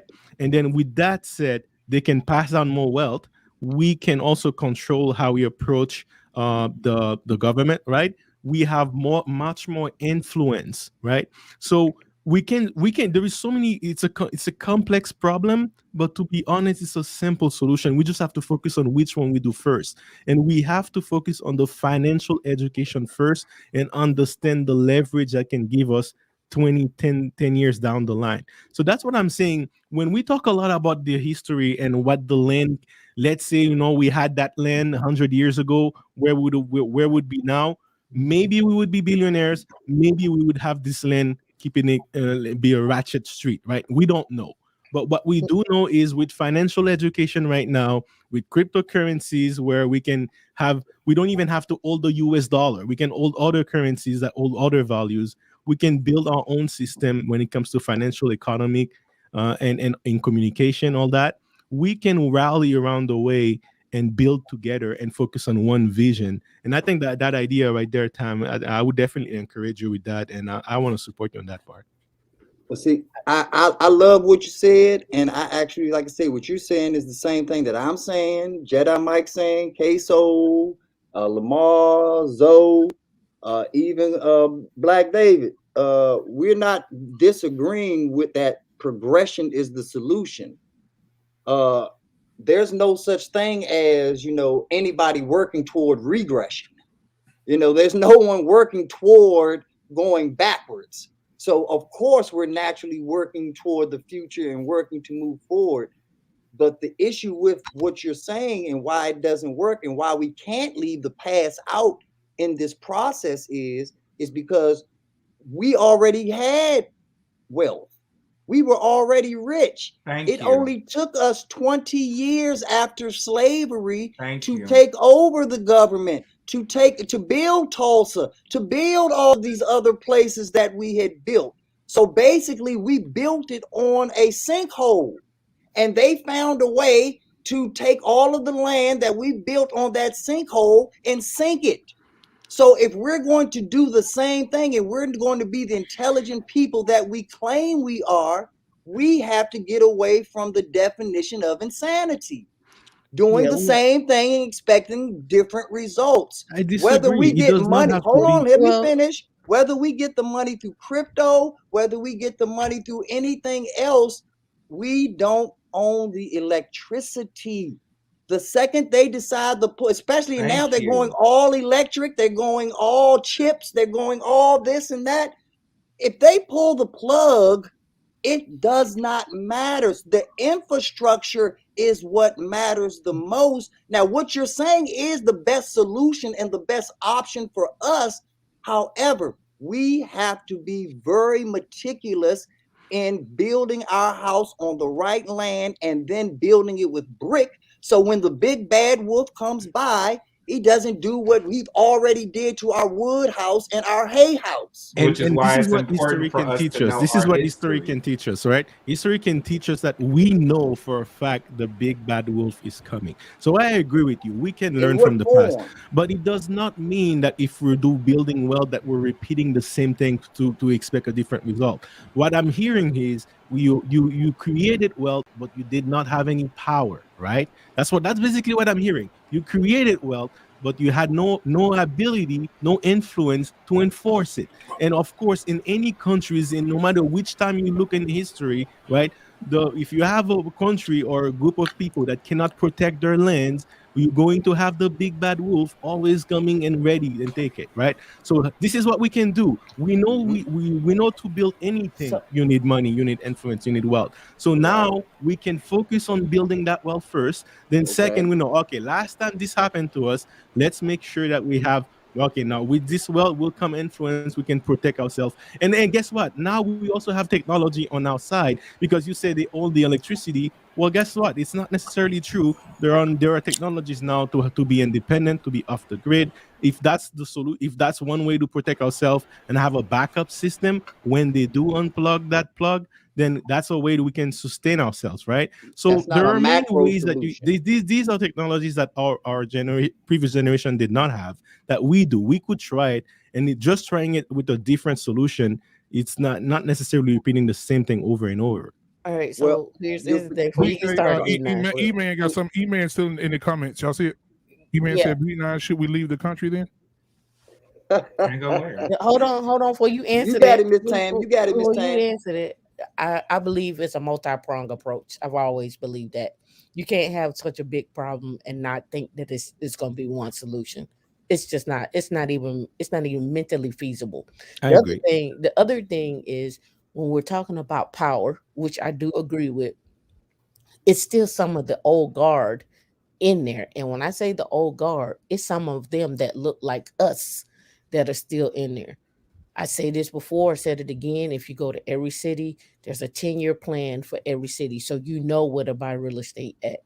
You know who's in power. If you look at the economic development and who sit on those platforms and what they're doing and what they're proposing, again, some of them look like us that don't want us to build. So you have to be strategic about where you want to do it and how you want to do it, because some of them don't want you to build and they look like us.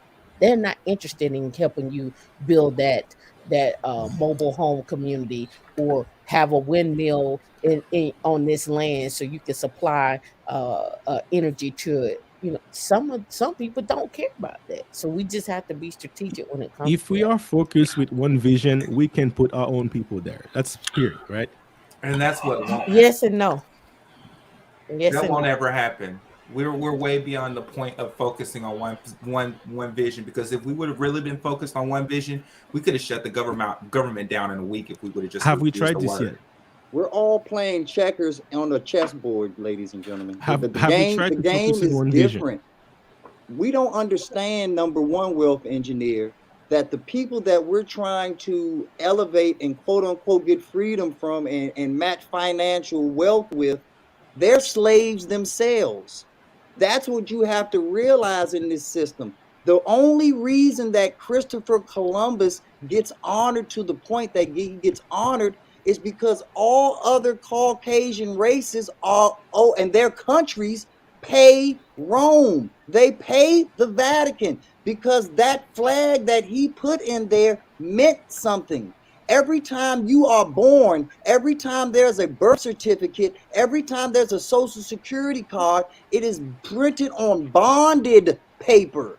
That bonded paper means you were born into bondage, means that you were born to pay a debt, because England took a loan from Rome and France took loans, and all of these countries that we think are responsible for our freedom and responsible for giving us what's owed, they owe themselves. You do not understand how deep the rabbit hole goes. So you have the wrong equipment to think that you're going to climb out and make it back to ground level. You're going to Okay, do all this so effort to what's end the up back in solution? the dark. So is the solution is going back to those men and beg them for the money to allow us to have our own mental No, health? no, no, no, no, Come no, on, no, come no, on, no, beg, What no, is come The on, no. come solution No, is on, let me tell you the come something. on. solution I want is to hear Beg on the is this. I not, want to that's solution the hear is wrong on this, choice of OG. word. the It's solution not is begging. understanding and educating yourself properly first, because And then what? people such as us, when we are given the proper information, we tend to make the most positive results and solutions because of that. When we don't get the proper information, we're chasing our tail. That's why Okay, we're so asking women education. to be honest in relationships, so that we don't waste our time thinking that we found the one and we really Granted. just got another Shaniqua, and we go through the same nonsense that we went through before. Granted, A Can bad I say education. example, something? Lamar. I'm sorry. What do we do with And that? well, Hey, hold on, guys. and Hold on, well, guys. just to add a little bit more onto it, when you're looking at it as a whole, we are talking about the very same system that permitted, perpetuated, and allowed it to happen with no one ever paying for it. They are responsible for what happened to our people. They are the one that owe. They are the one that wrote the promise. They are the one that backslid on it. But they gave it to every other race of people. How in the world is that begging for a debt that is owed? It's Let me never begging. let me tell you, because look, I'm Asian. I've went through that fight before. Let me tell you why it will never happen. Well, they will never give you that money, okay? Because if they would give you that money, their entire foundation and empire will crumble. Period. That's not true. Period. That's so from That's that not true. perspective, How let's forget many about that billions money. of dollars did they just pay off just for this whole pandemic? They I'm got telling they you, got it. I'm It's not telling true. you, We this are is one of the nothing compared to what they wealthiest work. countries in the world. That is not absolutely not true. No, By it's the true. way, Well, the listen, money, when you it's understand true. how currency works, there is someone that's going to pay for all that money we printed last year. It's going to be the future generation. This is exactly what Binan was saying. You are bound in bondage. Well, the bondage comes from us spending that money, right? That's where the money comes from. It's never free. I'm telling you, if they were even half of that money they actually owe you, their empire will crumble. They will never do it. It's No, it wouldn't. whoever Do the has mixed the kids power get the money control the too? influence, right? Yeah, Control yeah, the because you're it's setting true up because it's trust going to be funds a and annuities. You're setting up trust funds, annuities, and grants. It goes from generation to generation. As long as the money stretches for all people that qualifies, it stretches on and on and on. The same way our white counterparts have been but able to keep the generational wealth and but legacy going in their Again, the conversation families is about for solution, right? We know centuries. the reality. We know this is what it is. I'm telling you, me personally, if they actually give you the money that they owe you, they'll Mhm. crumble. So who would Yeah, that's actually right. destroy their house to give you some place to live, right? I'm more No concerned one about will do how that. I'm more concerned about the You're right. people that will turn on black people, because this will cause resentment. This is the thing that caused this is how the Exactly. KKK happened. It wasn't That's how Malcolm got started. because the South lost. It was because they lost their economy. When That's black if we people go stopped with being the route free. of reparation. Again, everything you're saying, I agree. What I'm saying is, okay, You'll never get I want there. to know Okay, exactly what every family all can right, so do. wealth Every engineering, if you family don't can believe do in to that, solve this issue. Sorry, what let other me finish. Let me finish. what other route would you go? Look, all I'm saying is I'm trying to understand which route is best. Because Progression. from what I understand from this conversation is, okay, white people owes us, we need to basically beg for it, right? And or let's do every single one of us, we focus on one thing we can control, which I think that thing could be increasing our net worth. Let's use whatever they allow us to have. If they allow us to go to school, let's use that. If they allow us to invest on the stock or crypto, let's use that. Let's use whatever tools we have in our arsenal, and then try to create something with it. With that comes influence, right? When we have a large amount of people, if let's say 5% out of the 13% population of black people had that influence, right? Then it's a much stronger. We can influence the others to follow up the same vision, right? Now that's the part that ain't gonna happen because that's a form of capitalism, and when people get the money, they don't share the wealth. That's the problem. They Okay, keep so it and they don't give You back. could share it with your own family if you built your own wealth, right? You That's don't even why have you to share don't it with give your it to the neighbor. people. You give it to the macro organization, and they put the money at work for the people. You But do to be not able give to it do to the that, people. E9, You're right, Patrice. The people will blow it. But I no one agree. that gets That's why reparations Now gives we're it to ADOS talking has the about formed it. people. solution. You That see is what I'm why saying? ADOS has Now we're formed talking it in about the way that solution. we have, because we know if we just give them one big fat check, we already know that they're gonna give it right back to the very ones that enslaved us in the first place. Hey, So that's why we have. I And just that is what OG I was explained Patrice, talking about the for the whole longest. system. I just explained it, and I and it, agree with it you. I So agree that's with you. why Go ahead, that's go why ahead, we're talking But about OG hedge Patrice, funds. there's an But elephant is in the that room that we haven't addressed yet that needs to be addressed. I told you I've been studying ADOS, and like I said, y'all are doing some great things for the Black Americans. But your presence and a lot of the rhetoric that you all push as far as people, Black people, and people of melanin outside of America, I don't think that that's the long-term smartest way to go about it, because we're going to need the outside forces. If you understand how we won the Civil War, it was because Lincoln was trying to borrow money from outside countries, and those rich Black kings, when they saw people that looked just like them being treated less than, that's the only reason that Lincoln went back and said, you know what, maybe we should free these people, because it makes better foreign relations with the money makers and the resource havers in the other countries that we need to have foreign policy with, especially since we don't rely on England and these other places as much as we used to.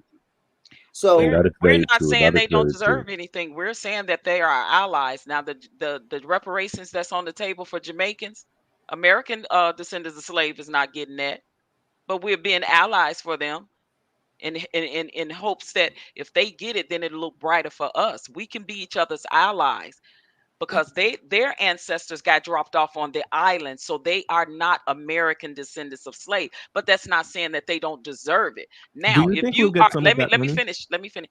Because if you are a mixed race and one of the parents is a descendant of slaves, you qualify.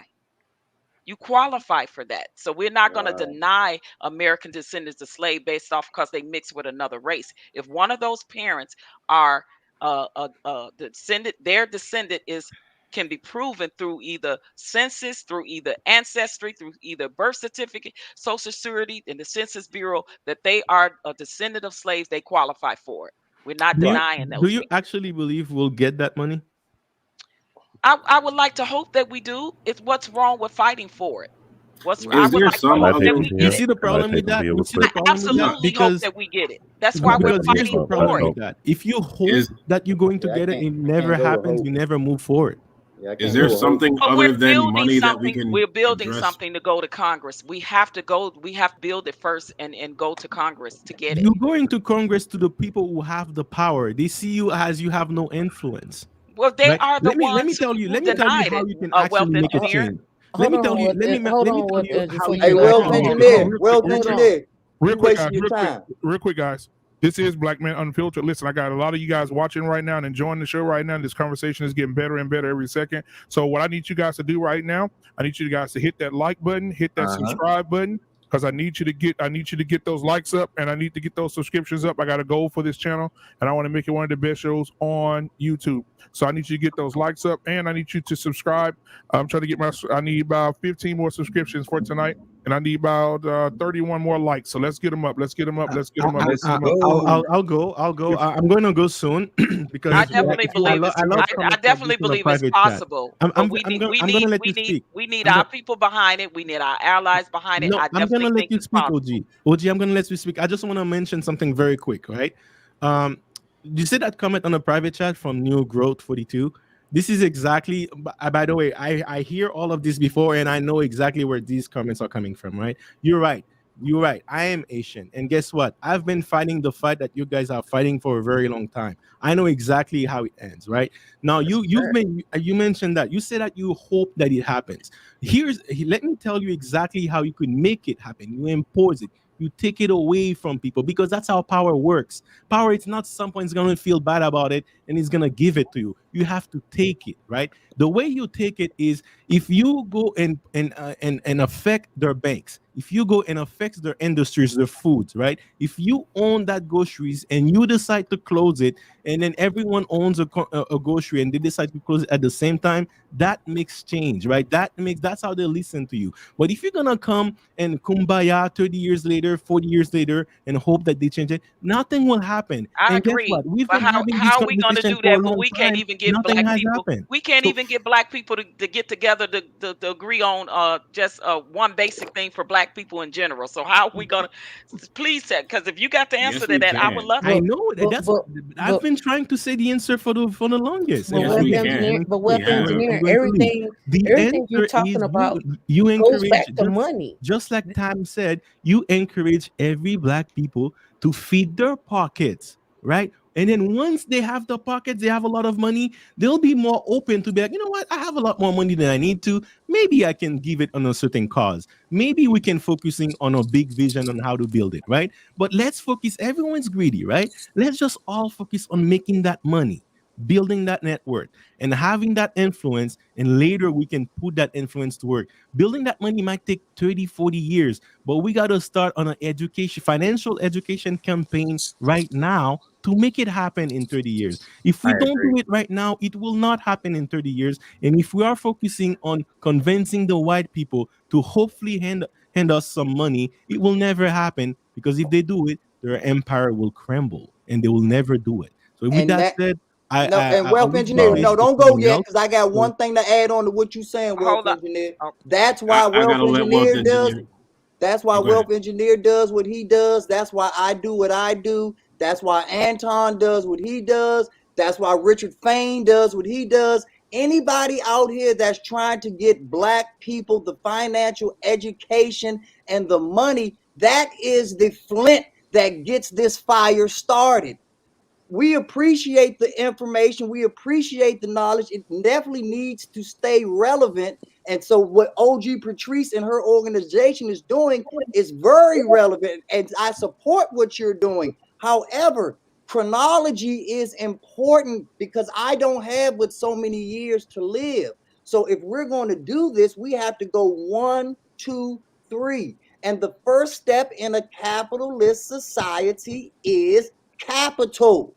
Not politics, not reparations, not government, not any other ism out there. Capitalism. All those other isms fall under it. You want to solve the problems with black people and police? Give us money. You want to stop black on black crime? Give us money. You want to have better health care and be treated better in the hospital? More money. I don't understand why we are running around with all of these subtopics instead of focusing on the main topic. Because if we put all our energy on the main topic, we are by default focusing on all the subtopics. And after we get All the right, so main topic together, then we can focus on the subtopics with the ferocity that every other separate organization and their advocacy mission wants to focus on. so we ain't trying. Let me say Hold on something. one Let me second. say We ain't something trying. real Hold quick. on one second. I'm gonna just say one thing real quick. I'm gonna go. But I'll say thank you. Go ahead, Joe. Go ahead, Joe. I want Go to ahead. salute you. So we're- I want to give credit to Wealth before he leaves. I want to say thank you, Wealth, for saying all that. I appreciate Absolutely. it. Thank you, B9. You too. I just want to give you your props Yes, and thank give you you your so salute much. before you I hand it, Absolutely. because hear your I argument. appreciate what you were saying a lot, Wealth. Absolutely. Yeah, Thank you very much. we- Again, it's I all second love, that. you know. And all I hope hugs. Haiti get together and get theirs, whatever that look like, and we'll be allies for you guys for your fight. How That's about why that? What engineer I Come on appreciate down to you, Jacques OG. We're Island. allies, but I'm not hoping that they're ever going to get it. I want to change my future with my own money, right? That's And the that's way the I see it. problem. You and only you, but not the rest of your people. That is the And problem. that's the That's thing. the It That is gotta why be we both. go Hold on, on hold on, going hold on. through No, these OG, histories. problem right my money there. won't be We able have to to change. diagnose be the both. psychosomatic She was bullshit that honest you about put it though. forth. Well, Y'all gotta come to she was Haiti to honest about But understand. it. my money Y'all gotta come to Haiti to Hold on understand. one Come second. to Haiti. So Come to new Haiti. brother. Eat our fish. Wait. My So money hold cannot up. solve the entire Asian Wealth problem. engineering, bro. I was It's almost okay. with you, Will. But You was you're almost there. wrong on this one. You're Yeah, wrong you on was this one. almost there, Will. Me? You're wrong on this. You was right there at the finish line, and then you just collapsed the reason why I don't want because my family, if it has to start somewhere, right? Because if you have, you're like, right. You're 200 right years about of that. generation You're right going about down. that. No, you're right 200 years about of taking wait, care of let your me family. finish. 200 years of generation going down. At some point, we need that curve up, right? So my responsibility, this is what I want to do before I die, is start curving it up. Now, my family can have more wealth that they can influence the and have more influence, right? But it has to start somewhere. And if no one take the responsibility, then we'll just keep going down. And that's what I'm saying. No. That's basically what I'm saying. I'm not saying that I'm not going to help that. No, you're I right. understand what you're saying. Help say with something. wealth. What you said just Let rubbed them the wrong way. I still understand what you're saying because I understand what you're saying. You are right. You are He didn't right trip at the about finish taking line. care of your individual Nobody's family. saying not take care of your family, right? But it You're was right. wrong analogy to use when you're talking about your A own group of people as a people. whole. Like, come Right, on. your group I'm of sorry. people. I'm sorry. I didn't came across the wrong way, but that's what this is what I want to say like real one quick. family So at a time. you're And right that's what I about truly taking care of believe. your I family. believe That the is solution comes one responsibility. family at a time. But you're wrong. You're wrong about when you want to relate that to a group of people. And second, let me go back all the way back. Patrice is definitely correct in going to the government to ask for reparations. A democracy has a responsibility to manage the wealth gap and to manage poverty of its citizens. That is its responsibility. And I understand capitalism, but capitalism cannot work without government assistance. For example, I'm in trade. I can ship my eggs to South America. I can ship my eggs to Hong Kong. I cannot ship my eggs to Poland, which is the market I want to get, because there is not a trade agreement between the Kenyan government and the Polish government. I cannot operate in there, and I'm pushing towards that now. You need government help. Patrice O'Neill is correct. We did the wealth thing on our own. Tulsa, Central City as B9 very eloquently cited that history. You need government and business works hand in hand. And Patrice O'Neill is right. And then, for example, I'm proud to keep calling him Patrice O'Neill. I'm sorry. OG Patrice. So let me land the plane. So she is absolutely right to go to the government because it's the government's responsibility. Not only that, the government and the UN have admitted that yes, they do owe us.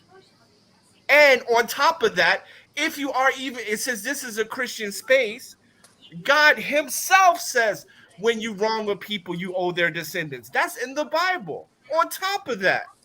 We ain't So signing. Let me say something. I Because you're bringing it into the Bible real quick. Oh, go ahead. Say Go ahead. again? My bad.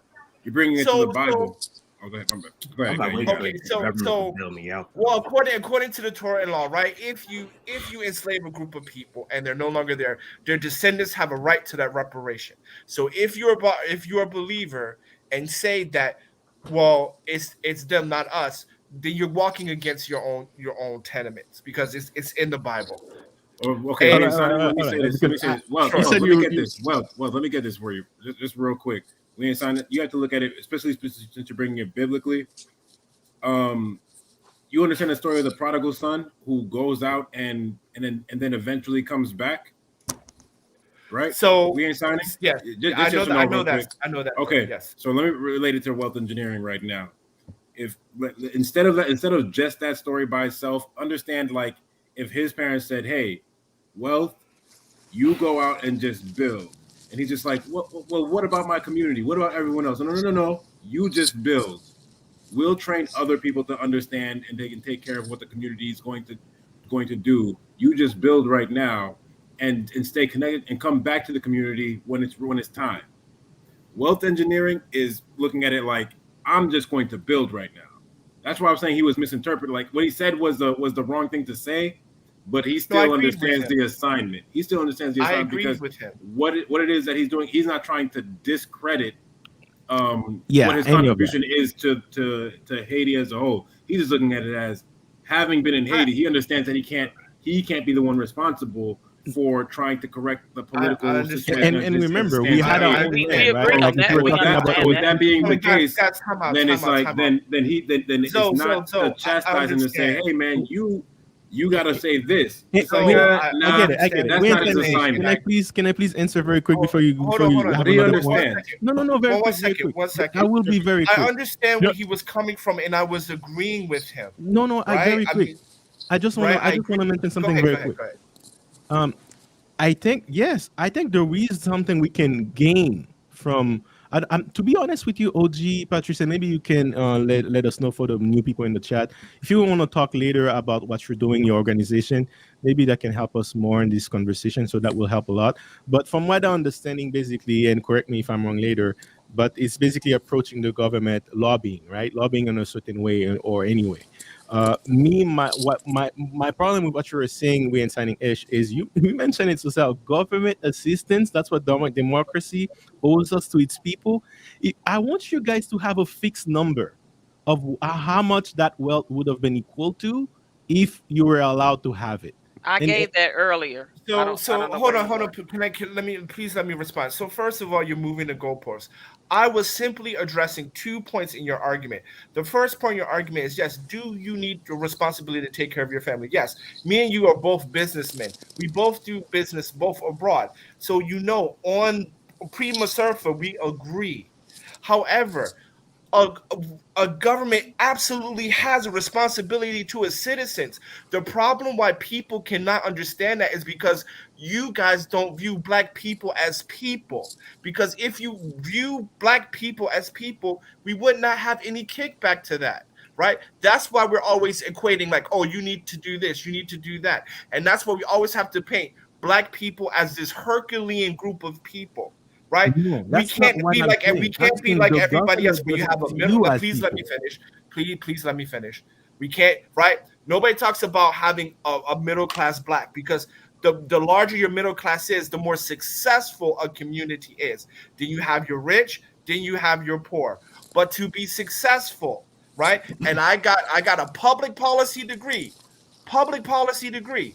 To be successful, the majority of your people need to be middle to upper class, I right? agree. But every time we're painting the picture, you need to have this Herculean effort. And it just goes to show you that the only time black people have existence to be, just to be, is to have this Herculean effort. And that is ridiculous. That is absolutely ridiculous. And so going back to OG Patrice, she is following the right steps of going to the government because you need that part. My only critique for her would to be, she shouldn't have told y'all, because I wouldn't. Right? I would have just kept my mouth shut and gone about my business, right? Because at Do we the have end of less the people day, in the black middle class than before, or something? Yeah. say now? again? We do. Yeah. No, Okay, you're I just totally wanted missing my to know point. that. Destroyed I just wanted to know everywhere. that. My Totally missing bad. my point. You're My good. Go point ahead. was Go ahead. to be I a just want to healthy know. community, the larger point, the larger portion has to be middle class to be a Yeah. healthy community, No, right? there's no discussion about that. So Absolutely. Look, we have I'm, less, right? We have less people in the can black you middle speak class more than on before. that, OG, before I go? I would like to hear it more about what I mean. Maybe now you don't want to after what we're signing issue saying. No, But it's okay. No. What No, do you because I want? mean What that's do you my only want? critique. I wouldn't have said shit. I would be You like, but go ahead, the y'all. thing is, because we need our people to be behind us in support of how this, and can we help? we need the non-ADOS to be the allies, because if we get it, y'all could get it. Is Jamaica's on the table right now. That is promising for ADOS. It both goes hand in hand. is there a way to support you in any way financial? Would that help? Yes, Yeah, go to yeah, yeah. ADOS Please, and make a please. donation. Yeah. I will make a donation. ADOS101.com and make a donation. And the I'll make best, a donation. As an ally, that would help. the Yes, best because thing as an ADOS ally, gave to Jamaica. Jamaica has one right on the table now. You don't think I want to see our allies in Jamaica or Haiti or Trinidad or anybody else whose ancestors was dropped off in those islands get theirs? No, that's see, not. that's the problem. We understand all that. What I'm trying to say is, first, yes, I think we can both work can be done parallel, but I want you to Exactly. see it the other way too. Whereas if we also focus on building wealth per family, right, that will increase the middle class, as you mentioned, when it is, and that No, I will agree with also you on give us that. more I agree with power you. to Absolutely. fund Yeah, I agree those with that. projects. Now, Right. if you're working on it for a very long time, you build credibility. Now, I know 10 years from now, if it turn out will be $1 million net worth, I see you've been working on it 10 years. I'm like, okay, this is the person I trust, as opposed to some hotep guys who pretending to do the work, right? So that work can be done, but it needs to follow the same vision, though. But wealth engineer, let me. I'm sorry to cut you out. I just want to say that I agree with you, and what you're saying is correct. My only pushback is just that why we have to live like that, right? No other group of people have to do that.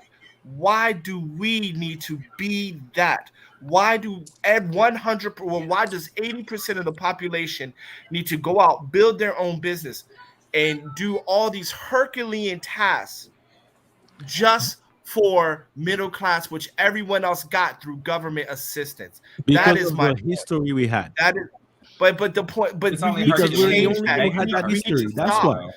But my point is, we need to stop that. We need to demand they recognize you as a human being. No I get it. longer, I gotta dig it out of the mud. Why I does get it. What the everybody in my hell does your community dig it demand out of the mean? mud? That is I that's get it, we're bullshit. insaning ish, What but the hell trust does me, your your demand voice mean? will speak louder when you have the community wealth and influence to Yeah, demand it. we agree, but we agree. But what I'm saying is, guys, what I'm saying is this, because I need you guys to think in kind of a three-dimensional. I see I'm not exactly what you're saying. I disagreeing, agree with you. I'm just but saying, What B9 explained it I'm not earlier. disagreeing what that we does need your to do these demand things mean because we're without here where capital? we're at.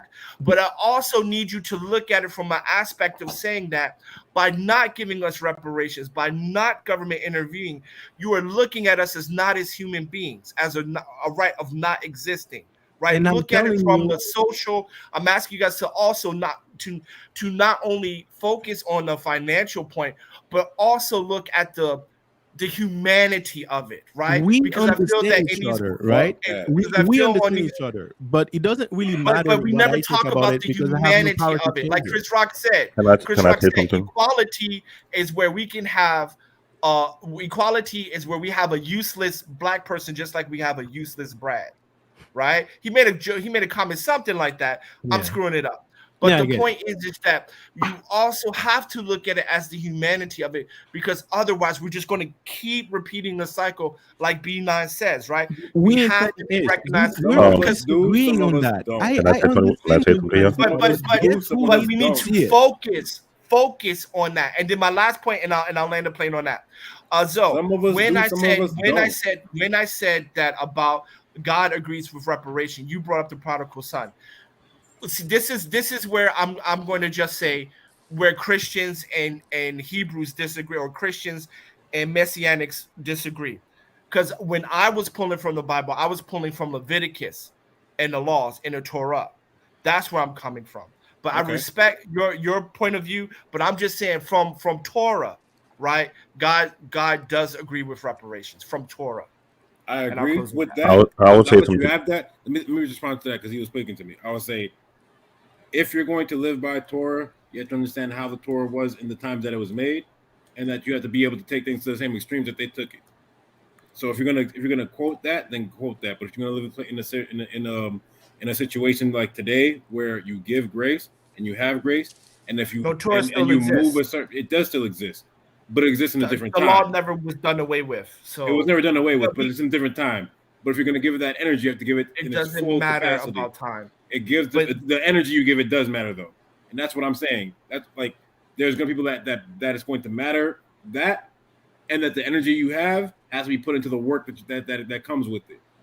There's people. There's also gonna be people like wealth engineering who are going to take that same energy, same level, and put it into this building. So when you ask him anything else, I don't give a fuck about none of that. I want to build my capital because the capital part matters too. And that's right, and we understand the respect, we understand the humanity, but I can give a damn about the humanity for myself because and I treat me think how you that's a want to treat me. mistake. I'm I still think gonna that's get a mistake. mine. Look, I'm gonna get mine Hey, regardless. and another Let thing, me put y'all. it At this I'm the way. always end gonna of I the get want to day, mine. mention this y'all. very quickly. I'm gonna get mine regardless. Hey, Tell me I'm a human. at Tell me the I'm end We're not. of the day, insaning ish. y'all. Your We're insaning definition ish. didn't make me. Your We're definition didn't insaning make me. ish. If you think I'm human Here's or the not, here's the thing. We're it never insaning ish. made me. Look, Let's. we ain't We saying don't have to get. We don't have to we get to better than attitude. We I'm we better chill, don't than have that. chill, to. chill. Hey, We calm we don't down, have to y'all. go there, Calm y'all. Wait, down, y'all. we Calm ain't down. signing ish. Calm We ain't down. signing ish. Look. I agree with you on the humanity part, but guess who needs to see it and you need to convey? It's not me. It's not me. It's the person who holds the power, who holds your money, Hey, and that but person is going to evaluate your humanity versus the foundation of its entire empire. it Right? That doesn't person is going matter. to It have to doesn't fight for I it. matter. told Hey, I wealth, told wealth. me I None was of a this human before matters, anyone y'all. else None did. of this Someone matters. else telling me If I'm not wealth, human don't give a damn to me. if I told wealth me I was human engineering, first. if wealth Oh engineering God. does what he's supposed to do, irregardless of whether he wants to help out or not, he's going to help the cause. That's the moral of the story, ladies and gentlemen. Don't get so caught up in wealth engineering's intent. Worry about the results. The What's the results of cause? wealth engineering and us coming together with the same mindset. Because just because wealth engineering thinks that way doesn't mean that B9 is not going to make and network with wealth engineering and make money with wealth engineering. And then when it's time to spend, I shop at my stores and wealth engineering shops at his stores. But And the we can beauty shop of at us each coming other's stores. together, but the beauty of us coming together is we're both shopping at our own high-end stores, getting things that we finally want, getting the recognition that we finally deserve. And that's once Recognition it's from who? no, it's Actually, yes, from yeah, other once again, cultures, especially white we're people, because adding a now you're paying question. higher We're taxes. adding a question that doesn't matter. It doesn't matter It definitely who. matter because that says your mind state. If you're looking for No, recognition from somebody no, that no. okay, go ahead. I'm sorry. Keep going. It doesn't matter because all I'm saying is that it gives us options that we never had before. That's the Agree. moral. That's the moral of the story right there. It's not No, who but gets the words benefit matter. of the options. Words It's just matter. to have those Words and options. messaging matters. Okay, We Words and touche, there's no messaging discussion matter. on that. touche, Anyway, touche, I'll go. I'll let the space for touche. someone else. Thank you, OG.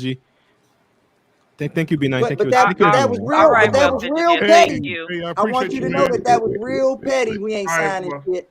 how's that petty? Words Real matter. petty. Marketing Because you matters. know that that's what I said to you last time. But it's all good. Well, I I love mean, it. I'm not I allowed to love it. use it. I love it. I'm I love not allowed it. to use it. It's a joke. It's a joke. I I'm know, I trying to know, I know. lighten it up. I'm not upset. I'm not upset at Because all. I don't. at the end of the Yeah, day, yeah. ladies and gentlemen, we don't know each other. We're taking this time to come together and enhance each other's lives. We're not here to piss each other off. We're not here to end up being upset. I've never met any of you all in person. So if we're going to be here, let's enhance each other. Let's have a great conversation. But like Wealth Engineering said when he came in, I hope that we can hug when I leave. Yeah, I mean, who's That's the upset? whole No, moral of the nobody's upset. story. Nobody's Yeah, No, I upset. don't no, think nobody's no, upset. no, I don't think Yeah, yeah. anybody's No, upset either. I just think that instead of having a conversation, sometimes we advocate.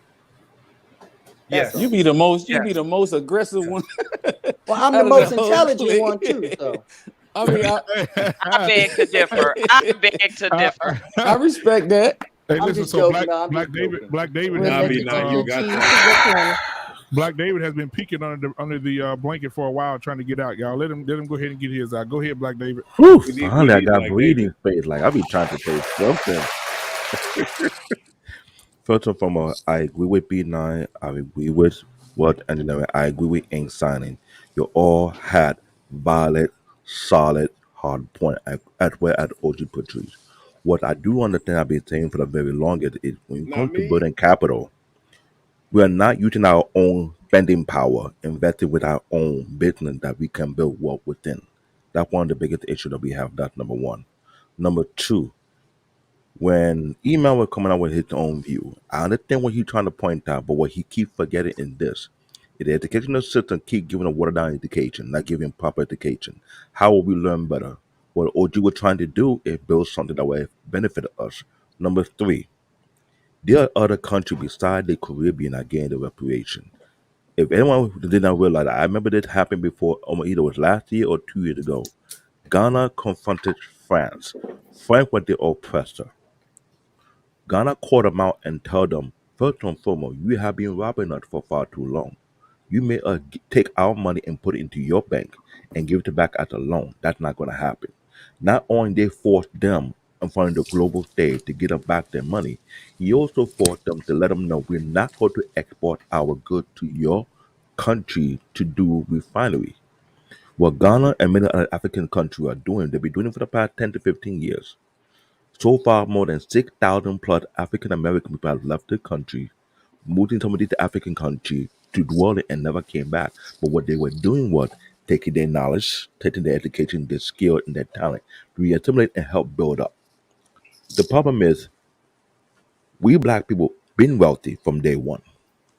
When I say that, 95 to 98% of the resources that are coming from Africa is funding this global economy, either we like it or not, as an IT specialist. All your electronics, all your gadgets, all your phone, everything that required to conduct electricity comes from the middle that I'm damn well sure it's not being properly paid to a lot of these African countries. They will be going on for far too long. We can't fight one another. We can help one another. But what we need to do is we educate ourselves, let us know our brother who look like us are not our enemy. We need to take their understanding and enter what they see from a different angle. We can fight this multi-angle battle in different ways. Right. B9 and what engineer can do their part. Well, I think OG can do her part. We ain't time they can do their part. You can do all at the same time, but you have to be able to have a uniform understanding. We're not gonna let off of these people to do what they did to us. well, I think Like the short Haiti. Haiti is a distant country. Because JB said he did a DNA test and found out he's a distant Nigerian, which I already knew that a long time before the DNA test. Because a lot of Haitian people have the same demeanor and mindset as Nigerians. That's how I knew it cannot be a coincidence. Right. But can I say something? I'm sorry. Go ahead. What's up, people? It's no, we don't. I think we all love each other in the diaspora, but I think the main thing is Black Americans in America is the kind of like we have to put our back straight. We got to kind of respect ourselves and demand respect because I'm 42. I've been through the Free Mandela. I've been through the fighting against Cubans being able here, but kicking Haitians out as refugees. We fought for everybody, we need to have a certain type of respect and an honor when these people get here. I mean, I'm not saying that you have to kiss our butt, but hey, you're in a situation. Listen to the ones who have been through it for 400 years. How can you come and speak so definitely about these? And your grandmother didn't go through this. Your great grandmother, we seen that's lineage. I can't go to Haiti. I can't go to Nigeria and get amongst certain tribes in South Africa and say, I know this is what it should be done. If we're going to be allies, respect the foundation. If I go to Haiti, I'm going to respect. When I went to Jamaica, I respect the foundation. Period. I don't go over to Jamaica and saying, "Hey, y'all shouldn't get reparations." Haitians have been That here would be as long as you. disrespectful. Huh? No, Haitians I'm have not been saying. here as long as you. In the United States? Period. Yes.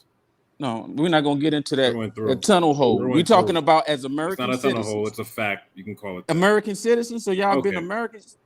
Yeah. So when I fought as a teenager and as a young child for Haitians to get refugee in America, y'all were Haitian citizens. immigrants. There were Y'all were already citizens? Haitian citizens here. That's my point that I'm making. That's it. When at what point in time? I mean, could you tell me what year that was? Throughout American during the history. Harlem Since the Renaissance, American Revolution. During the Harlem Renaissance, but you not a had part large of the amounts of trans-American. Not a part of the trans-American slave No. trade. What he's asking is, when did African immigrants or Black immigrants come to America?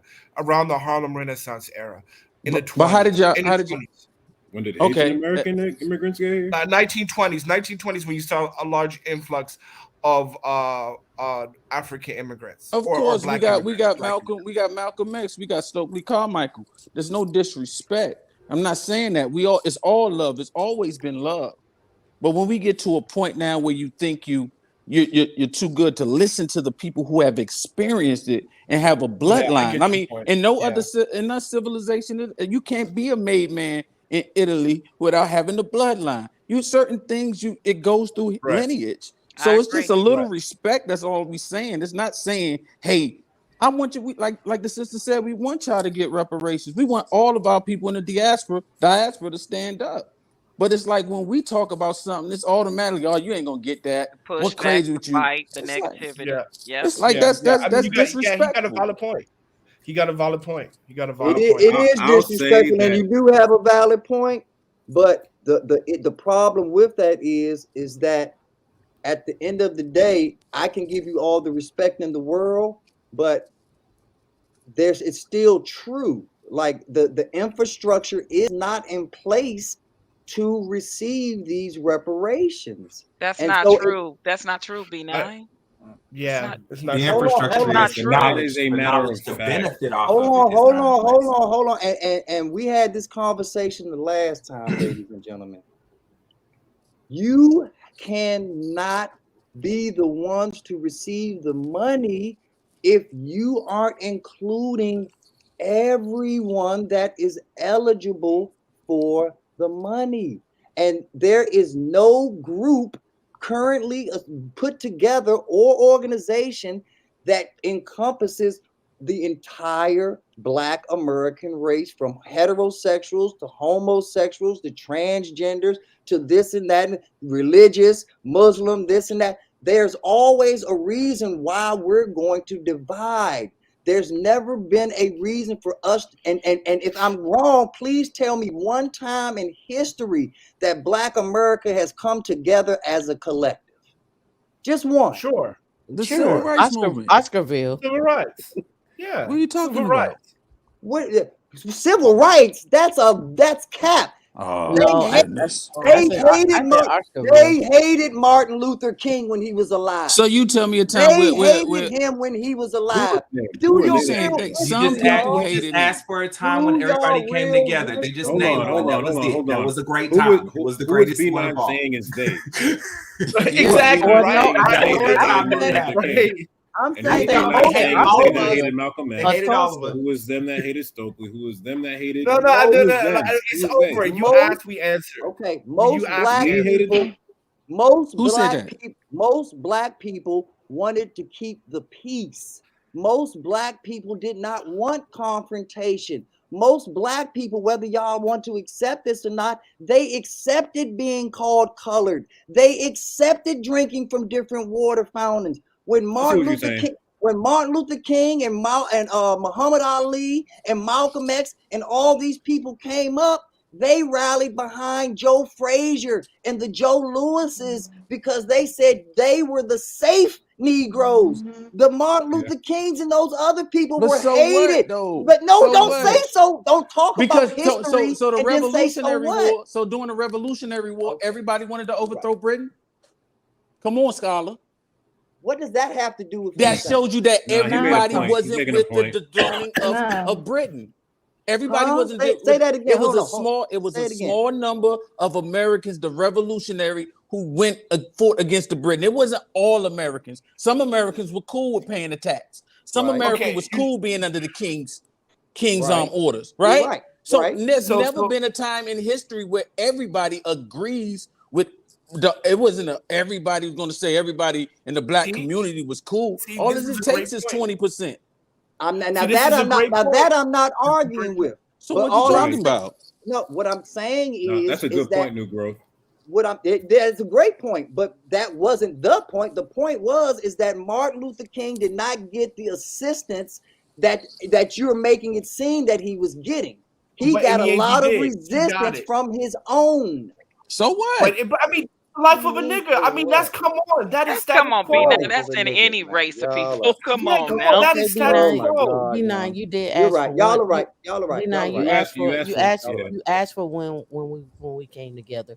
I gave you And we gave you an answer. And then I you gave were like, I, oh, hold because on, 100%. hold on. I gave you And then Tulsa. because 100%, I because gave you 100% The whole didn't Black do it, race came and then together for all of Tulsa. a sudden, it's not good enough. I mean, come on, The whole black race came together for Tulsa. Hold on. The whole black race came together for Tulsa. No, you didn't let me no, finish. but enough did.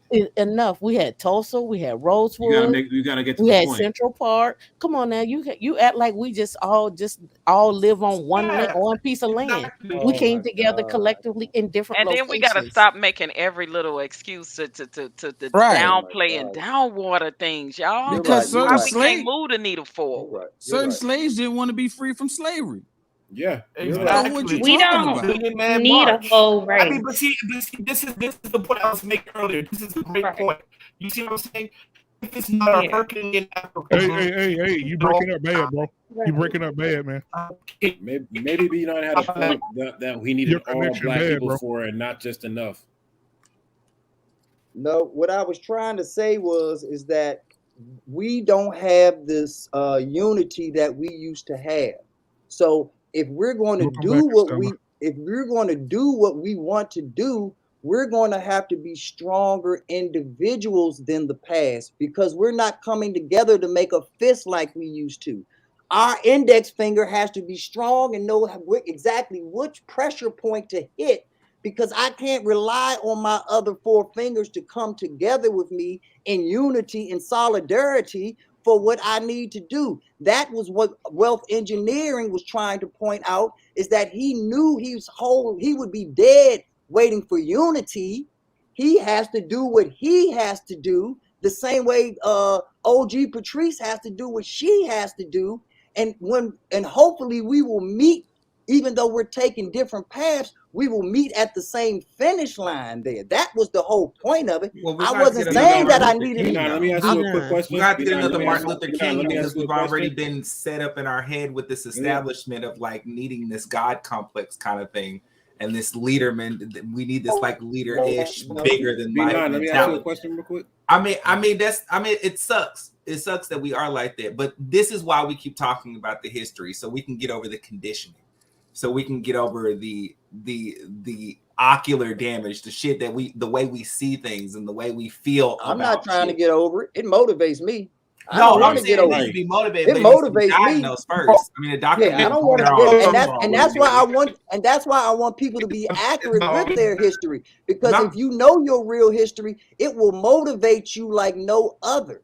And I agree with you. We need a If you plan. know Like, that we you need a if you creed. know that you were here and you know that you had already built a civilization in South America 20,000 years ago, that this land that you had Can you procured guys hear me? Is itself. my audio better? Yeah, you Yes, good. Yeah, my you got bad. better. Okay, So, okay. yeah, so now that you know that what's really going on, it will motivate you in ways that you will get to new heights. The one thing Michael Jordan never lets us forget is that he was cut from his high school basketball team.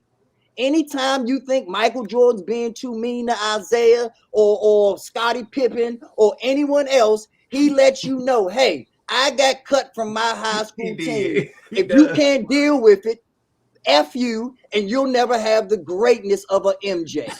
Now, See, but this let me ask is you a my question real point, right? quick. This is my point, Let me real a- quick. This is my point. Okay, go ahead. You I see, wanna we ask B9 a always question, give though. these Aesop fables of Herculean efforts, Right. and when you don't have these Herculean efforts, or if it's not 100%, you don't deserve shit. Or you're lazy. And that's why, and that's why, you know. I mean, what can you do? And that's why, like what I told Create a Patrice, I mean, village with different type of yeah, I mean, like influences, what different do you type do? of outputs that'll have different Because types of I effects mean, on different at the end of the day, Facts, man. you don't need 100%. 20, 30%, 60% is enough to get it done. And then and my last point, and I know this is going to spark a fucking firebomb in the chat, but I gotta say this. Sometimes it's not about you. Sometimes it's not about you. So when people say, are you going to receive the reparations? Maybe it's for my grandchildren. Maybe I'm putting in the work for the grandchildren, right? Because the men and the elders of the community build trees that don't for Hey, You going out The again, men build BA. trees for fruit I that get they're it, not going because to see. listen, A great I analogy. get it, That's a because great analogy. that is my take exactly. I may not live to see it, but if my grandchildren can benefit, then my work that I've done will not be in vain. I'm tired of not fighting. We are a generation that don't fight anymore. We don't fight for shit. We just allow stuff. We continue to allow. We protest. We march. If we don't get no laws passed, we don't get no bills passed. I'm tired of that. So now we're fighting. This is our fight because they the ones that got the money. So we're saying we're gonna fight. We're gonna go to Congress and we want it. We're gonna fight for it. And if we don't fight for it, how are we gonna know if we ever get it? And it's not their money, it's our fucking money. We pay America's bills. It is. But I got a question I for just you, want to say OG. that. That makes me I mad. got a question for you, OG Patrice, and I got a question for you, New Growth. Hold on. If you're driving a car, Hold on. Be down just a second. Hey guys, if you're still watching, please hit the subscribe button and that like button. Hey, we ain't signing. Your mic went out again. Audio. Yeah, your audio. All right. Say something. Okay, say something. Testing 1 2. Testing 1 2. Hey guys, so this conversation is absolutely 100% wonderful to have all these different perspectives, and we're not killing each other. And I haven't heard bitch ass nigga or fuck you yet, and so I love it.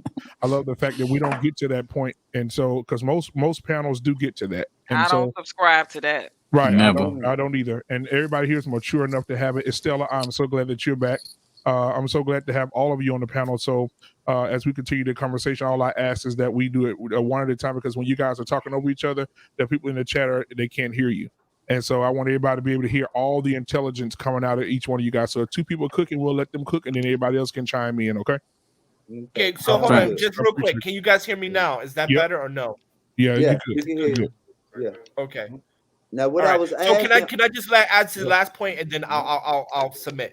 I just want to say that sometimes we just need to build trees whose shade we're never going to feel. That's all. You're right. Wait, say that one more time. Sometimes we need to build trees that. What? Say it again. That shit was real nice. I like it. So the point is, the elders in the community build trees whose shade they will never feel. And so maybe reparations is not about us. Maybe it's about our children and our grandchildren. Right. We put in the work, because we give a shit about them. We put in the work and we do it, and then they reap the benefits. Maybe just not for us, but maybe it is for them. And that's why I support her. If we compare our I'm gonna actual donate. races, we'll see that is one big difference from the black race than there is any other race. There are a lot of races here. There are a lot of, especially Indonesian people. Mm-hmm. Their dads work knowing they're never going to go on vacation. Ever. Right. They know it.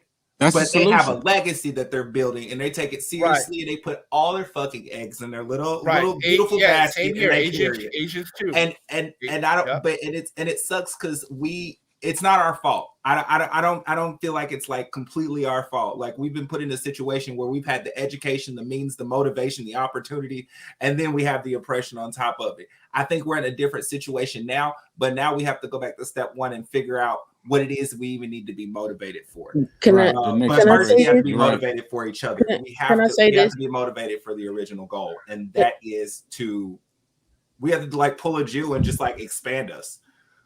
You're right. Like all the gays, all the gay guys and all the gay girls have to be willing to like, heed down to like make children. Like we just gotta do it. I mean, serious. I mean, that's different. Like on a real level. If anything that's not for the advancement of the race can't happen. I mean, the separation came from when they started putting an individualist like feeling in us, like we needed to be separated or we needed to do our own life or have. He's right about that. He's right about that. The individualism. That's what the killer is, and he's wrong about the other part though. Jews is killing. Can I say this? Hold on. Can I say this? This is something that was taught. And OG Patrice, you heard this before. I have a Asian friend of mine, and he opened up like 5 stores in Orlando, and we got to talking, and he was like, the one thing that's wrong with black people, and this is him. He and I talking. He was like, this is what his thing was. He's like, the one thing that's wrong with y'all, he was like, you never trust each other. In other words, no matter how much a person charges, like if somebody comes into his store to do work, he's always going to hire an Asian person. no matter where he puts his money at, it's going to be in the community in which he opened up his store, and it's an Asian bank. He's opening up his store in an Asian area. He's like, I don't care how much it costs me. I'm always going to support my people. Mhm. We don't always do that. We know that. And I think that's not true for them. I mean, that might be his anecdotal thing, but hey, I see so many Asians in the black community and Chinese stores you and this see and him that. hold on, you see him in the black community, but you don't see him donating to the school. Oh no, they Okay, don't. Of course they not. go to the little New Knock Home Vietnam guys, banks. so guys, and let's they be put in their fair. money. Let's be fair for a second. So Estella's been here waiting. I know she's very intellectual as well, just like you guys. And so I want to get the female point of views from OG Patrice and Estella, and get Tamika back in this thing too to say what they have, and then we'll get the conversation going again. So Estella, what is your mindset on everything that you've been hearing? Because I know you've been listening in the background, then you're back on the panel. So give us your mindset on what you're thinking right now.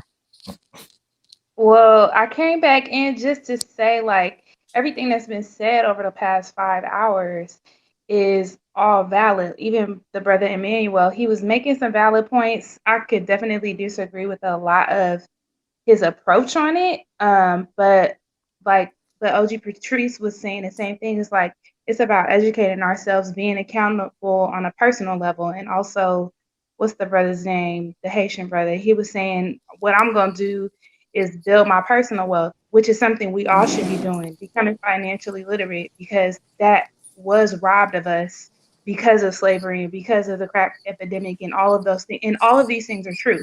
And we do need to keep having these conversations about it, because there's so many of my peers and the ones younger than me that aren't being taught this in the public school system, which is where most of us go to school. Most of us don't go to private school or parochial school or charter school, and they don't teach that there either.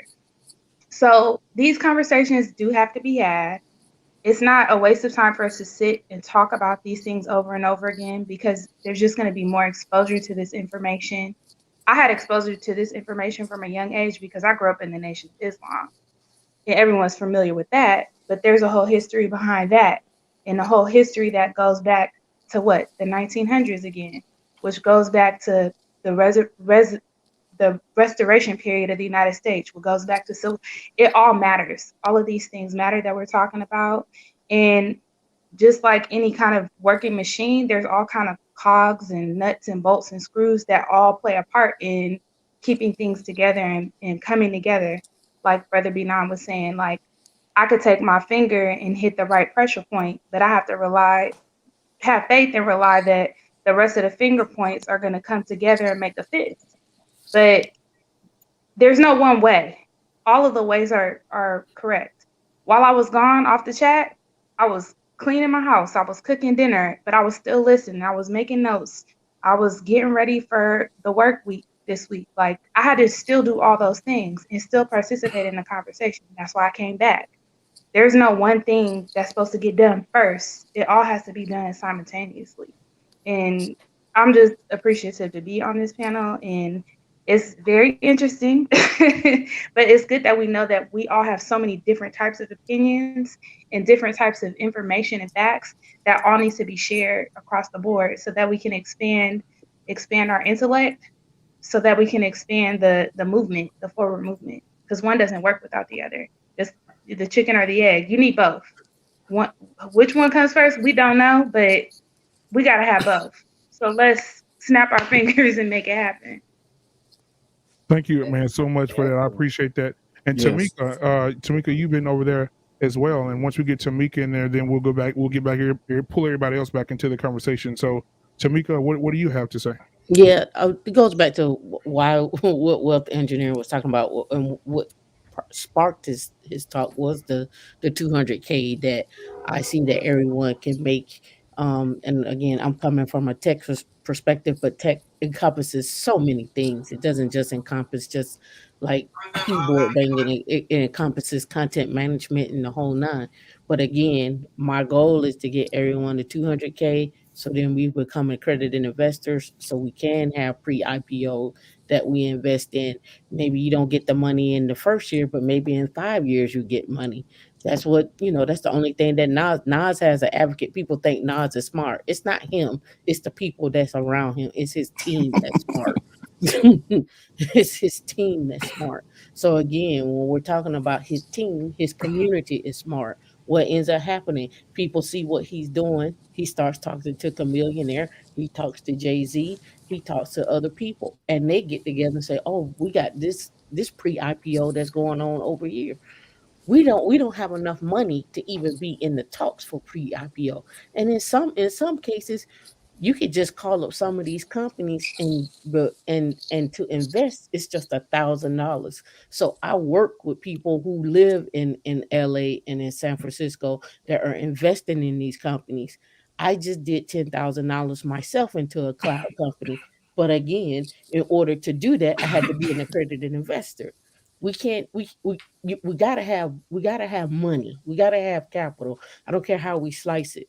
We gotta have capital. The quickest way I know how to get capital is one in tech, and then you can also go out there and build your own business. But how long does that take? I don't know, social media, whatever. But we just have to have a it's not a one prong approach, it's a multifaceted approach. And we have to be cognizant of that. We need some black economists. Black economists. We have black Yeah, economists, black engineers, and all of that on yeah, ADOS. yeah. They are So some of the board members that sit on ADOS that is going to help us with that. And I 100% agree with Estella, and I 100% agree with Tam. Nobody is saying don't get your bag up. Nobody is saying don't get your wealth up. Nobody is saying that. But as a whole, for our people and for generational wealth and legacy as a whole, globally for our people, all through the diaspora, we definitely need to stick together when it comes right, to right. reparations and be on the same team, y'all. Be each other's allies. You can still do what you do. Nobody is saying we sitting here twiddling our thumbs waiting on a check. That's not what it's about. But ADOS is putting the work in. You can put your work in, however that looks, and still be an ally at the same time. Still be a supporter. Still be a part of it for those that want to be a part of it. Because the bottom line is that I want to see all my people that can come up, that want to come up, come up.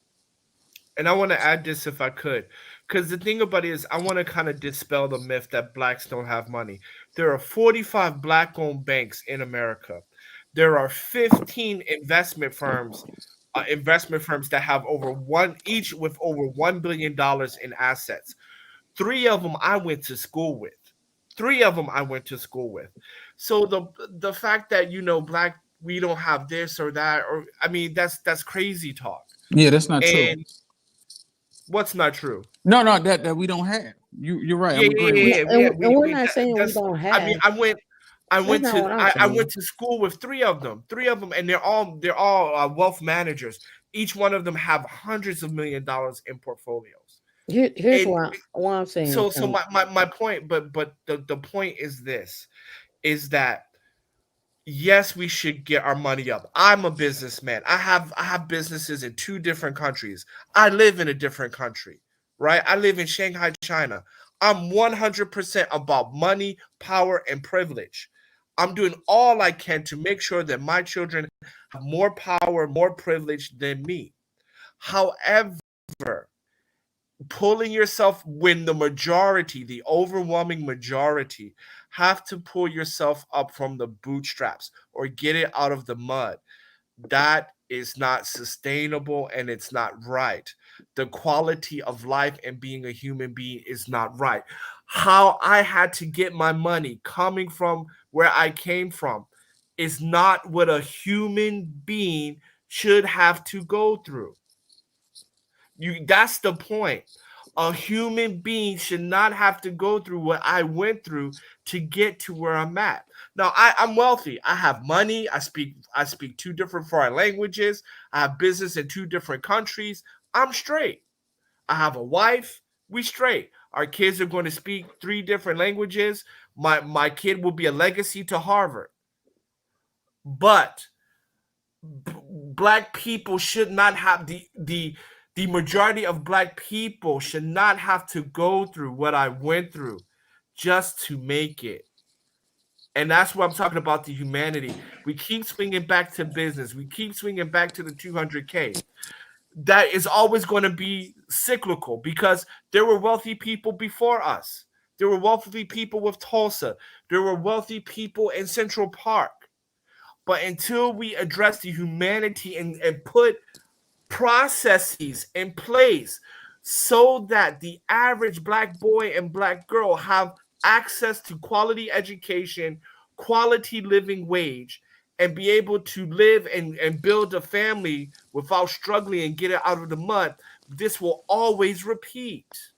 And I'll Thank- close with that. Absolutely. And it doesn't happen to our white counterparts. They born into it. It doesn't Because they happen to any other race in the Any world. other race. We the only In the ones that been world. for generation been still getting it from the mud. but why is that? Right. How many Because- generations we got to get it from the mud? Every generation talks about the same thing. Generation X, get it from the mud. Baby boomers, get it from the mud. Millennials, all my grind, get in my bag from the mud. Z's will say the same thing. This is not quality of life, people. But what do we want a bag for? That's the biggest problem. The biggest problem, because we can make a lot of money. We've seen the median wealth that's been put out there for our race. How much money we making, $1 trillion of spending power. But what are we buying with that? What is our agenda? Is it to look good? Are we buying land? These are simple things. My grandmother grew up a sharecropper. Like She my got parents married. did. She got married at 17 just because the work was so hard. I looked at my grandmother's hands and feet and just sat underneath her for years. That's what I'm saying about sitting underneath the elders. But anyway, this lady had 8 kids, 14 grandkids, and 6 great grandkids. She was able to leave money for all of us. How? With a 3rd grade education. Working cleaning jobs. She had a job at the University of Maryland, and she cleaned houses at night as a janitor. How was she able to do that? Because she sacrificed for the next generation. And what did a lot of us do? We took that money and blew it off. We went and buy cars. We Black people out here with $600 car notes. We got $2,000 bags, and we're talking about reparations. I believe in reparations, but when I see people that with the $2,000 bags, it's like, we're going to be in trouble. We have to really get into the core of who we are and what our desire is. Is it to assimilate, or is it to bring forth what our ancestors fought for, to be the people that we are? Every other race, the I don't know if you Chinese. was listening earlier when I gave the whole breakdown. Maybe you wasn't, but we're trying to. ADOS is trying to come up with solutions for that. I just want you to know that. Yeah, I know that. I mean, because I agree with that, but it's going to have to start in the house. I mean, I understand what you're saying. The solution is going to have to start in the house. When we go out there, when we going out here, and I took my wife out for anniversary. What's it called? Hibachi. It was kind of expensive, for me, but it was like, wow, a lot of people, this is nothing. This one lady was sitting at the bar. Yeah, I come in here every week. And I'm like, this is 100, 150, 200, and we brag about this. We got robes, we got Jordans, people standing outside the line in the pandemic with unemployment checks. That mentality has to change. Any situation that you put in play until we get back to that, it ain't gonna work. Cooking, boy, you're cooking. Okay, so I You got are here's the thing I did this weekend. No, you ain't last week. lying. You ain't not lying at all. I pulled up the article that was on Yahoo about the 1.4 million Black men that's unemployed, and it's costing the U.S. $50 billion. And I did a 6-hour live on that topic.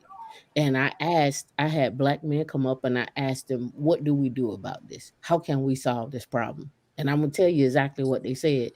It ain't our problem. Leave them where they at. So, and these are black men. Right. And that's a problem in and of itself. Yes, it is. So I'm bringing the question is, you're talking about people and it starts at home. There are a collective group of people that don't care about that. Right. They're gonna say leave them where they at. So right. So what are we fighting for then? No, it ain't about what are we fighting for. Is what are you gonna do with those people? Leave them where they at. along with Leave you. them where they No at. compassion.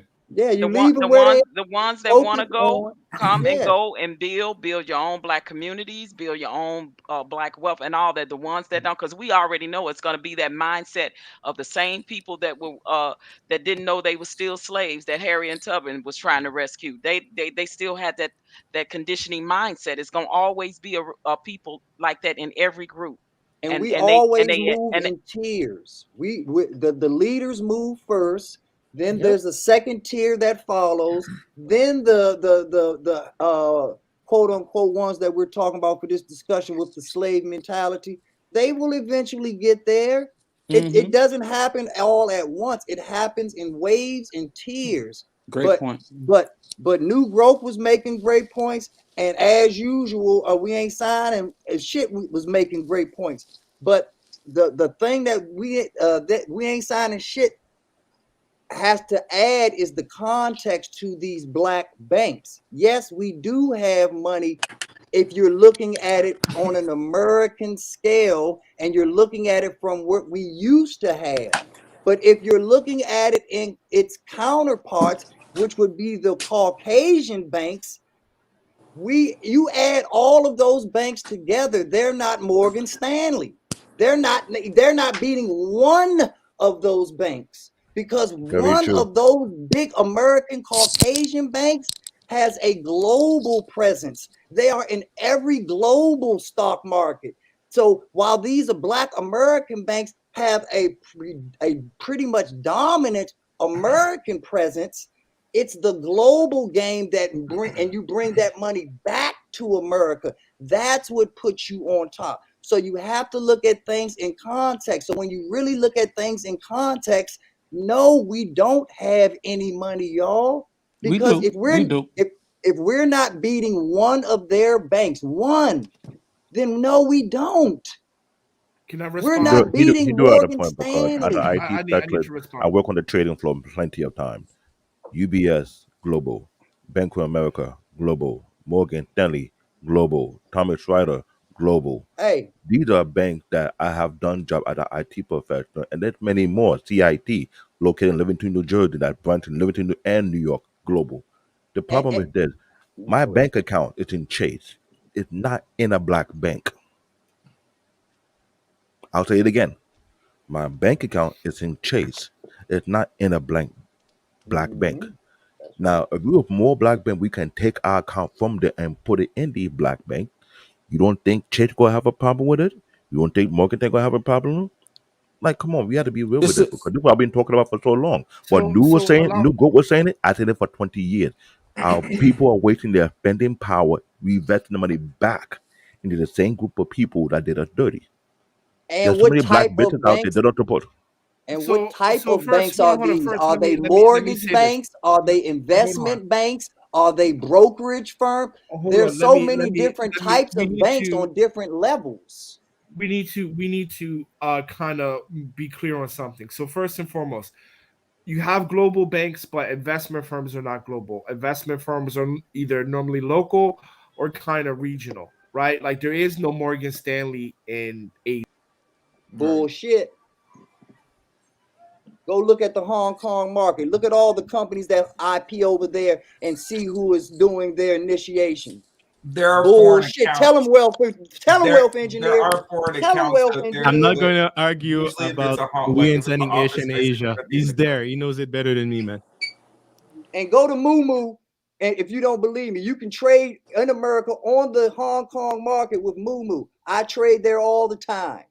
Yeah, but trading is Download not the a app. bank, though, right? What you There's a missing though? difference, right?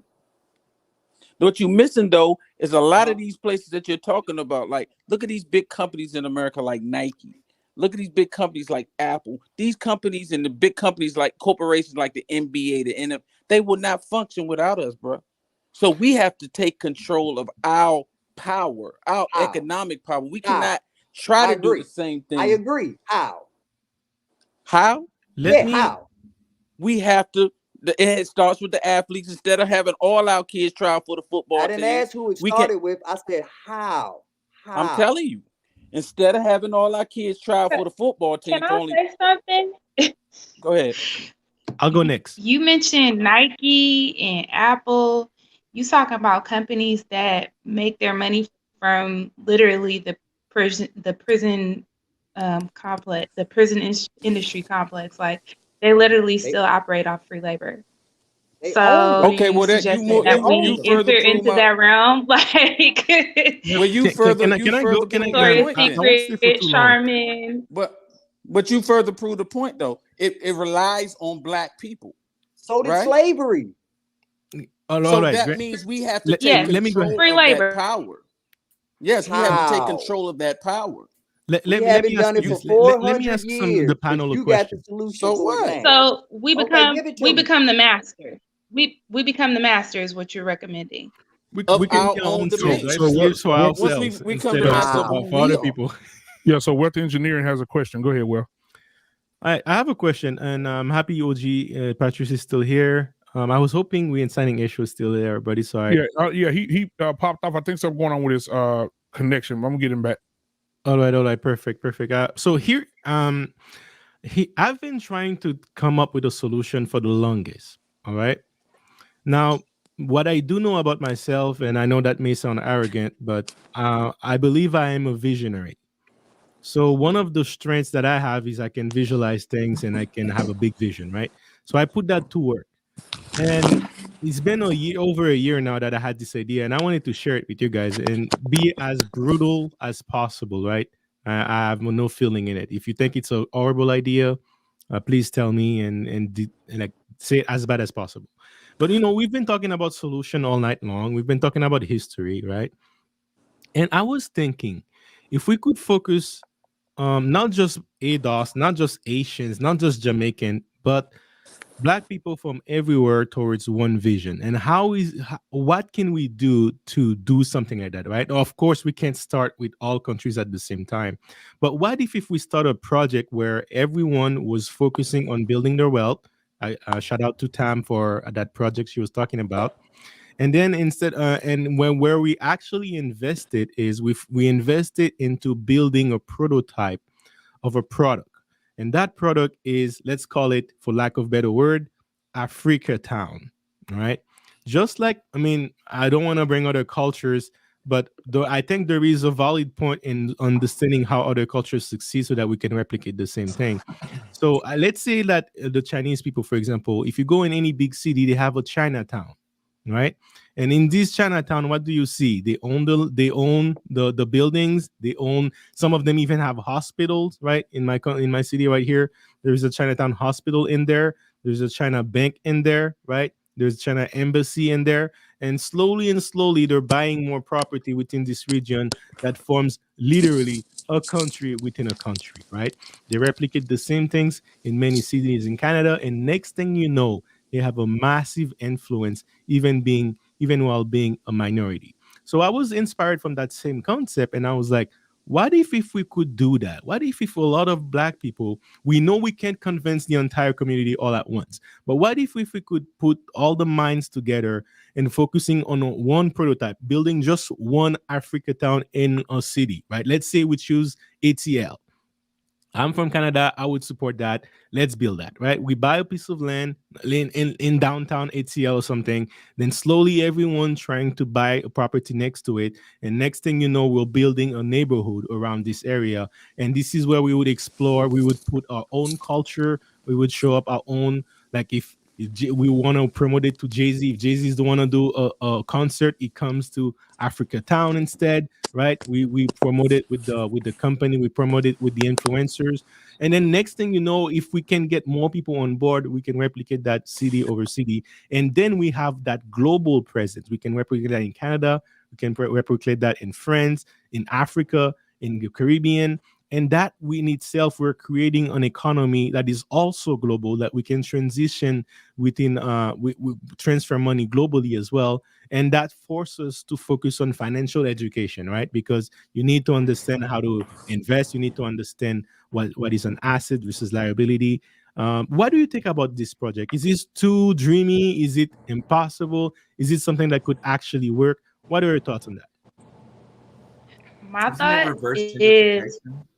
that's definitely something that has to be done, but this is also a part of the glitch in the matrix. All of that has actually been done before, and all of it has been dismantled before. So you can keep doing that, but there's other things that have to happen concurrently for that to for us to see us as a whole of Black people come up out of the mud, so called. That can still be done, but that's a glitch in the matrix because the glitch is it's already been done before. a whole bunch of times and it's already been dismantled. So it's not about doing it. It's about the mindset and the thought of like dismantle. That's why I asked, do you suggest that we become the master? Because the way society has always worked, if we look back even down to biblical times, everybody doesn't go to the land of milk and honey. But the ones that take charge and take power and take the seat of the king, those are the ones who become in power. It's a cycle of evolution in life. Like But there's no one answer. It's all of So those things are the answer. so what And engineering? What and you're talking about? also and What you? also there is a black group of people, business owners just bought 500 acres in ATL right now that they're planning to build a black community. You can look it up online. They just Yeah, recently I remember did hearing that. about that last year from Walmart, and he talked about that. I remember that. Yeah. Shout out to Hey, So Stonecrest Mall. That's where it's at. hey, yeah. I'm not So hating on hold our on, be done people. before you Oh, do yes, it. ma'am. Before you Go do ahead. it. So Yes, with ma'am. engineering, what you're talking about, just to give some context of what I was saying, that it was already done. If you go look up Maynard Jackson, and Maynard Jackson was the mayor here in Atlanta. What he did was he took his money out of the white banks and when he became mayor and put them in the black banks. Him and the mayor of DC got together. And he's like, what I'm doing here in Atlanta, you replicated in DC. So that's why you have a large concentration from Maynard Jackson and the mayor at the time in DC. That's why we got a large concentration of black people in these cities. It's because that blueprint was already set forth. So then the next thing was I don't know if you're familiar with a lot of commercial building here in Atlanta and the commercial building in DC. They all got together to say, okay, we're gonna not only are we gonna uh, get the black banks, we're also gonna build with black commercial real estate owners. And not only are we gonna show you how to build your own firm, we're going to take this same model and replicate it in DC. It was replicated in DC. It was replicated in Atlanta. It was also replicated in Philly. So the idea that you're talking about, the infrastructure and the blueprint is there. What's not there is the money over time. Just what it is. And Now, more now people and tell more them people getting on who the board mayor. with it. Tell them who the mayor of DC was. That's relevant though. Was it I Marion don't Barry? want to call his name out, but No, you go please, ahead, no, B9. it's relevant. Was Please, it Barry? no, I Yeah, don't it was Barry. want, and that's why it's relevant because see, the bit set me up. Barry, I'm now come on. I mean, with all due respect, it hit us. Barry was a bad man with Snick and a lot of things. He did a lot of great things before he hit that road. That epidemic hit him just like it hit everybody There's else. no So doubt about it. I'm in DC. I'm from DC. me too. Marion Bird will be D. So you already know he's Boosie. He's mayor for life. Exactly. It's no argument about that because he created PG County, which is the Right. richest black congregation in America. Facts. So I'm not saying that what he did, it did not matriculate and lead to some great things in a community of town. But knowing what PG County was, we all know it never compared to Montgomery County. But why did it need to compare to Montgomery County? Because if you're going to be the number, and this was my whole point about the banks, if you're going to be number one in something, it's just like Chris Rock said. I'm one of the best comedians in the world. I got my mansion. Then there's a house in between us. Then the house on the other side is Oprah Winfrey, one of the biggest celebrities in the world. The person that lived in the middle of him was just a dentist. Not the best dentist in the world, not even the best dentist in Denver, but just a dentist. So you have to understand the contextual complexity of what I'm saying, that our best is still not even their average in a lot of cases. So we have to look at the broader scope and understand that even though we have the Robert Smiths and the Oprah Winfreys and the Michael Jordans and the Magic Johnsons of the world, H.J. Russell. the list goes on and on. And like you said, Atlanta and DC alone could change the whole black race.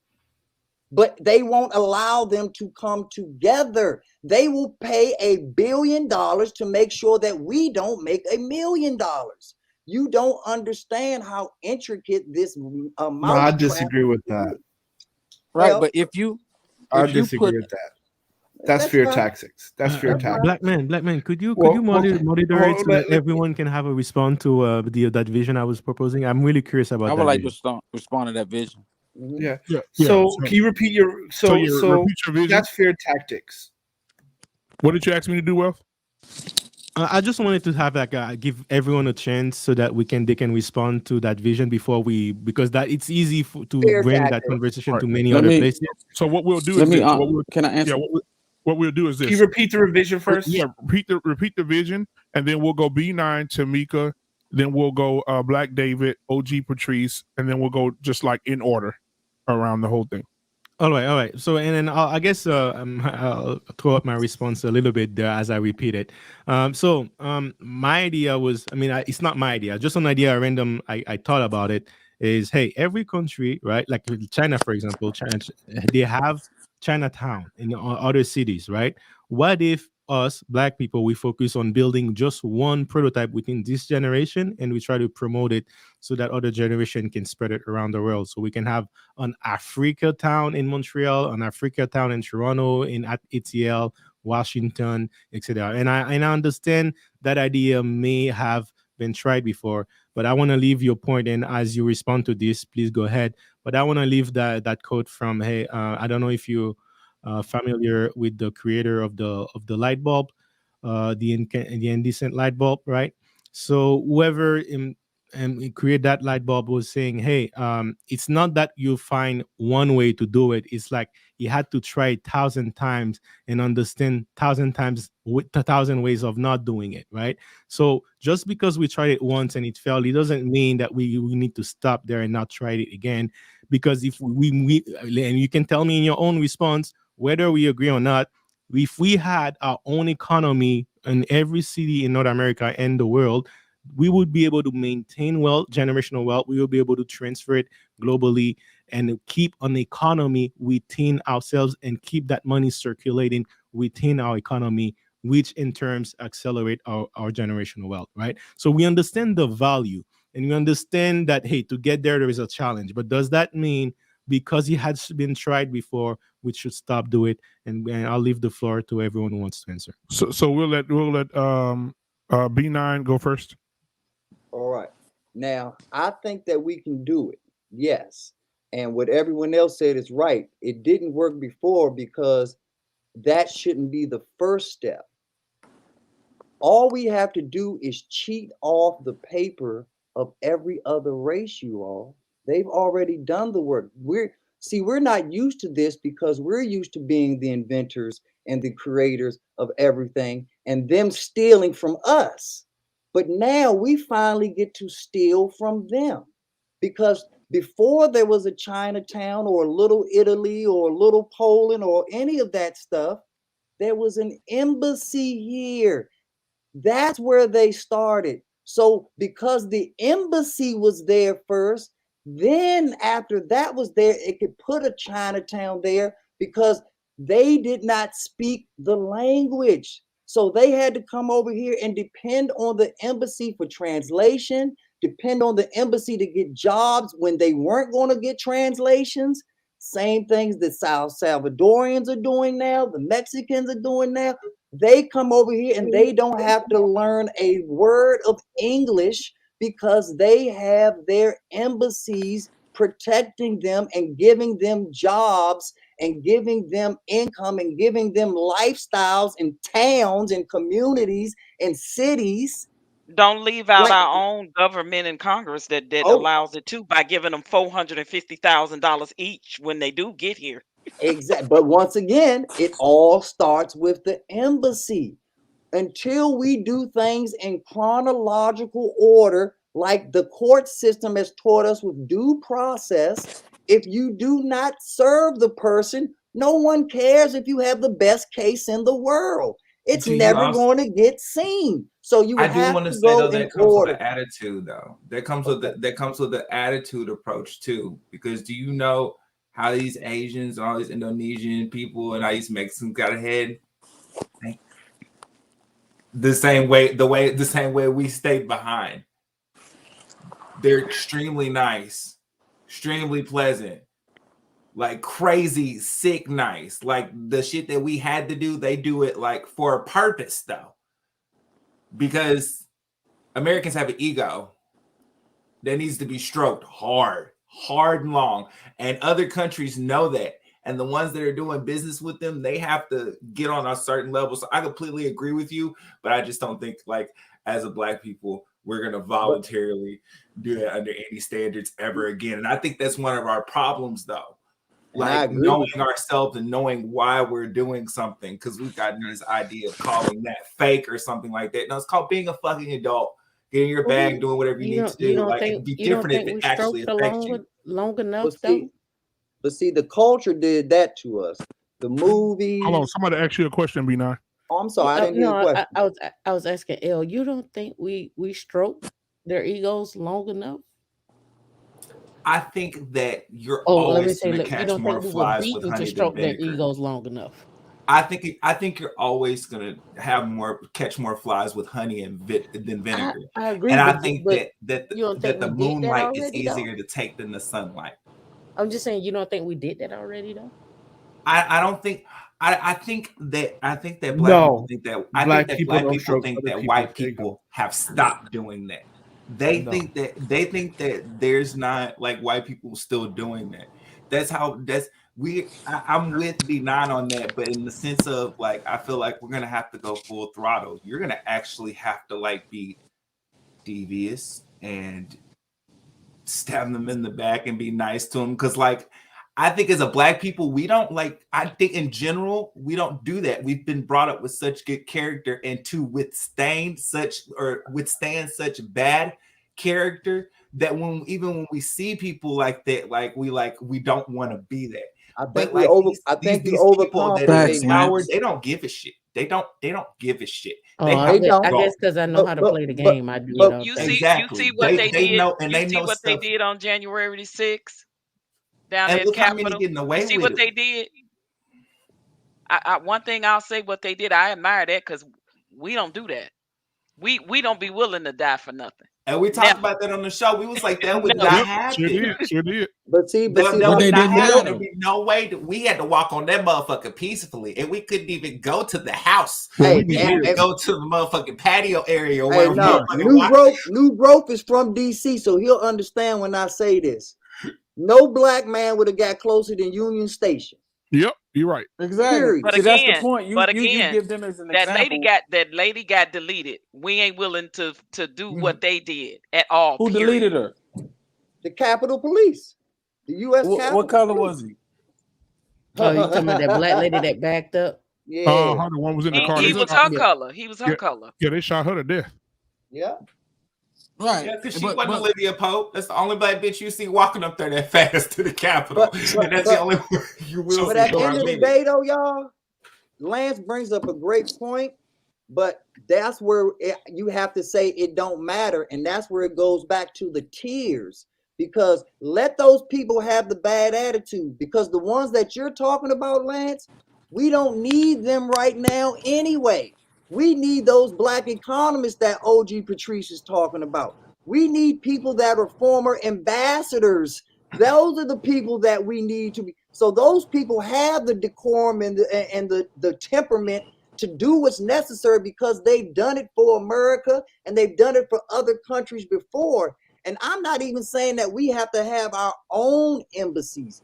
We can have a department or a faction section within the current embassies that are built for us. But we have to have a voice there, and we have to have a voting voice, that if we don't back the other American factions, it's going to affect dollars. And that's the only we just need to agree to is that we are one. And we are one. If that's the first thing we can agree to. Yeah, but like I said, we don't need everybody to make Wealth Engineers plan work. We need the ones that OG Patrice. Yes, I'm 100% sure. Yeah, 100% because everybody sure. ain't gonna be on board. Because if you look at history, the people that were in in Montgomery, it worked its way up to getting into the 100,000s and how many small house churches. B, now you just spazzed on us earlier because you said they didn't Okay. respect Martin Luther King. Now you using the same point. But I feel they you, though. didn't. Everybody respect the Browns. But you're you're doing right. the same. It's the But same you're right, analogy. Negro. It's kind of like You're the same right. thing It's you're saying. the I agree same. with. It's the exact same analogy. Martin Luther King got the right 10%. You're right. Right. The other 90 Right. hated him. You're right. And then after he got that right 10%, the next tier, he got another 20, 30%. But the majority Right. still hated him because that was only 40%. But then he got to Right. the third tier, and then everybody was on him. And then that's when they took him out because they knew, oh, hell, he got the majority now. It could be trouble. Exactly. So They actually took him out because I'm he making the started talking same to the point. Honorable Elijah Muhammad in the Nation of Islam. That's really And why they that's took and him that's a out. fact, and that's a fact too, because his influence in Chicago was already very well established. Miss Mack is telling facts, and like she said, if they came together, game over. Especially with Snick and the Panthers and all of those young pups coming up, holding Dr. Martin Luther King's feet to the fire, and Dr. Martin Luther King said, "Hey."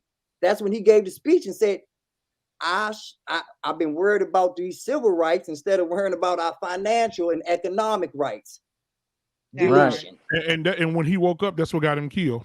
Deletion. Exactly. And when he woke up, that's what got him killed. So Tamika, we need to know that we're gonna die. And we're gonna die in this plan too. And that's one thing we do need to acknowledge. We just need to die for it. We have to die for us. Like it stranger, friend, family, relative, like anybody, like we all deserve it.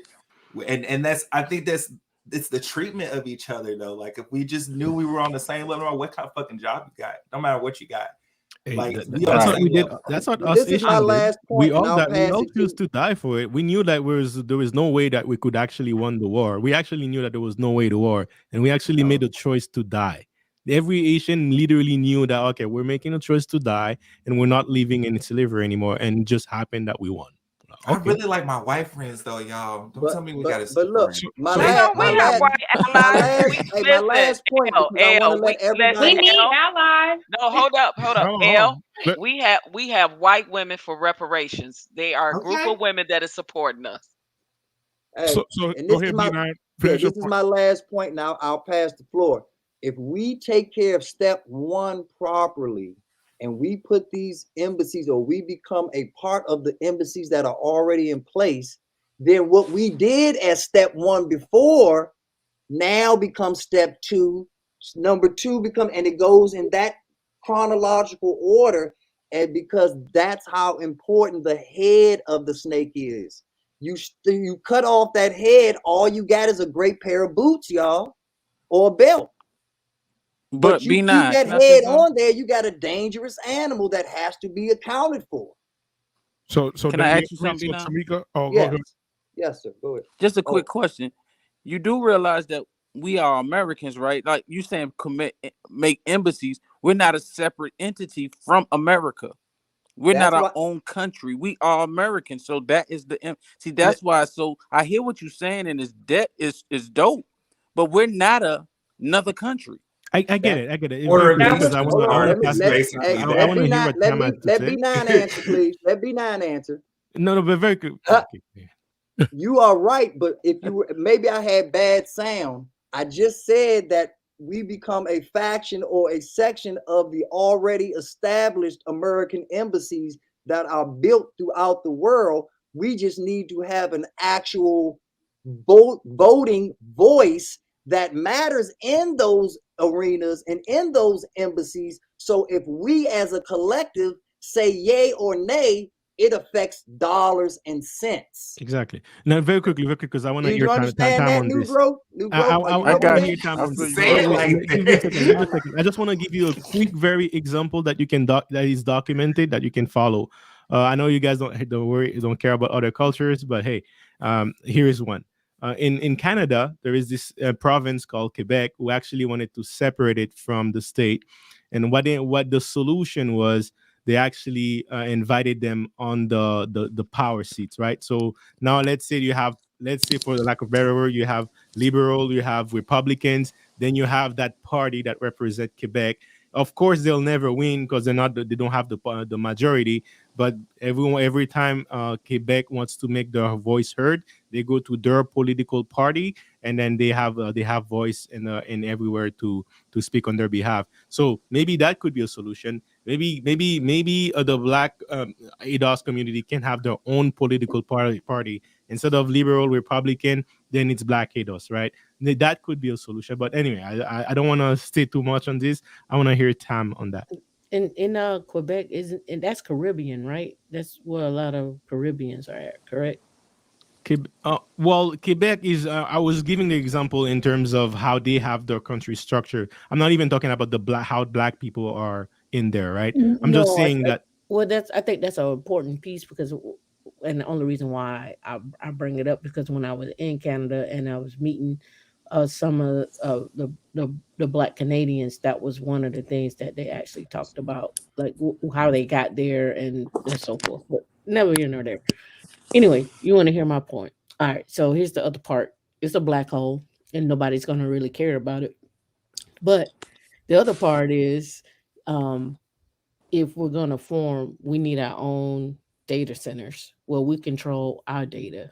Right now, our data goes back to Google. Our computers and everything plug in.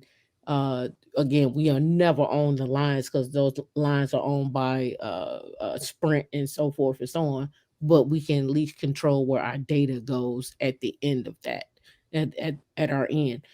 The other part is when we're looking at that, you ask why do we care about the data? Because we know data matters. Someone controls the narrative when it comes down to your data, where it goes, how you spend your money, where you spending your money, what gets filtered to you as well. So if you're Speaking, do gonna you mind if I create, interrupt? I wanted to ask you yeah, just about the data. the What you data feel center. about what do you feel about like DNA? Like if they give reparations, they're probably gonna want proof of a bloodline. What do you think about DNA? Like giving your DNA over because they're gonna have access to it. This goes to that point as well Yeah. too, right? So again, if I can pinpoint where you come from, who you are, where you're located, I can do anything I want to with you, right? So when we're talking about this on a grander scale, we have to control our own narrative. We do have to control what data and where data goes. So again, you're gonna look at that from, you may not care about it right now, but when, even though you're having these things and somebody is controlling, oh, I noticed that they use this much water. Where's that water coming from? Well, let's allocate this. Let's again, when we go back and talk about the black farmers had trust, and again, they had to sue because they were giving them seeds that wouldn't grow. Right? Tam, you said to control our own narrative. To control our own narrative, do you think we need to have our own media outlet to do that? Sure, we do. We got one now. Quality TV is one. Of course, Revolt is another one. Um, Do they broadcast news? Yep. So Quality TV does broadcast news, and they also do have a subscription model that you can follow. They also have movies and so forth and so on. But again, it's not a collective. It's not a NBC. It's not a CNN. But are they black owned? Would you But consider it's black owned. would you consider Roland Martin a black owned media outlet? No, Why not? no. Because here's why his data. No. I here's when I look at black owned, somebody who actually owns the servers and the data in which it's controlled on. He doesn't own that. Does that make sense? Well, I you know get your who point. else who I would consider? I would consider Byron Allen. because He he had Barry Allen on his show, and they had a discussion about that. because he actually owns the Weather Channel or weather.com. So therefore he should be able to own the data center and the data in which it's coming out of. And he That would be actually my only owns thing. multiple. He actually owns multiple channels. Yep. And Oprah Winfrey with the OWN network. She I don't. sold it. She sold it. Oh, she did. Oh, Yep, she wow. sold it. What about Bounce? Is Bounce still black owned? Nope. I'm not sure. Bounce isn't Nope. black owned anymore. Wow. Nope. Nope. And the BET. other Bounce and, is Nope. not owned and no the by other black. one is Tyler Perry. You may not like him, but he owns one of the largest pieces of land in the state of Georgia. TV1. Yeah. Yeah. TV1 Entertainment. Nope. That's sold. Nope. Don't not black people don't own that no more either. Yep. So that's why I say at least with Tyler Perry, you can go make your own movies. Mm-hmm. You can go set up your own thing. Or your own TV show. I'm sure if you talk to him, you could probably get your own data center. He's got enough land for you to have their own data center. If we don't already have one that we don't know about. Yeah. So when we're talking about it in a collective, I mean, and we can even break it down even further. We don't even have black owned servers. We don't even have a server that we create. Everything is Apple, HP, and whatnot. That's getting into the weeds. We got to start somewhere. We can figure that out later. So, But if we're gonna do it, we just have to control our data. And that's why I put for black into IT in the first place, because that's what I'm talking about, being in the IT field for 20 years. Too many of our black folks are making a thing like this, nothing out there. There's some who join the IT arena for 1 to 3 to 5 years and they bail out. And the problem is they don't realize there's a big significance for having more black folks in there. When you say we don't have our own, they don't have our own server, which is fully understandable. You're correct. We don't have our own data server. We don't have our own data server. No one think about building our own. That had been my mindset from day one. The problem is to find people who I have. think it's something called Black. Well, let me see. It's called Black Nation Live, and I believe it's black owned. It's brand new. I'm already registered for it. I was told it's black owned everything. Sort of like I think Zeus Network is as well. Zeus Network, the guy who owned D Power, he came from YouTube. I know that. I But the think way his channel is no different from William Martin channel setup. Yeah, I think we're a little behind on Roland Martin though, guys. He did not. You're right. He did not. But I'm sitting here reading it right now as of January the 7th, 2022. It says here, Roland Martin announces new black network called Black Star Network. It says, unlike several other black content related news and information platforms, Black Star Network is 100% black owned by Roland Martin.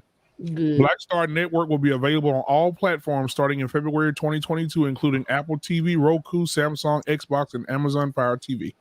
And I support him. $50 for the past almost 3 years now. So I Wow. understand that. And Black Nation Live is also all black owned too. So check that out too as well. So when you say William Martin is not black owned, I've been following for almost 3 years. I'm an IT guy, so I understood what you were trying to say, but Black Star Network started last year. Right. Yeah, there's a group of people out there that was actually trying to work on creating a YouTube channel. A concept centered like just YouTube for black people. That was D Powered, a YouTube comedian that we had Zeus Network. He the founder and the owner of that.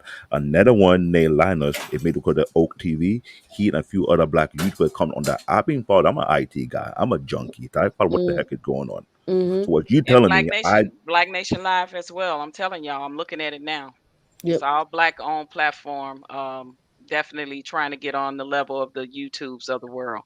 Yep, and Black News Media. But for black news media, Walmart is the only one I'm seeing going all across the country broadcasting and putting light of the thing that is bothering us more than other networks. Now I will agree with that, but I will say if they come up with a concept for black people to stream like we're doing right now, I would definitely be all for that. Right.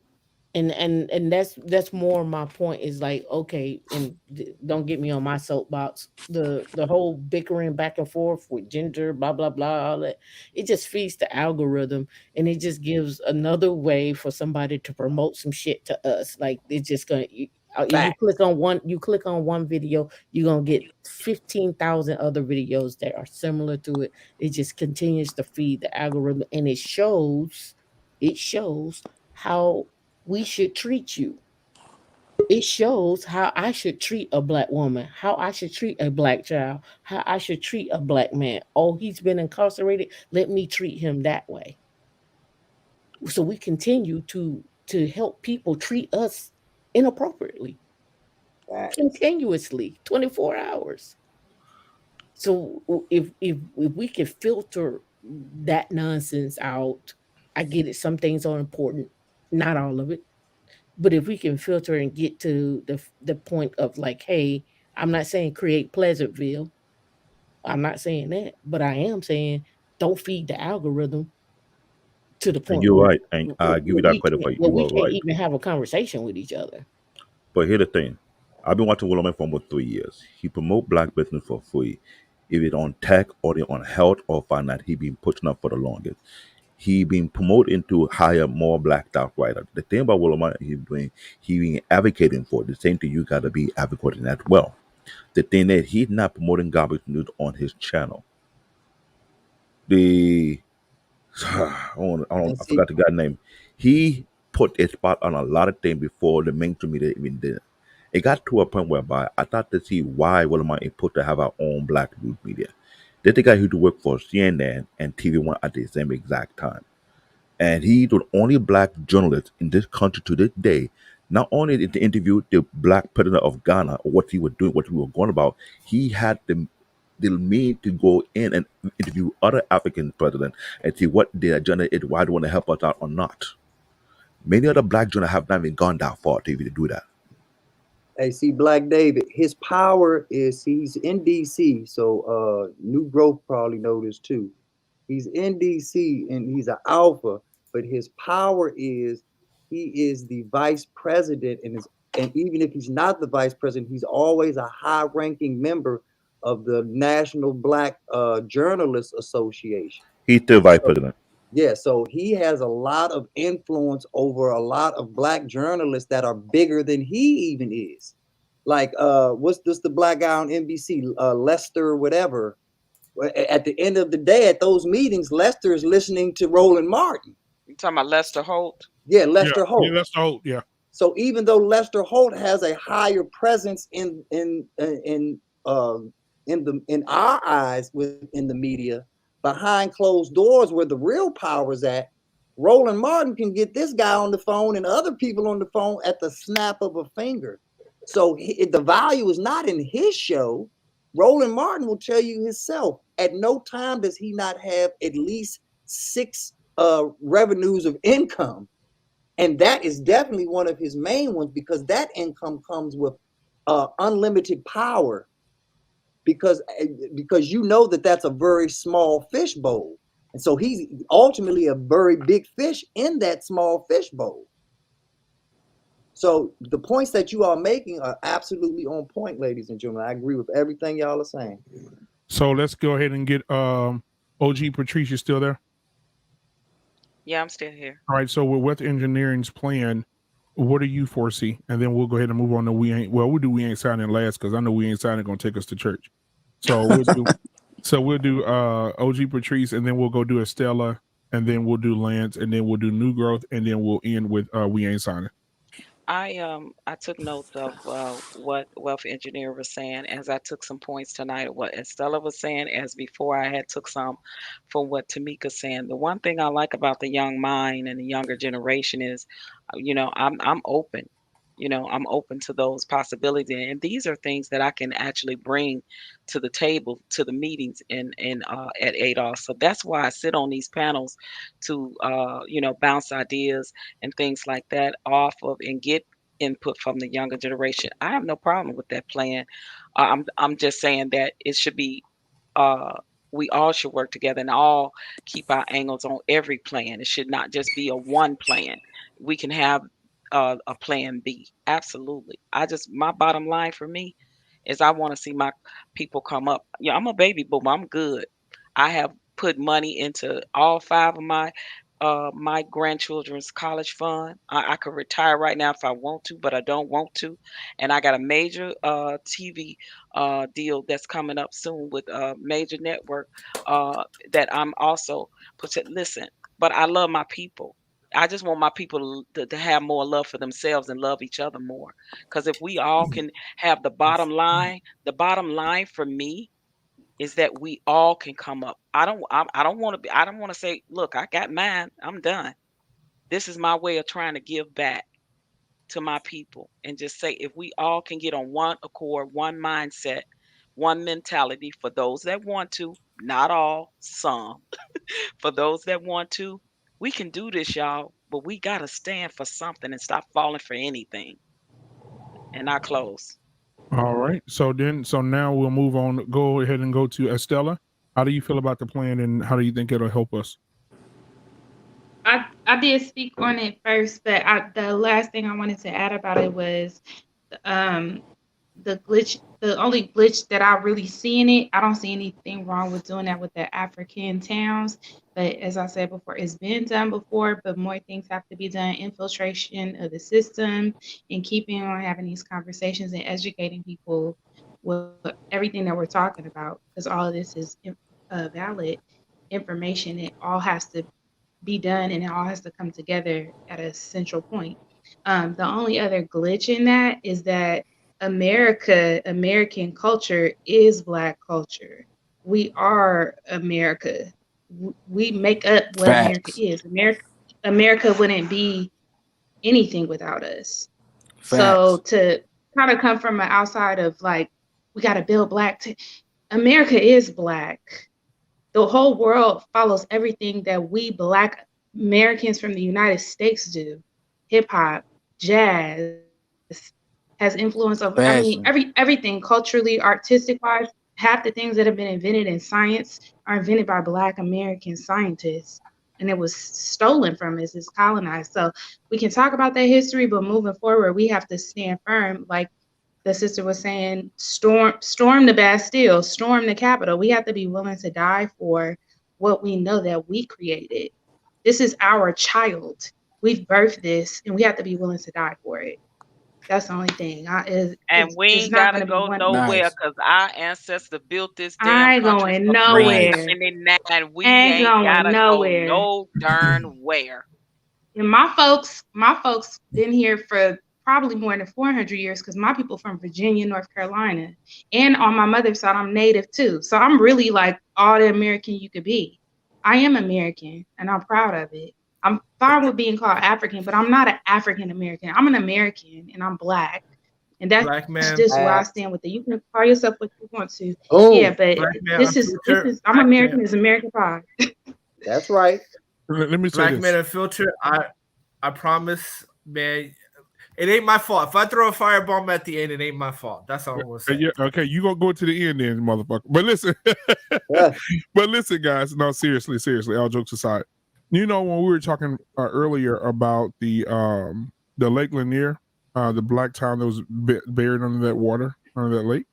Mm-hmm. I read the article, and in that article, they said there are still remnants of houses and cars or broken pieces of that history still under that lake to this day. That's crazy, right?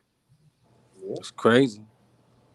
They say you can go down. I mean, if you were diving, you have to be a diver. But if you went down, you would see remnants of the old town still under that And how water. does that not motivate you to want to finally do the right thing and finally put the infrastructure in place to get what Mr. Mack and Miss OG Patrice and everyone else in this panel, and let's be honest, every American in this world, especially Black American, wants? Everything that y'all are saying is the reason, but what we're trying to get to is how that reason motivates us to finally do what we're angry about, what we're disappointed about, what we're frustrated about. And instead of taking it out on each other as we have tended to do, let's join forces and make a Death Star type ray and come together and shoot one major blast instead of trying to fight each other all the time. Because everything y'all are saying is right. That part. And those and I'm with Miss OG Patrice. Let me be clear. You can have B9's mind and body, but it just has to be done the right way. The second I hear about a fight and the first word out of it is civil, I'm out. I'm out, because civil rights has only helped white women, homosexuals, and PETA. Dogs have gotten more rights from civil rights than Black people have gotten from civil rights. So until we start putting ourselves first, and first financially and first in government, the same veracity that we spend trying to be Republican or Democrat, go above both of them and go to the embassy. Because the embassy does not care if you are Democrat, Republican, or independent. They care that you are American. And like the young lady said, Miss Mack, if we don't take the initiative to be the squeaky wheel and make our voice heard where it matters most, then shut up and stop wasting my time. Hey, can I answer this? Yeah, Nucro. Yep. Nucro, that's all. I was coming to you, brother. Go ahead. Yeah, wealth engineer. You gave the example, and I know it's a touchy subject when we talk about American Blacks, Haitian Blacks, and these things like that. And it kind of goes back to what a lot of people said. We have, we are American, we are this, and we built this, and we're the backbone. So it's not a disrespect to anybody else. It's just saying, hey, we have to, be able to fight. We got to know that we can win this race, and we have to hold a standard. But to your question, you said Chinatown, right? Should we have an African town? But you got to understand, China is a country in Asia. China is not Asia. You didn't say an Asia town.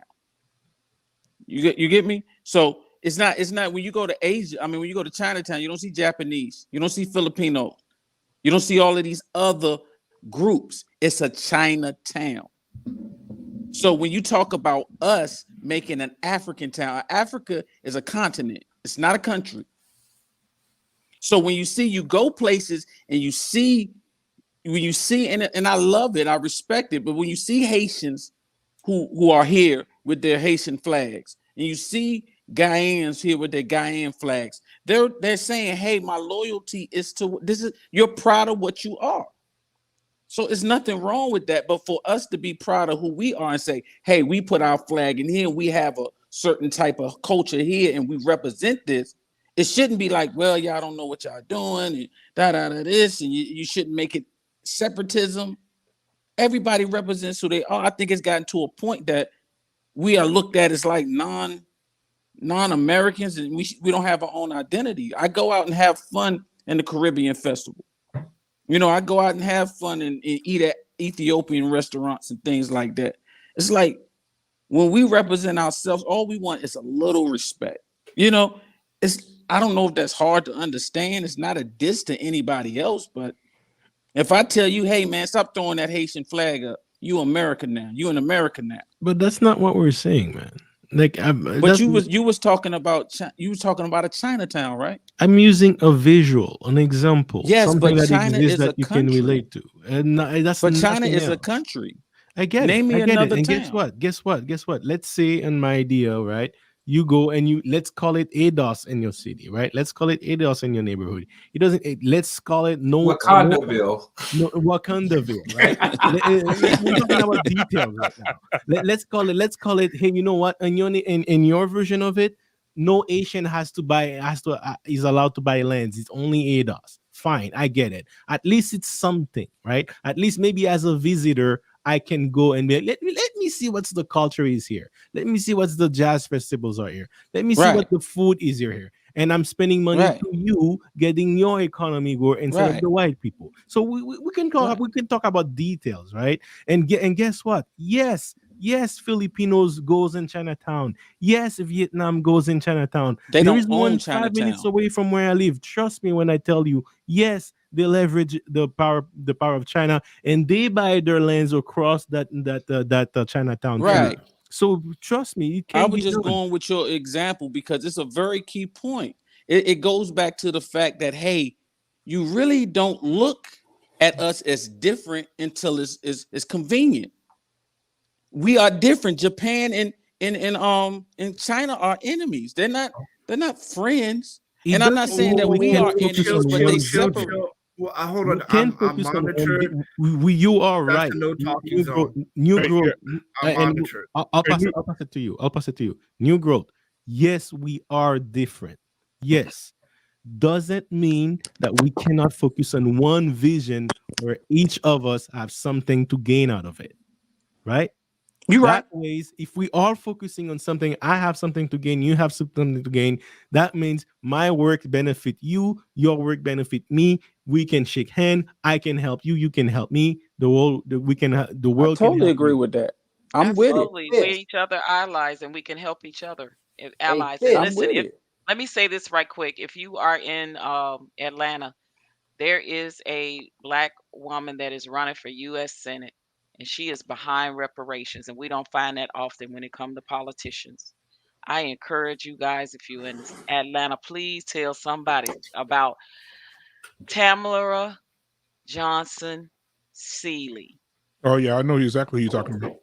She is for reparations, y'all. If we get her in the US Senate, she will have the type of power behind us that we need as ADOS and pushing for reparations. She is behind this. So is Robert Smith, the black guy that used to own BT. So is Danny Glover. It's people slowly coming on board, y'all. We just got to do our part.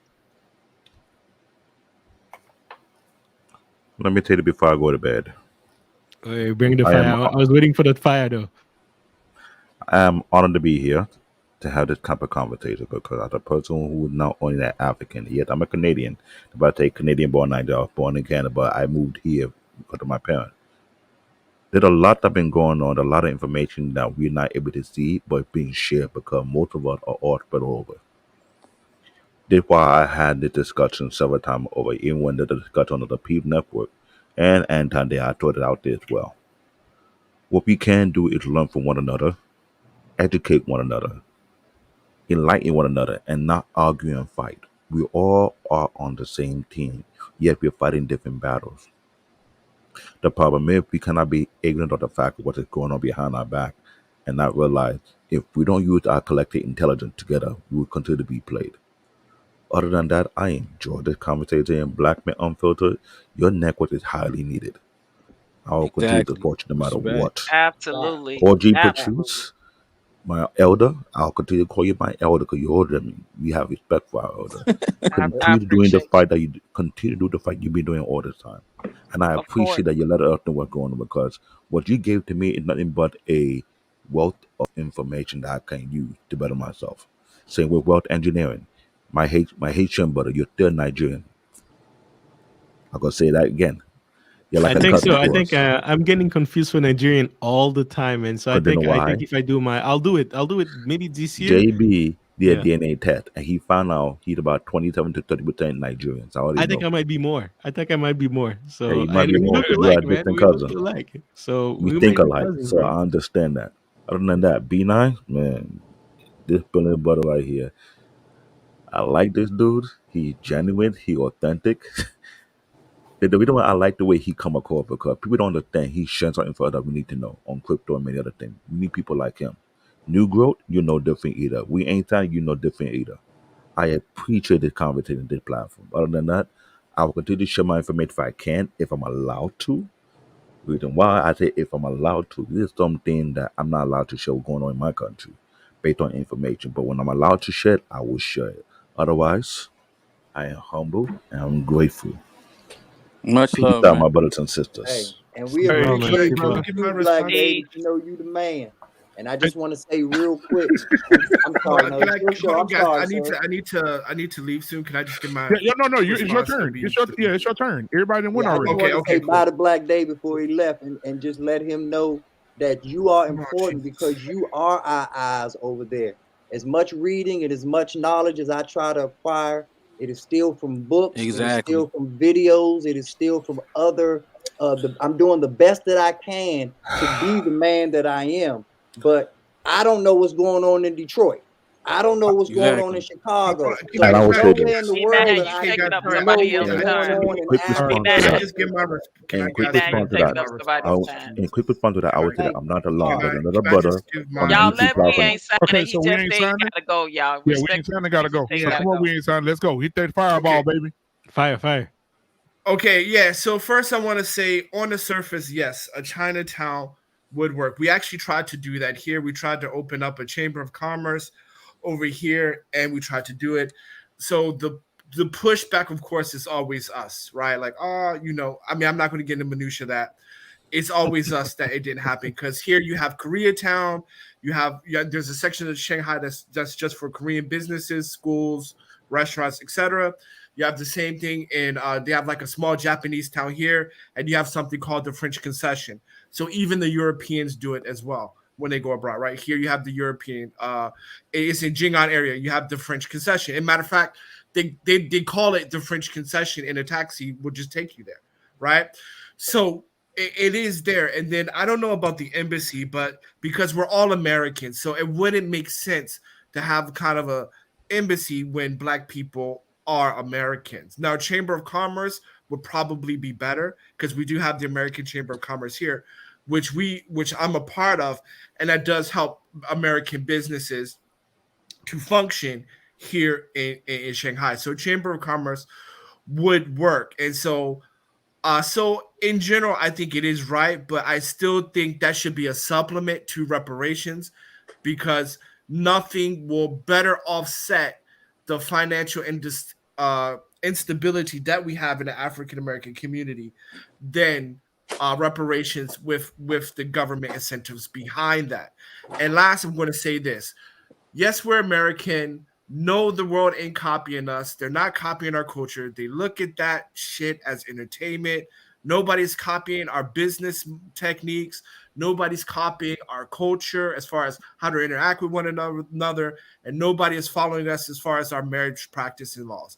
People look at us as entertainment. We are the entertainment of America, just like the Philippines. I'm not going to say that.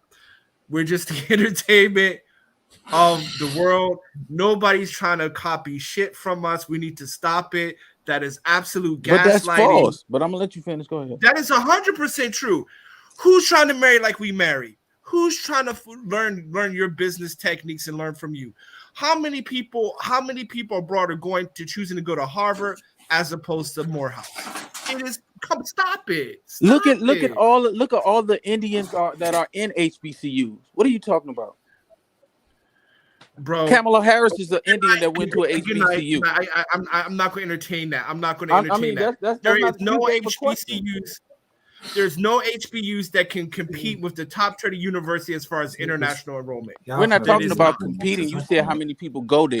I live right down the street from Morehouse. I see so many Indians and Asians going to Morehouse. You're speaking nuances, sir.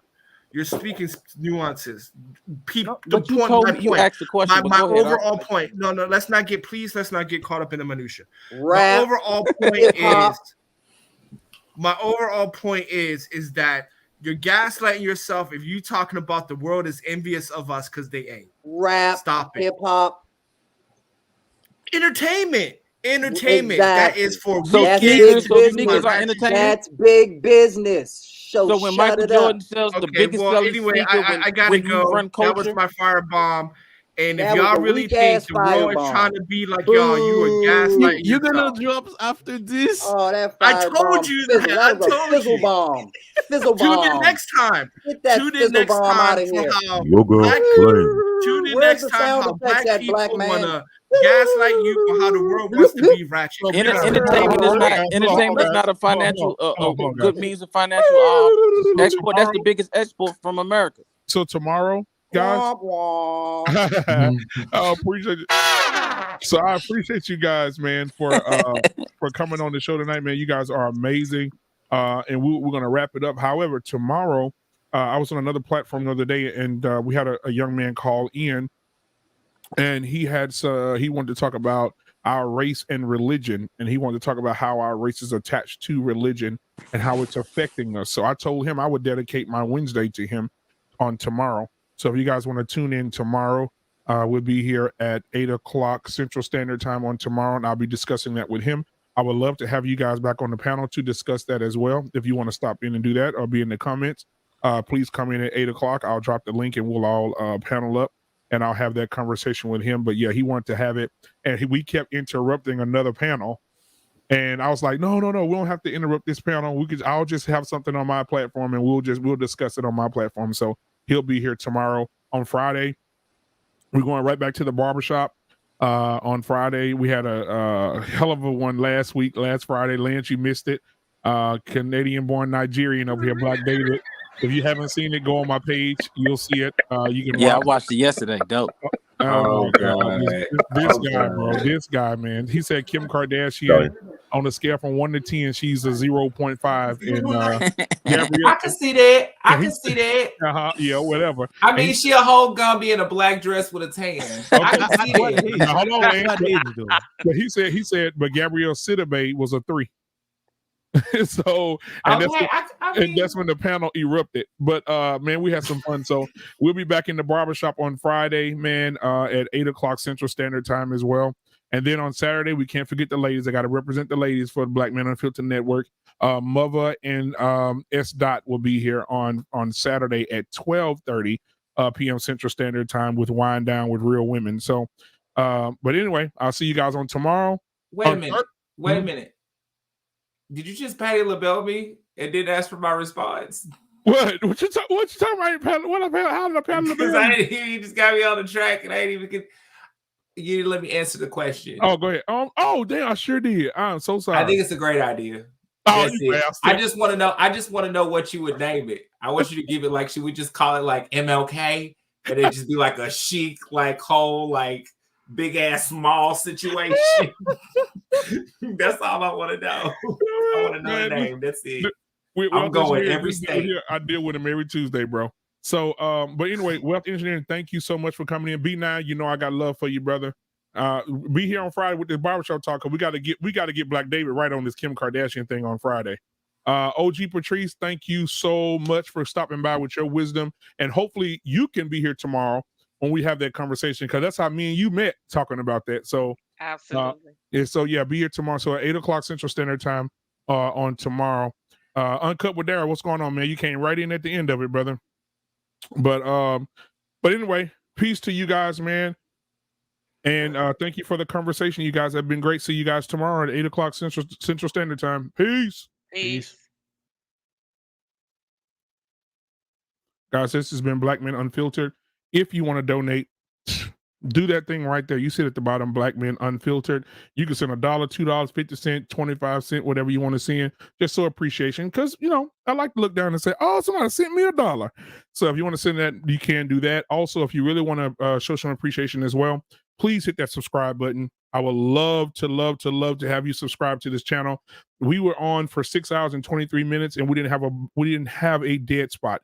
From the beginning of the show, we talked about the elders. We talked about respecting each other. We talked about and we have disagreements. We talked about reparations. Then we end up talking about how the solution to if we can't get there, what we do. And so we had a great panel, great intellectual people come in and out. We have different people for different segments, and that worked out so fine. And I want to continue that. So thank you guys for tuning in tonight. This has been a pleasure. This has been an honor, and I appreciate you all very, very much. And peace. We out. We'll see you tomorrow at 8 o'clock Central Standard Time. Please go ahead and hit your notification button, so when we go live, you'll know it and you can get in on the conversation tomorrow. It's going to be a real deep one. We're talking about religion in the Black community tomorrow. It's going to be a deep one. So thank you guys for watching. Peace.